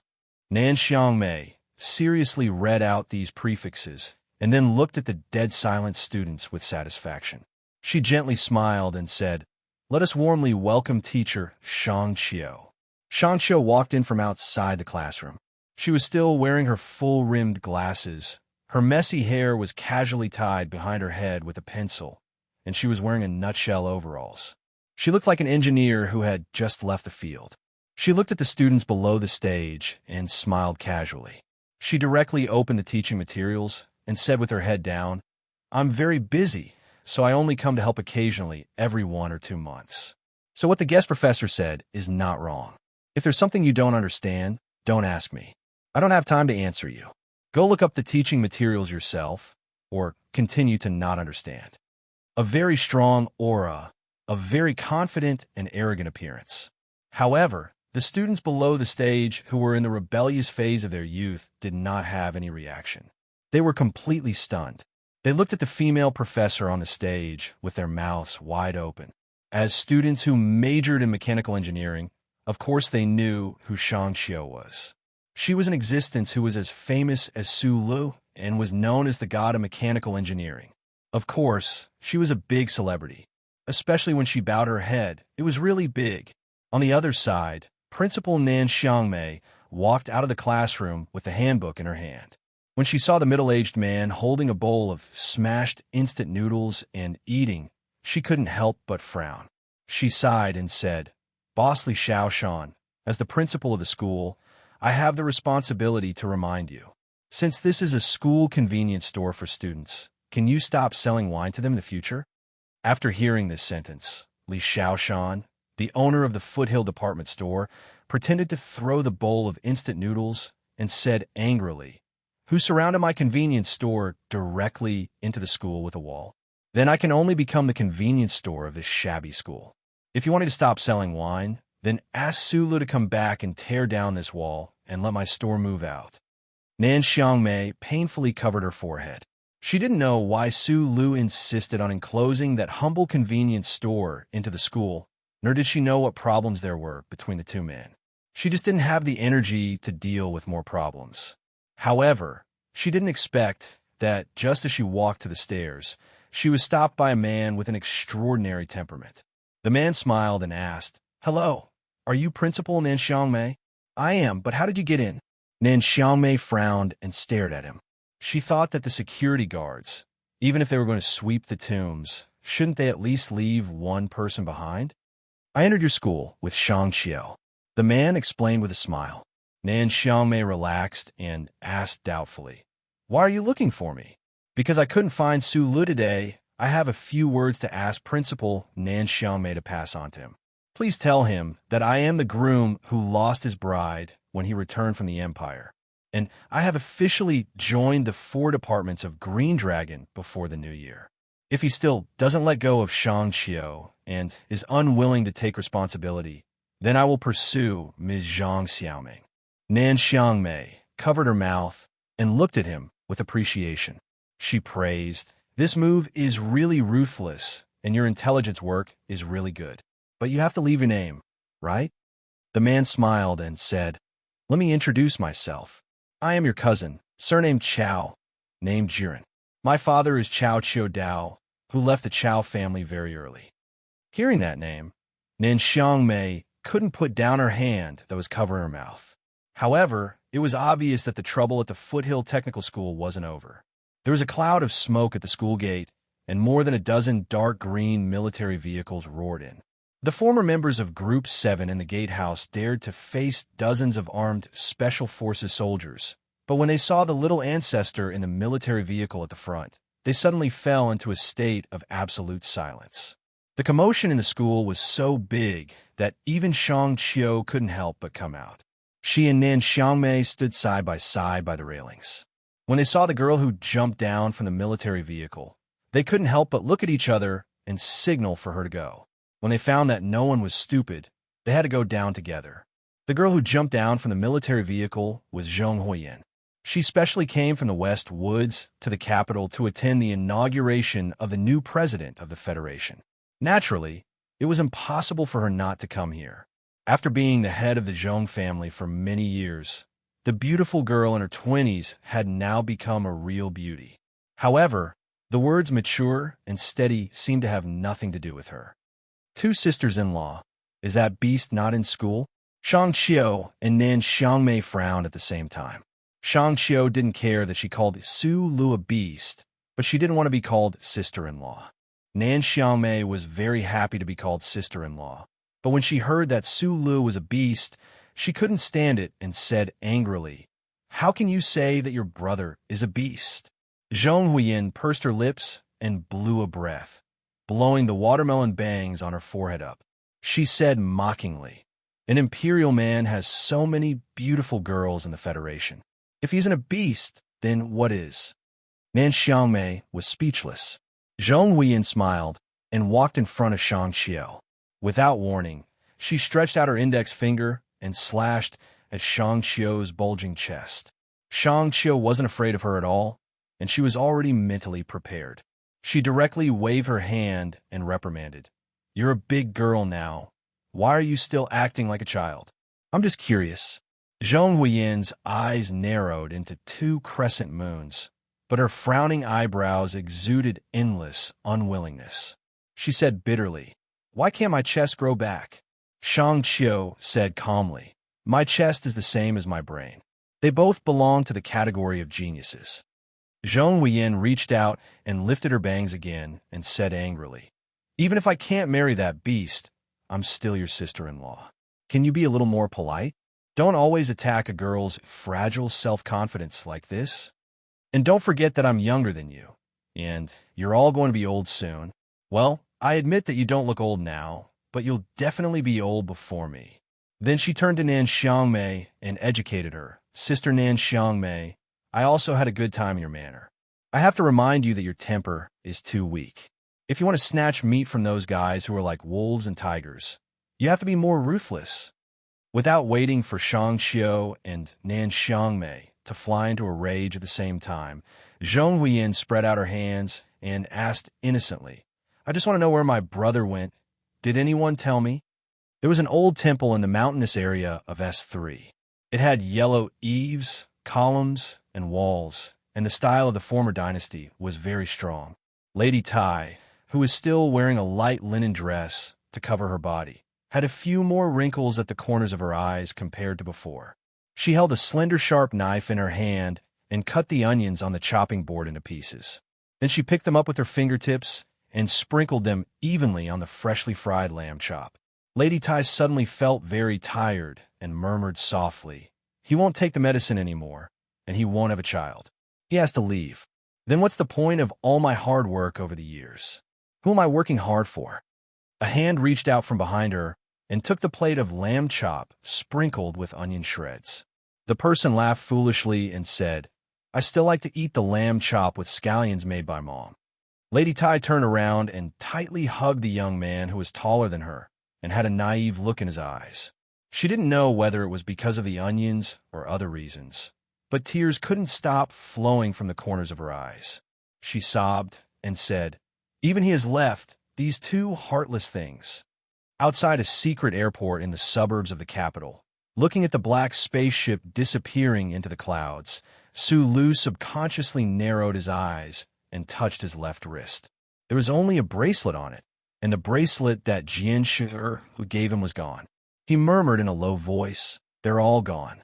Zhou stood quietly beside him, gently playing with a red flower in her hand. I don't know if they can find the ancestral planet. Although there is a star map now, that spaceship is definitely not as advanced as the spaceship of the past. The universe is vast and dangerous. Who knows what will happen in the next moment? We're all people who seek refuge from our ideals. It's really a beautiful thing to be able to take action for this before death comes. Sulu looked at Bai Qi, who was crying in the distance.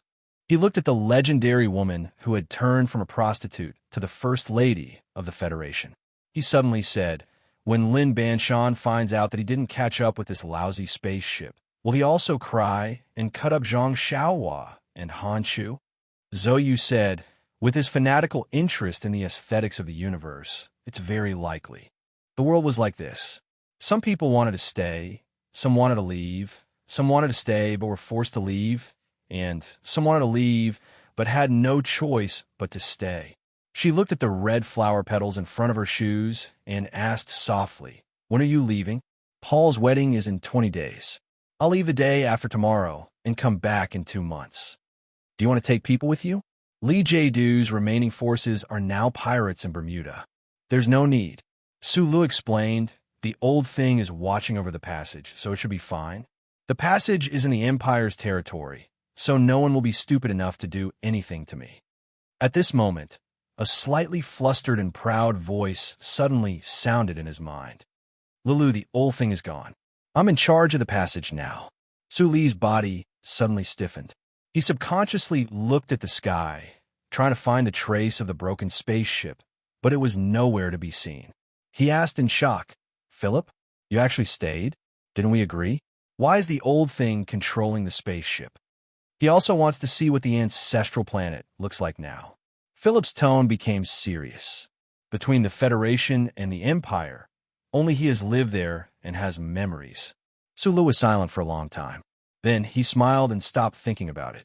Searching for one's most cherished memories was the most important right of every intelligent life. I'm just worried that the old thing will return the charter network to you. With your current frivolous personality, do you still have the ability to manage those trivial and boring jobs? What's so trivial and boring about it? Philip laughed. Lulu, that old guy has been unwilling to take you along, so I'll take you along. Find a time to connect the two of us, and then I'll help you easily unify the universe. Su Lu replied in annoyance. Who would want to do that kind of thing? Philip was obviously stunned. Then he replied awkwardly, I think your biological father, sister, and best friend all like to do it. So it was Su Li's turn to feel awkward. He asked in confusion, What's wrong with your voice today? It feels like a human being who breathes in the air. Philip coughed twice in his mind and said with a strange shyness, After taking over the charter network, I made a difficult decision. Su Li's scalp went numb from his voice. What decision? I've decided to call myself Su Fei from today onwards. Very good. Little Watermelon will be very happy when she knows. I didn't change my name for her. Then who is it for? Of course it's for you. Huh? You don't understand? I really don't understand. The difficult decision I'm talking about is that, from today onwards, I've decided to become a woman. The image of a female housekeeper wearing a black dress appeared in his mind. The female housekeeper was unnaturally pulling at the dress, trying to adjust the straps more reasonably. Sulu looked at her face that could only exist in his imagination and was even more perfect than Jian Shu'er. Looking at her exquisite body that could only exist in his imagination and was even more attractive than Jian Shu'er, he was so shocked that his lips and tongue became dry. After a long time, he remembered to ask why. The female housekeeper cutely held her waist and said charmingly, "Who asked you to always say that I'm not a man? Who asked you to give me a girl's name called Su Lu?" Hung. After a moment of silence, Su Lu replied, "This is indeed your freedom." The housekeeper smiled and then bowed deeply. She said in a delicate voice, "Actually, it's just that I feel that life is really beautiful, so I want to experience the most beautiful part of life in another way.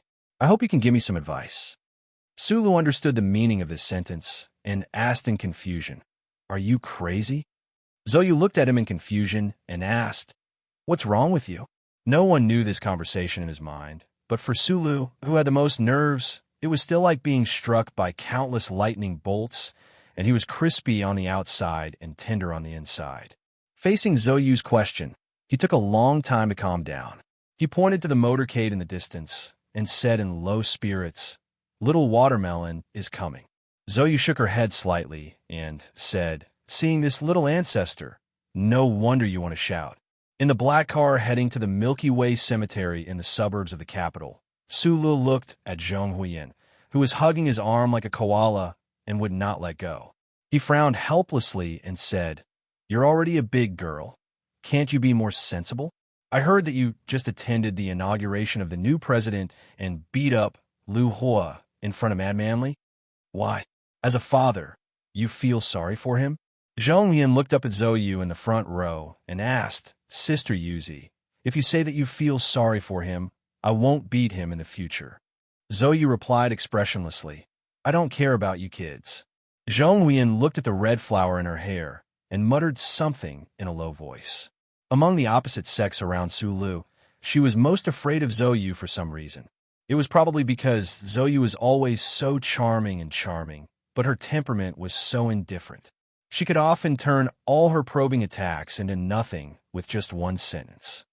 "Continue talking about the beating, don't change the topic." Sulu reprimanded her.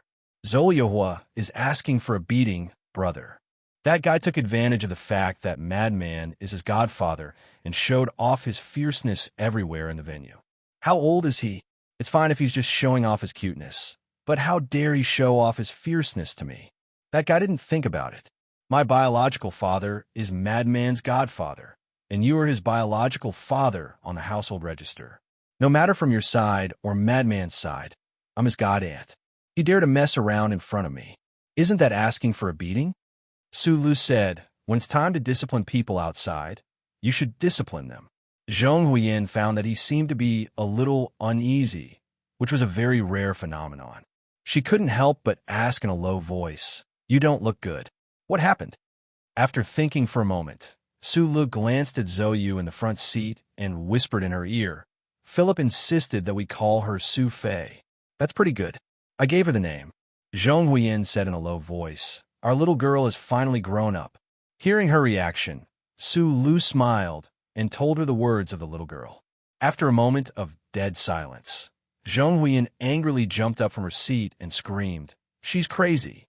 How dare she steal someone from me?" Zoyu in the front seat turned around and looked at the brother and sister who were particularly strange today. She frowned. Many years later, the spaceship, which had experienced countless dangers, finally arrived at the ancestral planet that the star map pointed to.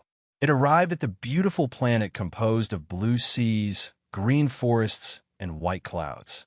The black spaceship, which was even more shabby than when it first set off, broke through the atmosphere and, following the guidance of the detection equipment, landed on a mountain by the sea. This mountain was very strange. The side facing the sea was sparkling and smooth, like a piece of jade. Obviously, it had been melted by some kind of extreme heat in an instant. 3 people in heavy anti-radiation suits walked out of the black spaceship. They carefully stepped on the rocks of the mountaintop. The last self-propelled exploration vehicle creaked out.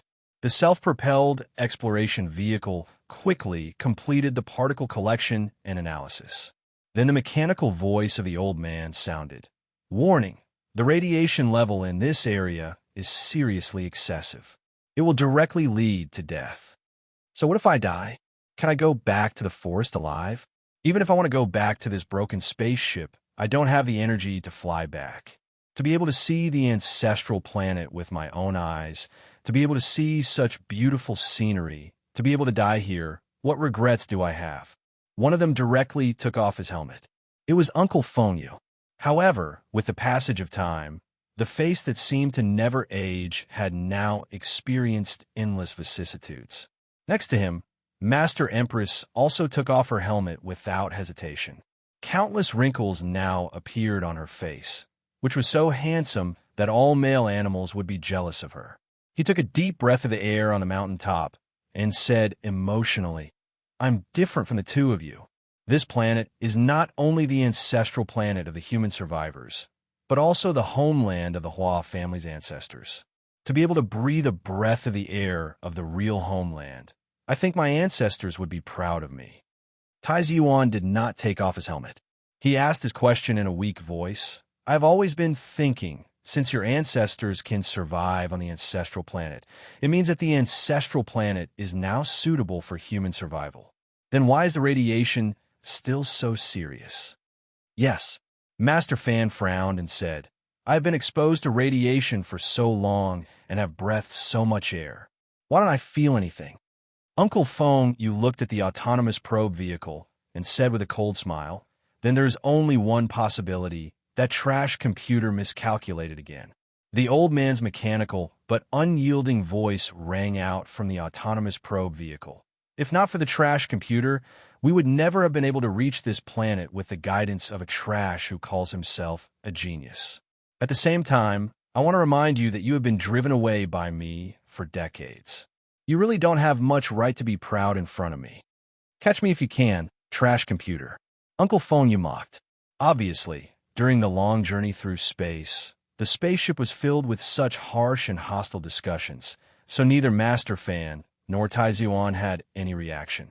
Speaking of which, Feng Yu, who had used his entire life to fight against the glory of the Charter, was actually spending the last moments of his life on the same spaceship as the Charter. The arrangement of fate was indeed strange. Tai Ziyuan took off his helmet and then slowly took off his anti-radiation suit. His hair had already grown white, and his body was extremely thin. It was extremely difficult for him to complete these actions with his current weak body, but he still completed them slowly, as if he was on a pilgrimage. Then, he walked toward the cliff. It's really strange. He looked at the open sea below the cliff and breathed in the sea breeze. He murmured, "Not only do I not feel pain, but I feel very comfortable. Because I feel the same, so I am sure that you're not experiencing terminal lucidity." Feng Yu said indifferently. The old man explained with a mechanical voice, "Maybe it's because you are also about to die." Master Fan coughed to stop Feng Yu from pushing the self-driving car down the cliff and burying it at sea. He gasped and said, "One of you has lived for almost 100 years, and the other has lived for tens of thousands of years. Can you not quarrel, like children, every day?" The self-driving car was silent for a moment, and then suddenly said, "There is indeed a problem with the radiation here. It is very strong, but it doesn't seem to be harmful to the human body. On the contrary, it seems to be very beneficial. You can try to experience it carefully." Feng Yu slowly closed his eyes. The great teacher also closed his eyes. Then, the 2 of them opened their eyes and revealed an expression of shock and disbelief. They said at almost the same time, "It's Jinchi." To them, this mountaintop was like a dense and abundant Jinchi. In almost an instant, They felt that their old bodies were filled with strength again. The fresh and touching scent of life was nourishing every cell in their bodies along with a moist sea breeze. Even Tai Ziyuan felt it. He squinted his eyes and looked at his hands that were no longer trembling. He discovered that the nerve discharge phenomenon in his brain had actually improved greatly. The three travelers, old and young, slowly walked to the side of the cliff. They looked at the open ocean, looked at the flying seabirds in the distance, and looked at the sails that had just entered their sight. They couldn't help but be touched by the fresh and natural aura that brought tears to their eyes. Master Fan praised with tears flowing down his face. "Life, you are so beautiful. Please stop for a moment." The old man's mechanical voice sounded again in the self-driving car. "This is Schiller's poem." Suddenly, another cold voice sounded, "Faust, Goethe." The three of them turned around in shock. The great teacher looked in the direction of the voice. His body trembled violently and then stiffened. With a thud, he directly knelt on the ground and cried bitterly. Sitting on the other side of the cliff was a young man. It was unknown when he had appeared, but it also felt like he had been sitting there forever. He was wearing a simple but ancient black shirt. His face was covered with a black cloth that covered his eyes and covered the sky. Many years ago, the black car slowly drove through the Federation's Charter Square. He saw the bronze statue of the Group of Five and the statue of the military god Li Pifu. Then, he went to Xinghe Public Cemetery. He placed a bouquet of white chrysanthemums in front of Professor Shin's grave. Su Lu carried a bottle of wine and walked to Shi Qinghai's grave. He quietly looked at the hooligan under the grave and suddenly said, "Since you died, I rarely drank the wine that others handed to me. If you hadn't been greedy for that glass, we could still drink together now." He opened the bottle of Wenjun Brandy No. 1 in his hand and slowly poured it into the soil in front of the tombstone. He smiled and said, "But if you weren't greedy for wine, you wouldn't be Mr. Shi. I don't know how you're doing over there. I'll pour more wine for you. Remember not to steal wine from others anymore." Zhou Yu and Zhong Huiyin came over and stood beside him. Zhong Huiyin wanted to hold his arm, but he inadvertently avoided her. Zhong Huiyin snorted and squatted down to look at the beautiful face on the tombstone. She murmured bitterly, "Young master, your friend is worse than a beast. If you were still alive, I would definitely find you as my boyfriend. He wouldn't even stand a chance." Zhou Yu picked the bright red flower in her hair and gently placed it on his tombstone. Su Lu looked at her side profile and remembered the unforgettable past. He couldn't help but smile and say, "Now that I think about it, the hooligan's marksmanship is really good. I'm not used to these boring jokes," Zhou Yu said. Su Lu said, "I don't know what you used to talk about when you were together. He and I were only together in Charter Square." After a moment of silence, Zhou Yu said calmly, "The path I walked with him in the square really wasn't long. Unfortunately, I knew he wanted to hear what I had to say, but I didn't say anything because I wanted to make the path longer." Zhong Huiyin stood up from the tombstone and looked at the two people quietly. Suddenly, she sighed softly. Sula didn't remain silent. Then he turned and left. "I finally know who he likes the most." Zhong Huiyin looked at her and said. Zhou Yu looked at the red flower that was blown off the tombstone by the mountain wind and fell on the mud. She smiled and didn't say anything. Xiong Lingquan was here, Gu Shifeng was here, Zhu Er was here, Monkey was here, Jiang Jin was here, Lao Hu was here, Shi Heng was here. When she in a wheelchair was pushed up the mountain by Xiao Shi Shui, Bai Yulan was here, and all the living people were here. Then, Group 7 was here. Taking out 2 packs of blue box 37 from his pocket, Su Lu gave cigarettes to his team members one by one and lit them up seriously. Everyone looked at the tombstones of Group 7 in front of them, smoking and discussing who should be buried next to in the future and who liked to snore when sleeping. Su Lu took a drag of the cigarette and watched the smoke slowly dissipate in front of him. He narrowed his eyes and smiled.